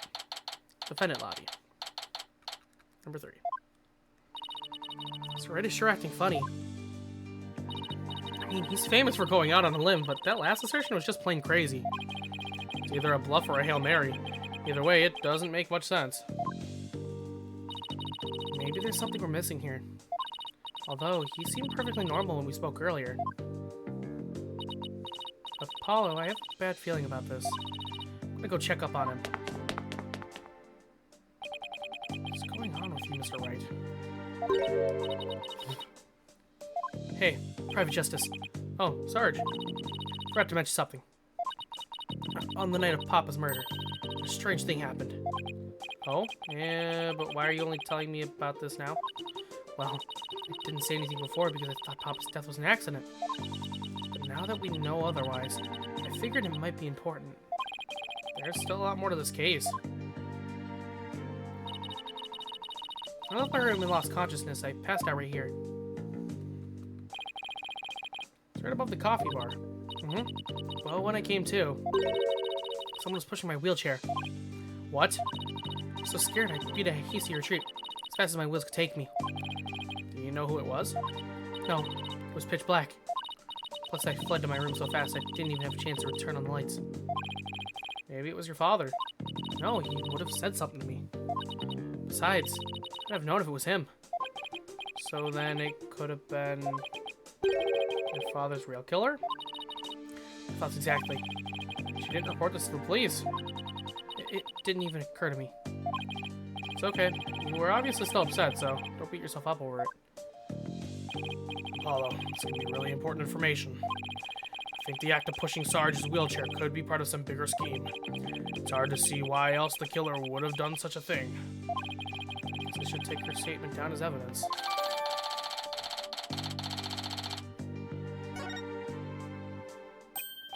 Oh, welcome back, Athena. What's with the long face?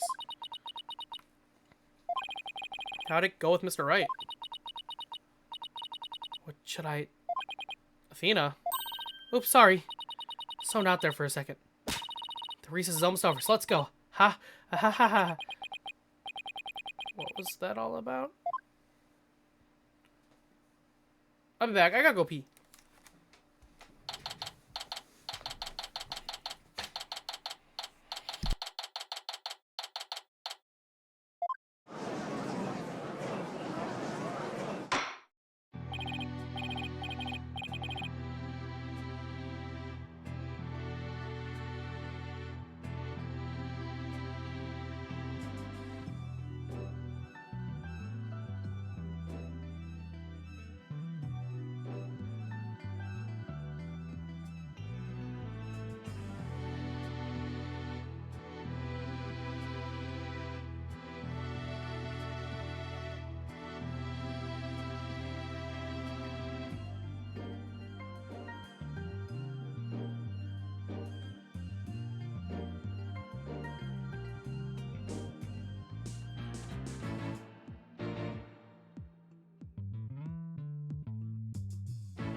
I'm back. Welcome in, Jordan. And I hope you're doing good. And I do appreciate the follow. How is your Wednesday night going?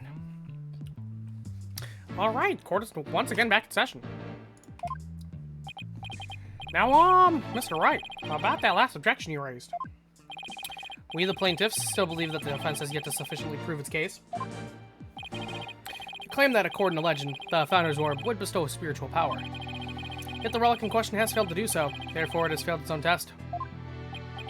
I see. Sticking with that ridiculous argument. Furthermore, even if it is the Founder's Orb, it can't be ordered to define dragons. After all, they were the ones who killed Dr. Bluff. Objection! What are you talking about? It was already proven to be false. There are no grounds for certain that the Divine Dragons murdered the Doctor. But I'm afraid there are, Mr. Justice. Your Honor, I would like to present new testimony to this court. Testimony will show that Dad's airball did in fact kill Dr. Bluff. What? Very well. You may call your witness.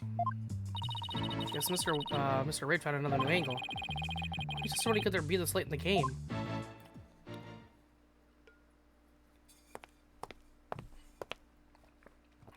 Him again. Fellow citizens, it is I, Paul Hedison, the once and future representative of the people. Jeez, not him again. My client divulged new information to me during the recess. He remembered something he saw, you see. Something crucial to this case. How very convenient. Of course.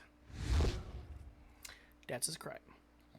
It was around 11 at night, and I was out on a mobile meet and greet around the village. That's when I saw Dr. Bluff being murdered from outside his window. Mr. Arbol stuck up from behind and struck him on the head. His weapon of choice, a suitcase. A big, strong man like him could easily swing a heavy suitcase onto someone's head. You saw the murder as it happened. And you're just now telling us because... I've saved the best for last. It's a tactic known to all political greats. The murder weapon was a complete mystery, but my client's eyewitness account has finally brought it into the light. According to the autopsy report, Dr. Buff was struck to the head by the corner of some object. Suppose that could very well be the corner of a suitcase. Objection!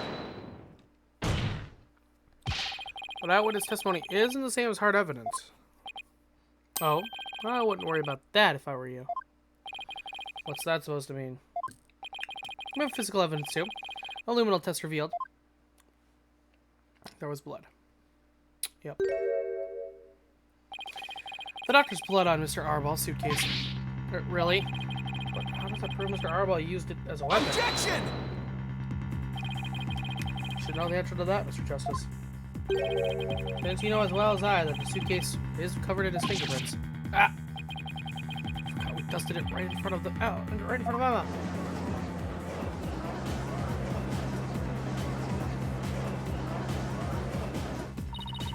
The turnabout terror strikes again. This is quite convincing testimony and evidence. Nevertheless, you may proceed with your cross-examination, Mr. Justice.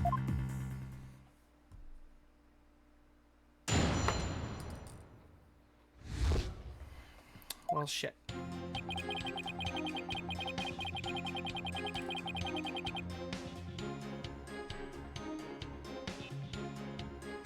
Hold it! You want a so-called mobile meet and greet at 11 at night? That's right, it's the perfect time because everyone is at home. You should have seen how the villagers' eyes teared up when they heard what I had to say. Tears of frustration, no doubt. You weren't riding around in your Pelican. That's right. Some village idiot reported me to the police. I've been banned from using it after dark. No wonder. Well, with all the noise he makes. So what exactly did you see then?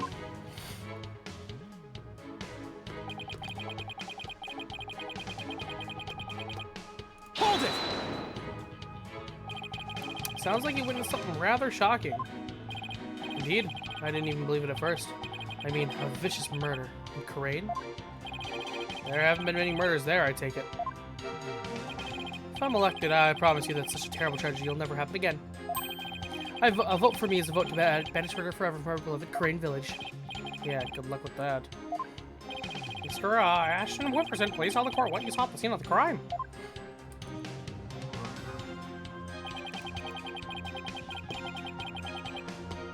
Hold it!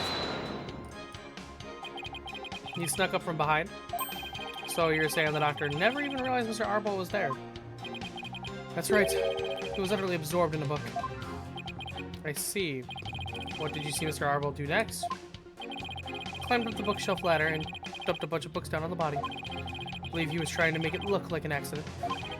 But that idiot didn't realize I could see everything from outside the window. One of those statements doesn't feel right. Your Honor, I believe the witness made an important statement just now about how...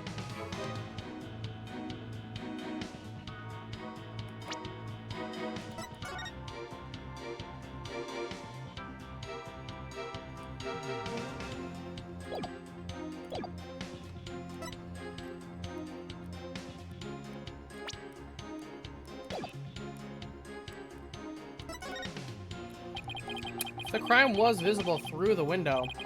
That's earth-shattering testimony. Is it? Because to my ears, it sounds like a rather obvious fact. Shit. So it was the book part. Very well. Will all the witness please continue with his testimony?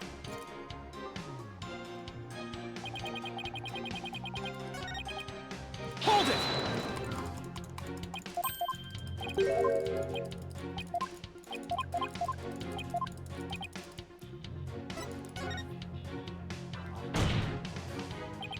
The doctor was reading a book at the time of the murder. That's vital testimony. Very well. Well, witness will please add that statement to his testimony. The doctor was standing in front of the bookshelves, absorbed in a book. Hold it! He watched a murderer commit his crime and did nothing to stop it.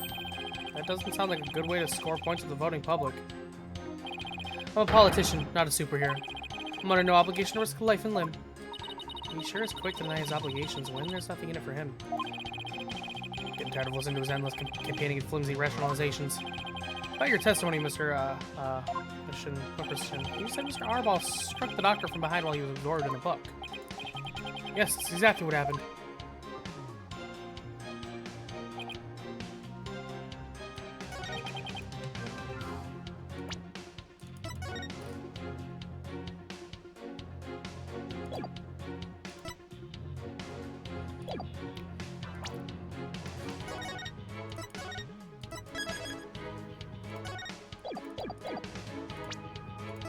Objection! Damn it.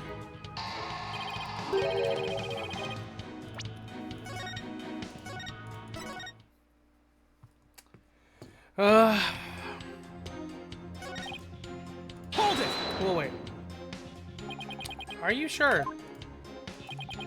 Positive. I saw it with my own two eyes. Yet, despite your certainty, you kept quiet about it until now. No, I was waiting. I knew there would be a perfect chance to talk about it later. Information must always be disclosed in a strategic manner. That is one lesson of King's Craft as taught by Edition Craft. Is there a lesson by chance in the Edition King guidebook? Shit. Anyway, I saw Mr. Arbol commit that heinous crime. Oh, you fucking did.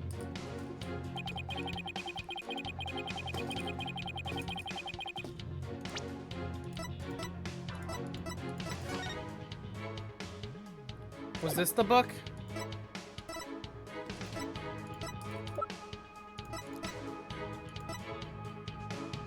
Wait a minute!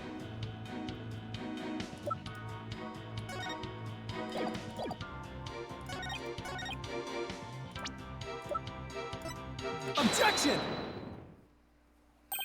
The doctor was standing in front of the bookshelves, absorbed in a book, you say? I'm sorry, but it seems your testimony is completely unreliable. That's quite a bold statement. Well, let's hear you back it up. I challenge you to prove that I am anything but 100% reliable. It would be my pleasure. Lately, it seems the doctor's eyes have gotten so bad he needed reading glasses. However, his reading glasses were over on his desk. So you see, there's no way he could have been reading in front of the bookshelves. I'm sorry, Mr. Edison Whipperson, but I'm gonna have to ask you to explain this discrepancy to the voting public. You what? I'll explain it, you lolly cur. I simply made a mistake, you see. The doctor was actually sitting at his desk when Mr. Arball hit him over the head. But then the doctor would have been facing him. Surely he would have seen him and tried to run. Dr. Buff was nodding off. I could tell just because his eyes were closed and he wasn't moving. Sounds more like what you would do. Then how do you explain the fact that he was struck in the back of his head? Is that something that should be impossible from the front of the desk? Oh, about that. He bowed his head when he nodded off. That's when he was clobbered. So that's what you saw. Well, Mr. Justice, that sounds like a perfectly reasonable explanation to me. Do you have a problem with the proposal of the doctor was struck while nodding off?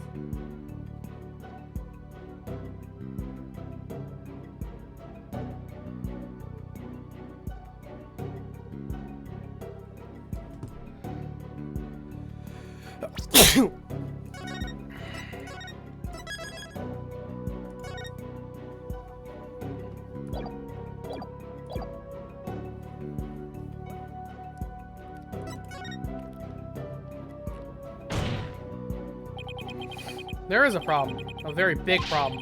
This statement doesn't hold up under the slightest bit of scrutiny. Is that so? And will you please show this court what evidence you have to justify this? Gladly, Your Honor. This shows the problem with the witness's claim that he saw the doctor nodding off. Take that!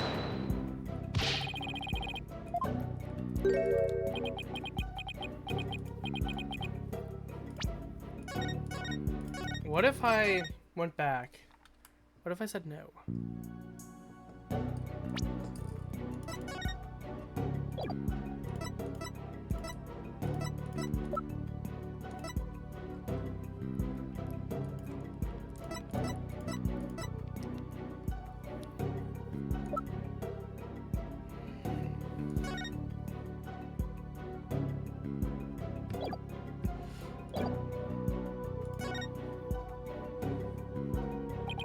No problem here, Your Honor. The doctor was probably dozing off, just as the witness said. But no, Paula, wait. Except that you might as well admit that that's kill. Okay, so it is. Well, I actually do have a problem with that statement. Very well. Well, let's avoid careless answers like that, or I will have a problem with you. Okay, so it is. It is. Okay.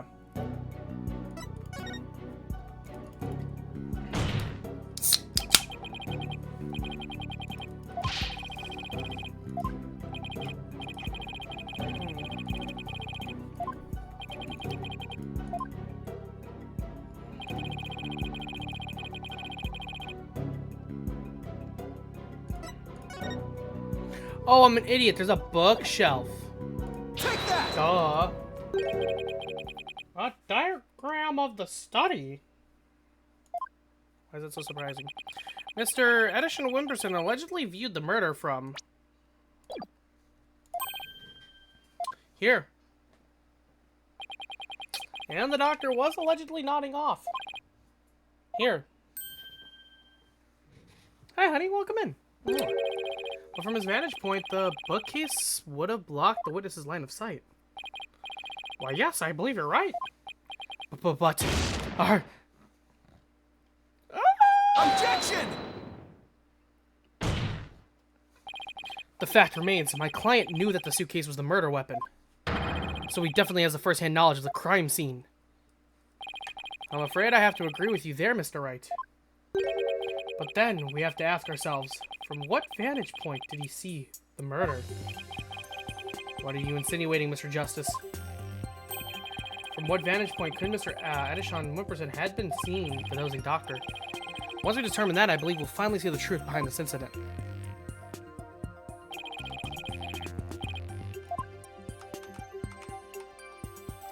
Up here! Take that! You gotta be kidding. But that's... It is indeed. But everything only makes sense if the witness was there in the study. Inside the study? But that's the scene of the crime. I know. Mr. Edison Wimperson, the man who claims to be a witness to the murder, was most certainly in that very room. Apollo, are you suggesting... Mr. Edison Wimperson, weren't you the one who actually swung that suitcase? Objection! What you're proposing is ludicrous. My client is a small, thin man, whereas Mr. Arbol has the musculature to pull it off. But there's dumbbells inside. He has a point. Give up trying to lift that thing after one go. That's right. Did he kill it with the sign? Now do you understand? The rebel Dratz Airball is the doctor's killer. As long as the suitcase is the murder weapon, the suspicion falls entirely on Dats. But to poke a hole in Mr. Wright's argument somehow, Apollo. Oh, I will. And with his own technique, no less. Bluffing. Mr. Edison Wimperson couldn't swing the suitcase around. We'll just have to consider another way he could have used it as a murder weapon instead. Gotta turn this case on its head, Mr. Wright, just like you taught me. You talk big, Mr. Justice, but do you have what it takes? Wow, this should be interesting. Mr. Edison Wimperson's testimony has been filled with one inaccuracy after another. First, he stated that Dr. Bluff was in front of the bookshelves. Now he claims the doctor was sitting at his desk. So, where was the victim really when he was killed? Also, where was his killer? And how was the murder weapon really used? So, the important thing here is the position of the victim and the killer relative to each other. Yes, Your Honor. If they were positioned in a certain way, it would be possible to use a suitcase as a weapon without lifting a finger. You can't mean... I would ask the court to recall the study's layout. It's quite distinctive, as you can see. Now, if Dr. Bluff were sitting in a certain spot and his killer were at a certain other spot, the suitcase would become a weapon anyone could use. Very well, Mr. Justice. Where was Dr. Buff's killer at the time of the crime?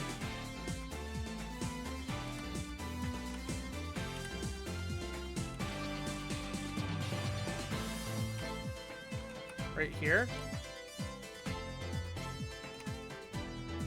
Take that! Shit, how could murder have been committed from there? Yes, I would love to see a demonstration. Well, wait, hold on. Is it up top? That's what I was thinking from before. Fine, goodbye to my point. The killer didn't swing the suitcase. There aren't many other ways to use it as a weapon. I know, and there aren't that many places to use it from either. I don't know. Did he drop it on his head? That would be weird.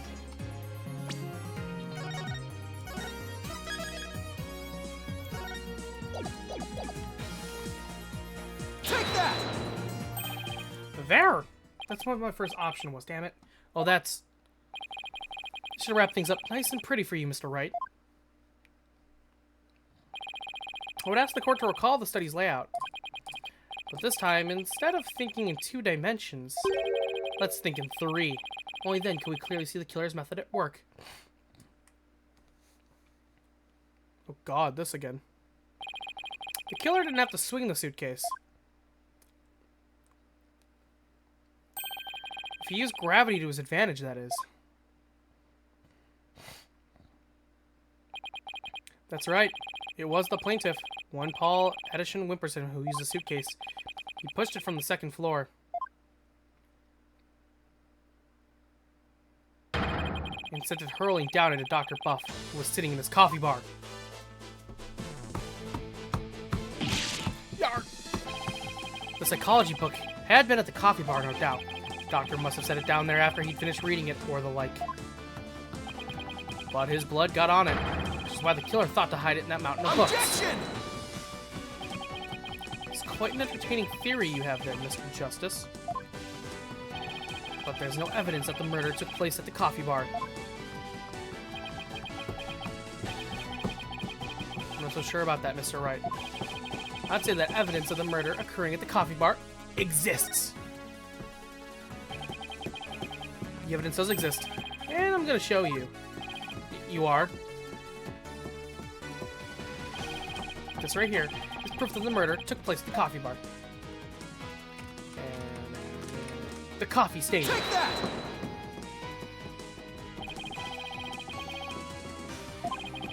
out some more. It was still a bit damp when we saw it yesterday morning. One look at this book speaks volumes, I'm afraid, Mr. Wright. It tells us the doctor was having a cup of coffee at the coffee bar. That's when the suitcase came hurling down, striking him on the head, causing both his blood and his coffee to splatter onto it. Well, Mr. Addison Whipperson.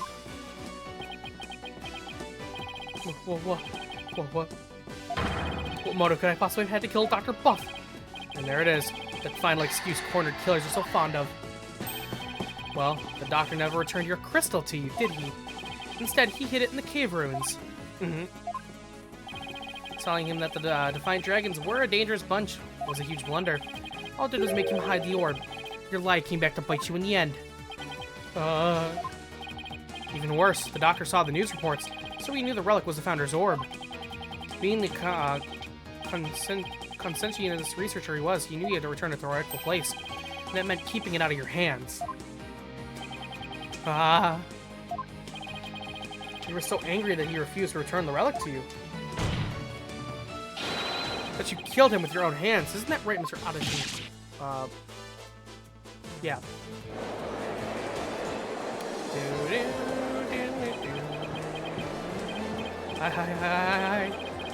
That is... Hold it! Phoenix, what are you doing? Apollo. Please don't accuse my client of murder. Huh? What do you mean, don't accuse him? Why would you even say that, Mr. Wright? Or what I meant was, he's a promising politician with a bright future ahead of him. It's in our nation's best interest to avoid burdening him with that taint of a scandal. Say what?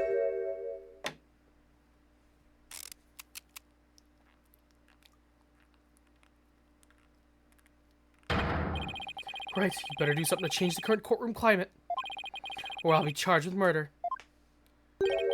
And you know what will happen to her if that happens. What's he talking about? Well, I can ponder that later, for now. Mr. Wright, you can't possibly believe that Mr. Arbol is the killer. You really gonna send an innocent man to prison? Thought you were better than that. Well, Mr. Wright, answer me. Mr. Wright, what in the world's going on here? If you won't say anything, then... Mr. Addison Whipperson, the defense hereby accuses you of... Apollo, wait! Not you too, Athena. It's just, I wasn't sure whether I should say anything, but... During that last recess, when I went to check on Mr. Wright, I overheard something I shouldn't have. Trust Maya's unharmed? I can't really say, but just remember, if I am arrested or fail to obtain the treasure, there will be consequences. Consequences of the worst kind, if you catch my drift. Again? Relax. All you have to do is ensure I get my hands on that relic. I must deliver it to my benefactor at all cost. What do they want that relic for anyway? It's something to do with an old legend. My patron seeks the great power said to be granted to whoever solves its secrets. Maya? As in Maya Fey? Yes, the boss's legendary former assistant. Miss Fey's being held hostage? So it seems. Why didn't you tell me as soon as you heard this? Sorry, it's just Mr. Wright spotted me before I could slip away. Made me promise not to tell you. He said it would make things more difficult if you found out. As if things weren't already hard enough. So that's why Mr. Wright was acting so strange. I had no idea. This must have been excruciating for him. Thank justice. There's got to be something you can do. Mr. Justice, how about that last statement of yours? I believe you were in the middle of accusing the plaintiff of murdering Dr. Buff. Would you care to continue?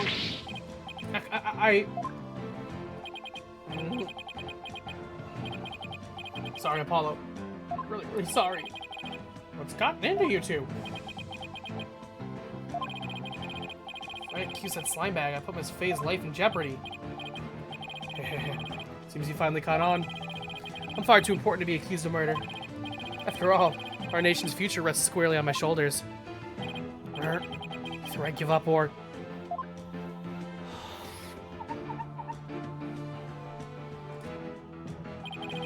Once I present the crystal to my patron, my victory is assured. Then one day, I'll become president, and then king. I'll have every politician at my command now. Track your execute. Fuck. I can't kowtow him now, but the defense would. It would like to retract the previous accusation.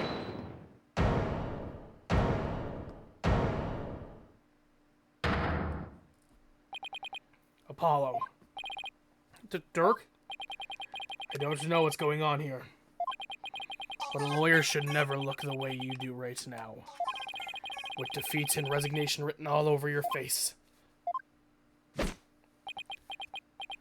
A dragon never yields. Even when wounded, a dragon bites down hard and never lets go till his dying breath. It glares, it roars, and it latches its jaws firmly onto its prey until the bitter end. That's what lawyers do.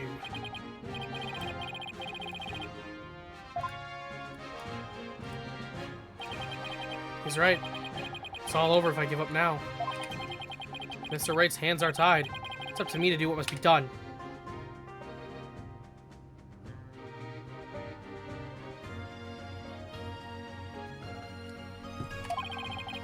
He saved my neck so many times. Now, it's my turn to save his.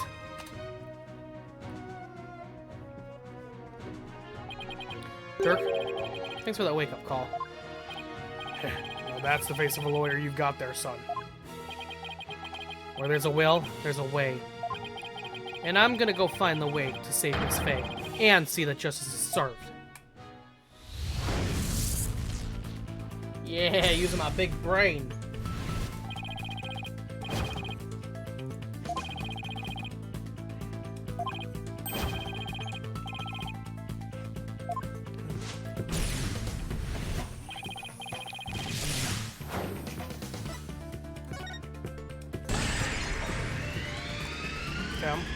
We have not solved the riddle yet. This is defender will bestow great spiritual power when she returns. But if it's true, that means we haven't solved the whole riddle yet. But how can that be? Are we missing something? Wait, maybe. Maybe the part about the founder returning should be taken literally. How would it be possible for a dead person to return to the world of the living?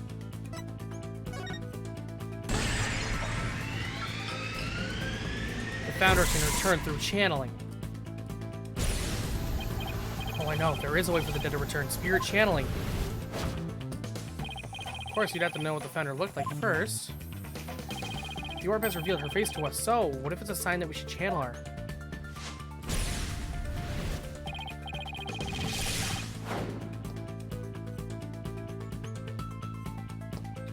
Given the facts, in order to solve the riddle and receive the founder's power, I would need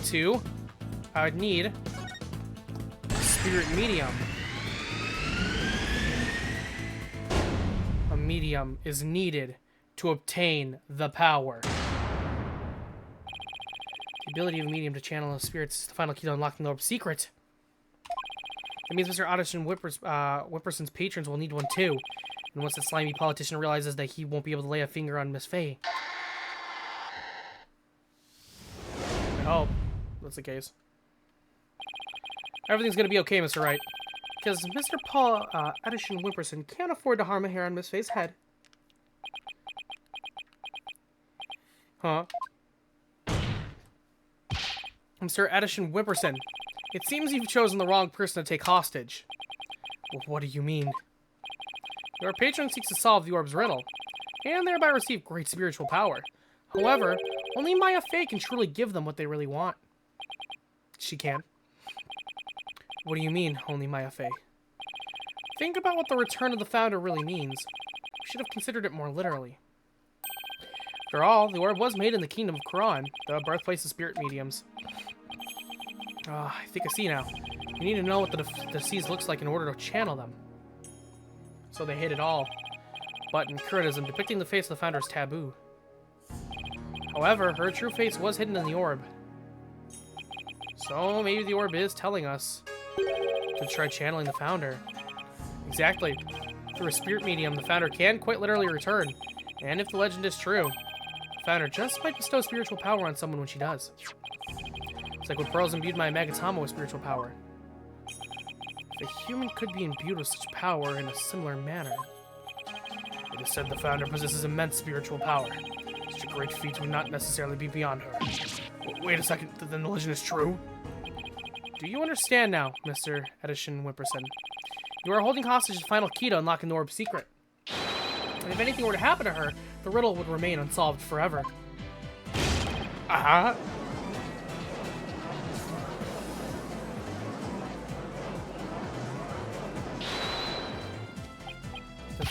There's always Profe. I can simply ask her to help.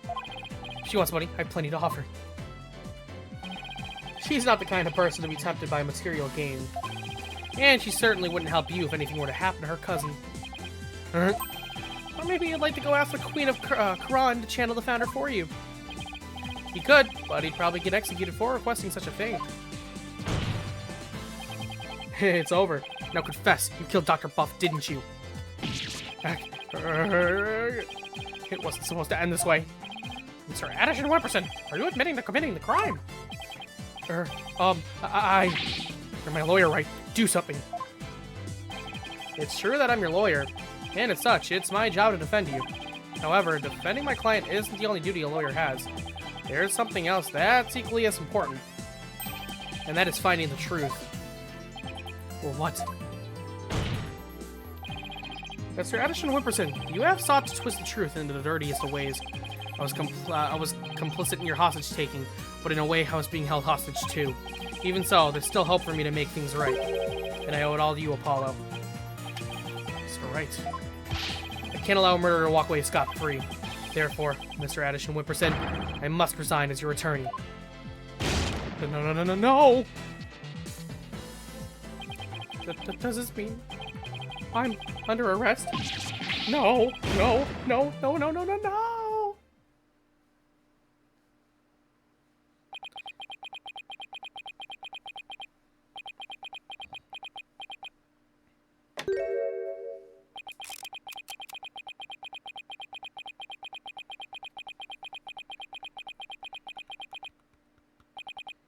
Well, I have nothing to confess. What? I said I have nothing to confess. I don't and I won't, especially not to plebeian like you. This guy doesn't know when to give up. Besides, there's no truth to these allegations. I mean, look at the suitcase. You'll find a single print of mine on it. All that means is you wiped them off, taking care of only Mr. Arbles. As many a good politician has said before me. No comment. In that case, try switching things up, Apollo. Look at the situation from a different angle. Is there really nothing that points to the suitcase being dropped from above? Evidence that points to the suitcase being dropped from the second floor. The killer pushed the suitcase from the second floor hallway over to the coffee bar. That would place him right around here. Ah, maybe. Just maybe. Thought of something, Apollo? I believe this piece of evidence to be connected to the dropping of the suitcase.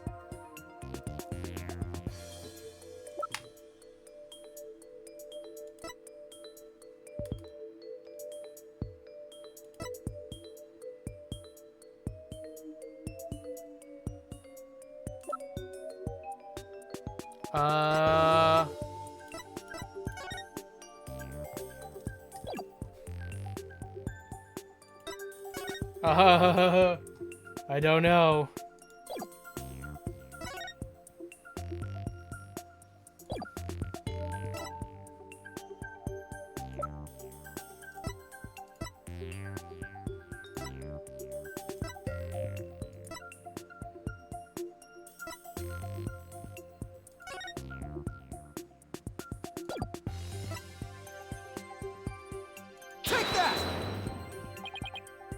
That appears to be a statement, but how's this related to the case? On the night of the murder, Your Honor, Miss Army Buff physically left her room. That's when she saw the doctor burning the orb and subsequently passed out, right above the coffee bar. But with her there in her wheelchair, the killer wouldn't have been able to drop the suitcase down into the door. The doctor, good point. However, according to Sarge, she woke up just as somebody was trying to move her in her wheelchair. Ah, so the fingerprints are on that.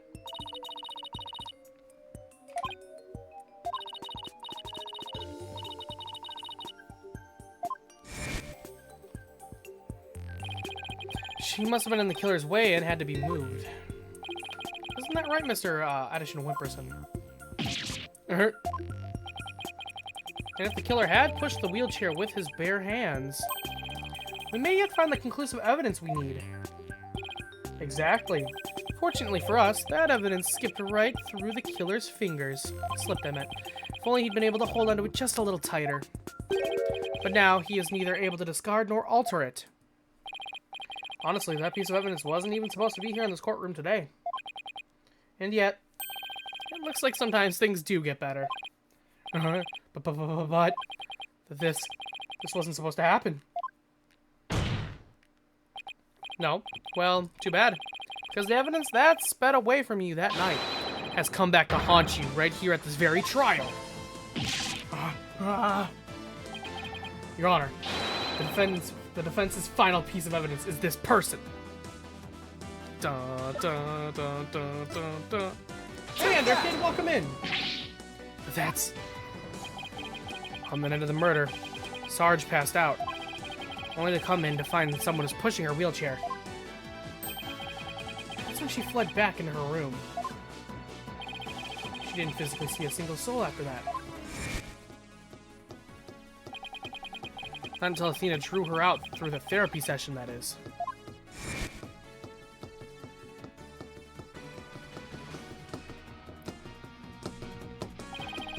While the killer was able to wipe their prints on the suitcase off, the same can't be said for the prints that got away. My fellow Koreans. Not much. We're currently actually on. So this is Spirit of Justice. This is the 6th and final mainline series game. And this is actually the last case. There are 6 cases in total. The 6th case is a bonus case, kind of like that that bonus case with the orca from the last game. But this, as far as the main story goes, this is the last case. While this trial might be close to being over, the case still isn't. It's still got a long time going. My fellow Koreans. Well, Mr. Paul Addison Wimperson, try to explain your way out of this one. The podium is all yours.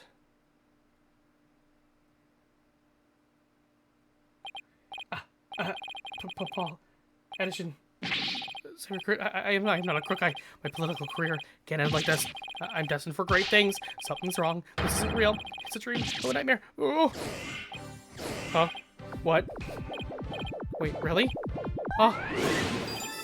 Oh. What? No way! Bonanza! Bonanza! Bonanza! Bonanza! Oh, wait, what? No, please. Wait. Don't go. No, please. Whoa! Grandpa! Oh.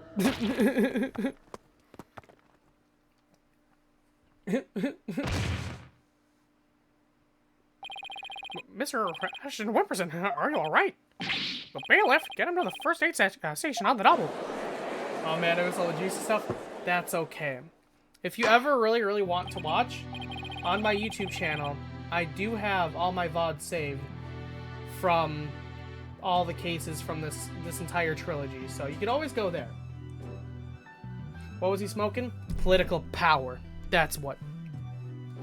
Well, this was yet another unexpected turn of events. In light of everything that's been revealed, it seems the relic is indeed the Founder's Orb. And it seems Mr. Paul Addison Whipperson can be considered a suspect in Dr. Buff's murder. Apollo, I want to thank you for everything. Thanks to you, I didn't have to keep bending the truth. I don't know what I would have done without you. Don't mention it. You're amazing today, Apollo. Well, I couldn't have done it without Dirk.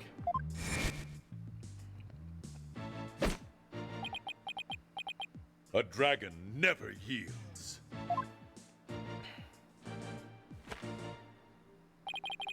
Even when wounded, a dragon bites down hard and never lets go till its dying breath. Yeah.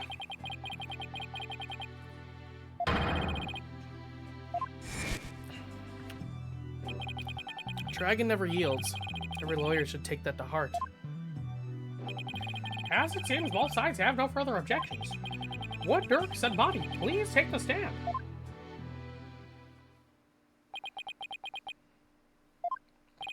This court awards the orb to the Defiant Dragons per the stated transfer agreement. Yay!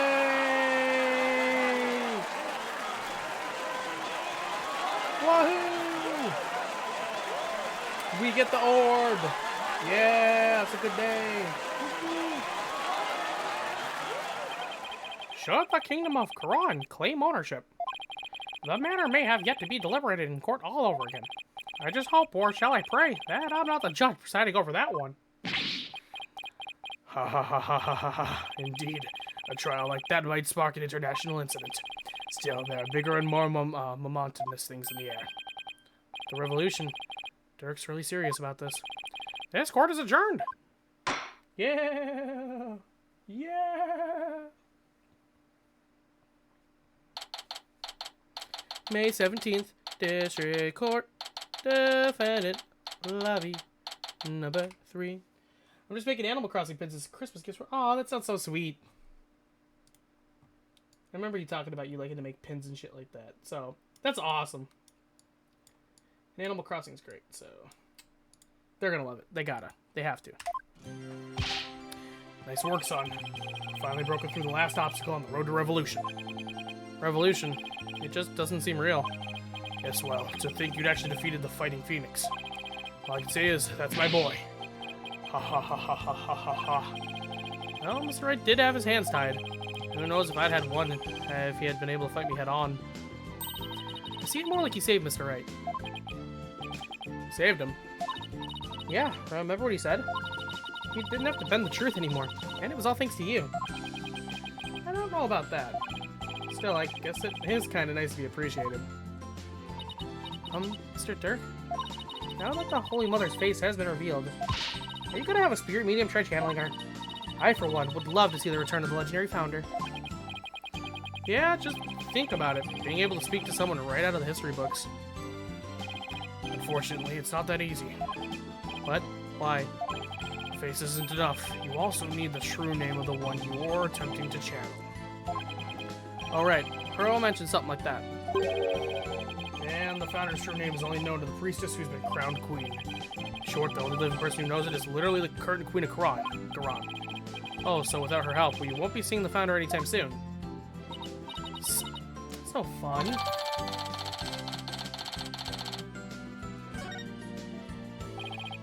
So, Dirk, what will you do now? First, I'll start by tracing the route by which the orb came into Dr. Buff's hands. So we now know it was Paul Addison that asked the doctor to study it. Isn't he the one who stole it? No, a political nobody like him couldn't get anywhere near the orb, let alone steal it. He must have had inside help. My money is on someone connected to the royal family. Alright, you said something to that effect back in the cave. Whoever it may be, we need to expose their dirty scheme to the light of day. Well, I'm sure Mr. Wright has plenty of information, courtesy of his dirty client. He might be able to shed some light on this. Private Justice. It was some fine work you did at the trial today. You did your sergeant proud. Back at you, Sarge. It took real courage to leave a room like that. It's all thanks to you and Corpsewoman Sykes. With my siege defense over, I can finally sully forward. But the battle's only just begun. One for me and one for me to fight alone. To lose your mother, and then your father. What a terrible thing to endure. Yeah, and being wheelchair bound doesn't help. I still can't over that rapping pirate. That dude made me laugh so hard I was talking to my popcorn. It's funny you say that. I was thinking about that the other day. Like, that's the thing about these games. They have some of the craziest people in the series, just people in general. And that's what makes the game so amazing. These are such colorful and full of life characters that you don't see a lot anywhere else. And that's just something I love about it. I just do. Of Justice, I've been thinking. It's about time I stood on my own 2 feet. After all, I no longer have Papa to coddle me. Oh, I'm afraid I don't follow. Take a good look, soldier. This is one small step for man, one giant leap for me.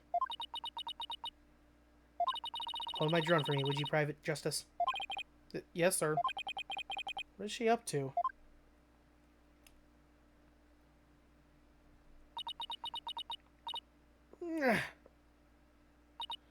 Whoa. Whoa.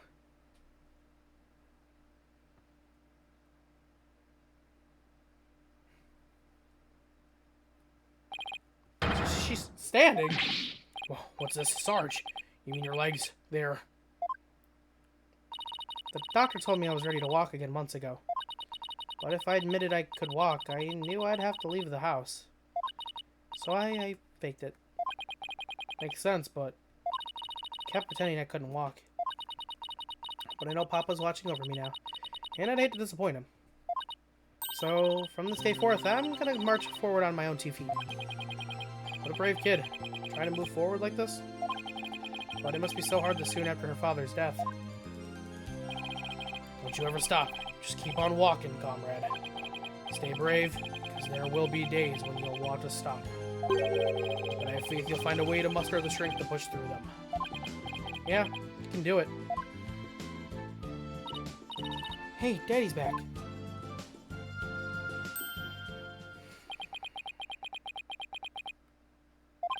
Mr. Wright.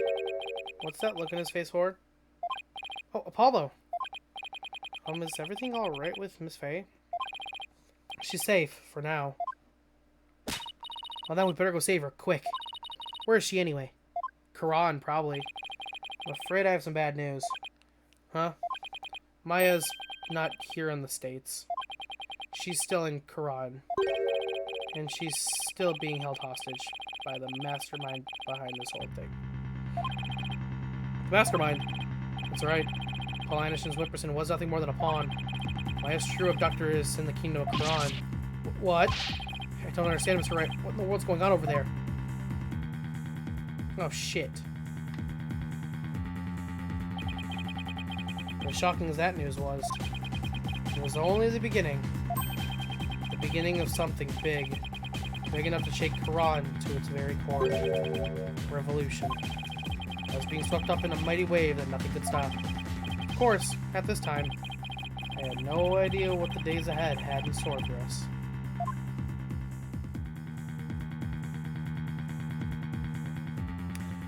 Oh, to be continued.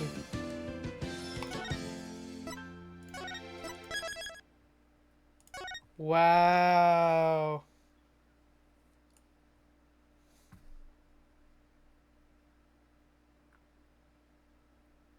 What would you look at that? So that's probably... Oh, God. I have a feeling it was right after the third case. Right after that explosion. I'm going to guess that... Oh, my God. I'm going to guess Maya was taken by the Royals. And Phoenix ended up having to leave to go back to the States early because of it. Pretty much kicked out of the country. Wow. This is turning out to be a fucking crazy-ass case. You have no idea, Ender Kid. You have no idea.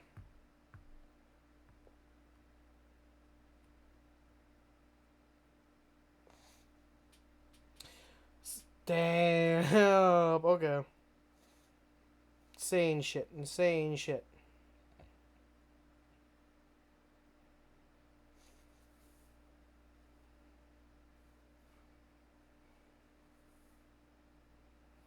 We missed a lot. We almost drowned in a cave.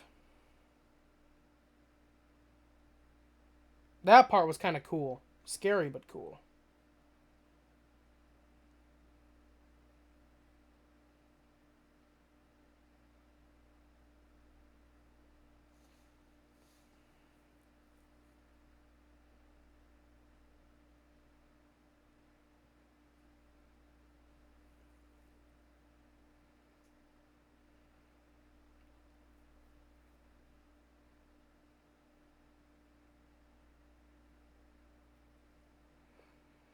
Yeah, so this chapter, like this case alone is a 12-hour case. As of right now, we are only a third of the way through it.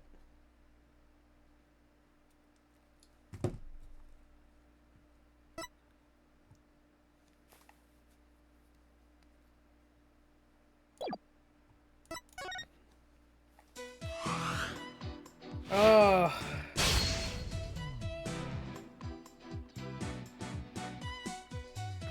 But yeah, so we're at this case right here, Ender Kid.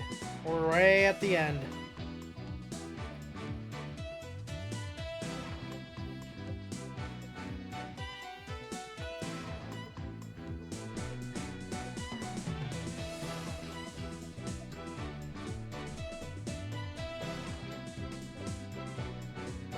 Crazy.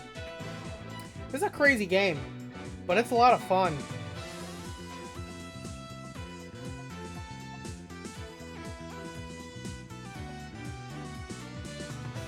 I think so far I'm definitely enjoying it. I've definitely enjoyed this game more than Dual Destinies.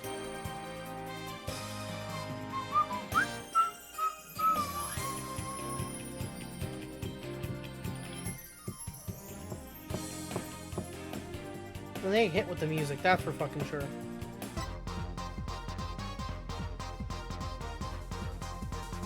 Exactly.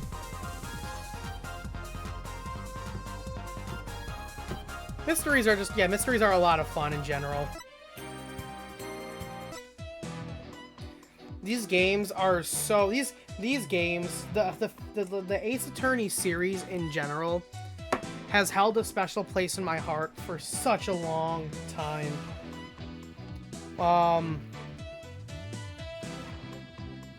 When I, like, it's been a while, but I ended up pretty much, I never really was into Phoenix Wright at all. And then one day I randomly stumbled across a YouTuber playing the game. And I think I watched him play like the first 2, maybe 3 cases. Instantly fell in love. I thought it was so fun. It was so entertaining. The suspense of it all, the thrill. I had to. And I bought that first trilogy. And I streamed it. This was a long time ago from my Xbox. So I didn't have my computer. I just had my Xbox. And so I streamed it through there, live from the live from Twitch on, like, the Twitch app on Xbox. And I fell in love with that game. Those 3 games were some of my favorite games I've ever played. And so I wanted to play these next 3 so bad. But at the time, Apollo Justice was only on the DS. So I did play the first case. I emulated it on here and played it. And I did beat the first case, so I knew about the first case already of Apollo Justice. But I didn't want to stream the games in, because then I also thought, well, even if I beat this game emulated, I'm gonna have to play it again, or I'm gonna have to play like the 5th and 6th games. Those are on the 3DS. That's where they originated. I don't have a modded. I have a modded 3DS, but you have to like actually like mod, like you literally have to go inside the actual system itself and install the components to, you know, capture. So I thought I wouldn't be able to do that, and I would not want to play the game without streaming it. I really didn't want to do that because I love streaming these games. I really do. So then the only other option would have been for me to play it on my phone, because they have these 2 games on like mobile. I could download it, but then I thought, how would streaming on my mobile phone work? That just sounds awful. So I decided I would just wait in hopes that Capcom would eventually release the next 3 games of the trilogy. Sure as shit, thankfully in 2024 they did. It's taken me a while to play it, but obviously about like maybe a month or 2 ago I finally decided to dive right on into the game, and wow. Apollo Justice overall sucked. Apollo Justice is my least favorite game in the entire series. Dual Destinies was a lot better. Dual Destinies was a lot better than Apollo Justice. Maybe even better than Phoenix Wright Justice for All. And then Spirit of Justice, I'm actually enjoying Spirit of Justice way more than Dual Destinies. That's for sure. This game is so far like one of my like favorites, at least. And I think in the trilogy, this is going to be my favorite game in the entire trilogy. My favorite game in the first trilogy was also its last, which was, what's its face? Trials and Tribulations. Astro, dude, you should read all the Sherlock Holmes, then play. Oh yeah, don't worry, I'm gonna. Are you like oh, you're talking about like the books of Sherlock Holmes? That's cool. Also, don't worry, I am going to play the Great Ace Attorney. So there's that. I will definitely play that, and I do want to play the Miles Edgeworth investigation games, both 1 and 2, especially since they released, you know, that as a combo pack. So I'll play the Great Ace Attorney games because there's 2 of them, and I will do the Miles Edgeworth investigation games. Those are going to be not till later though. After I complete this 5th case and then the special case, I'm going to take a break from Ace Attorney, because this has been like the only game I've been playing for like a month straight, almost maybe 2 months now. And so even I would like to take a break. Much as I love this series, I want to be able to stream another game. So, but yeah, the stories of it all, the mysteries of it all. And we still have 2/3 left of this 5th case. So, we ain't done yet. We ain't done yet. Now, I think I'm going to stream tomorrow, but I might stream a different game just to give myself a little bit of a break. So that being said, I probably won't stream more Justice for All until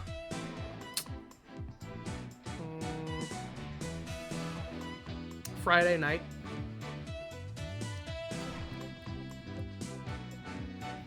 So Friday night I should stream more Justice for All, most likely.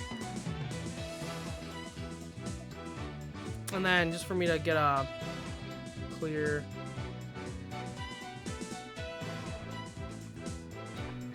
October 3rd was when I got back into the series. So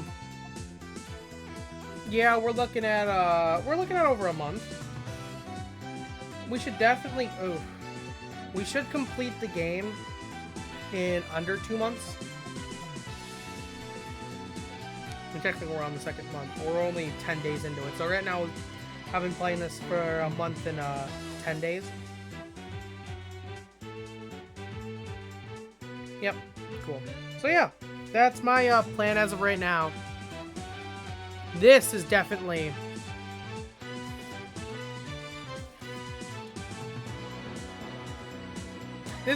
my longest series now. That is for sure.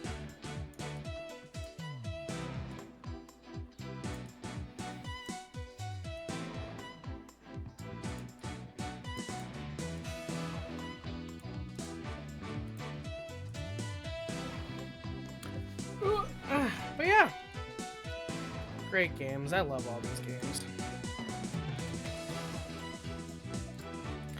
I hope you guys enjoy these games as well, as much as I do.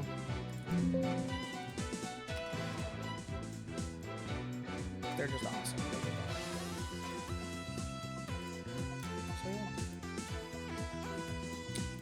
yeah. Sorry, I'm just editing some stuff right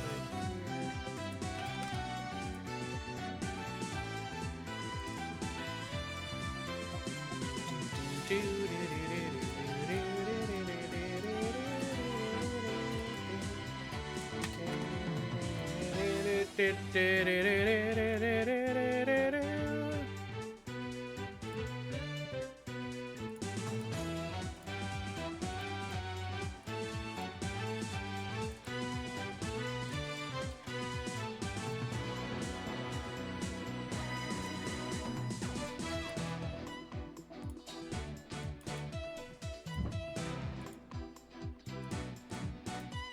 All right. Well, that'll be it for me. I will see you all tomorrow for a stream on a different game. I won't say what game it is yet, but different game. Thank you all for watching. I should be back anytime between like noon and whenever. So yeah, I'll see y'all later.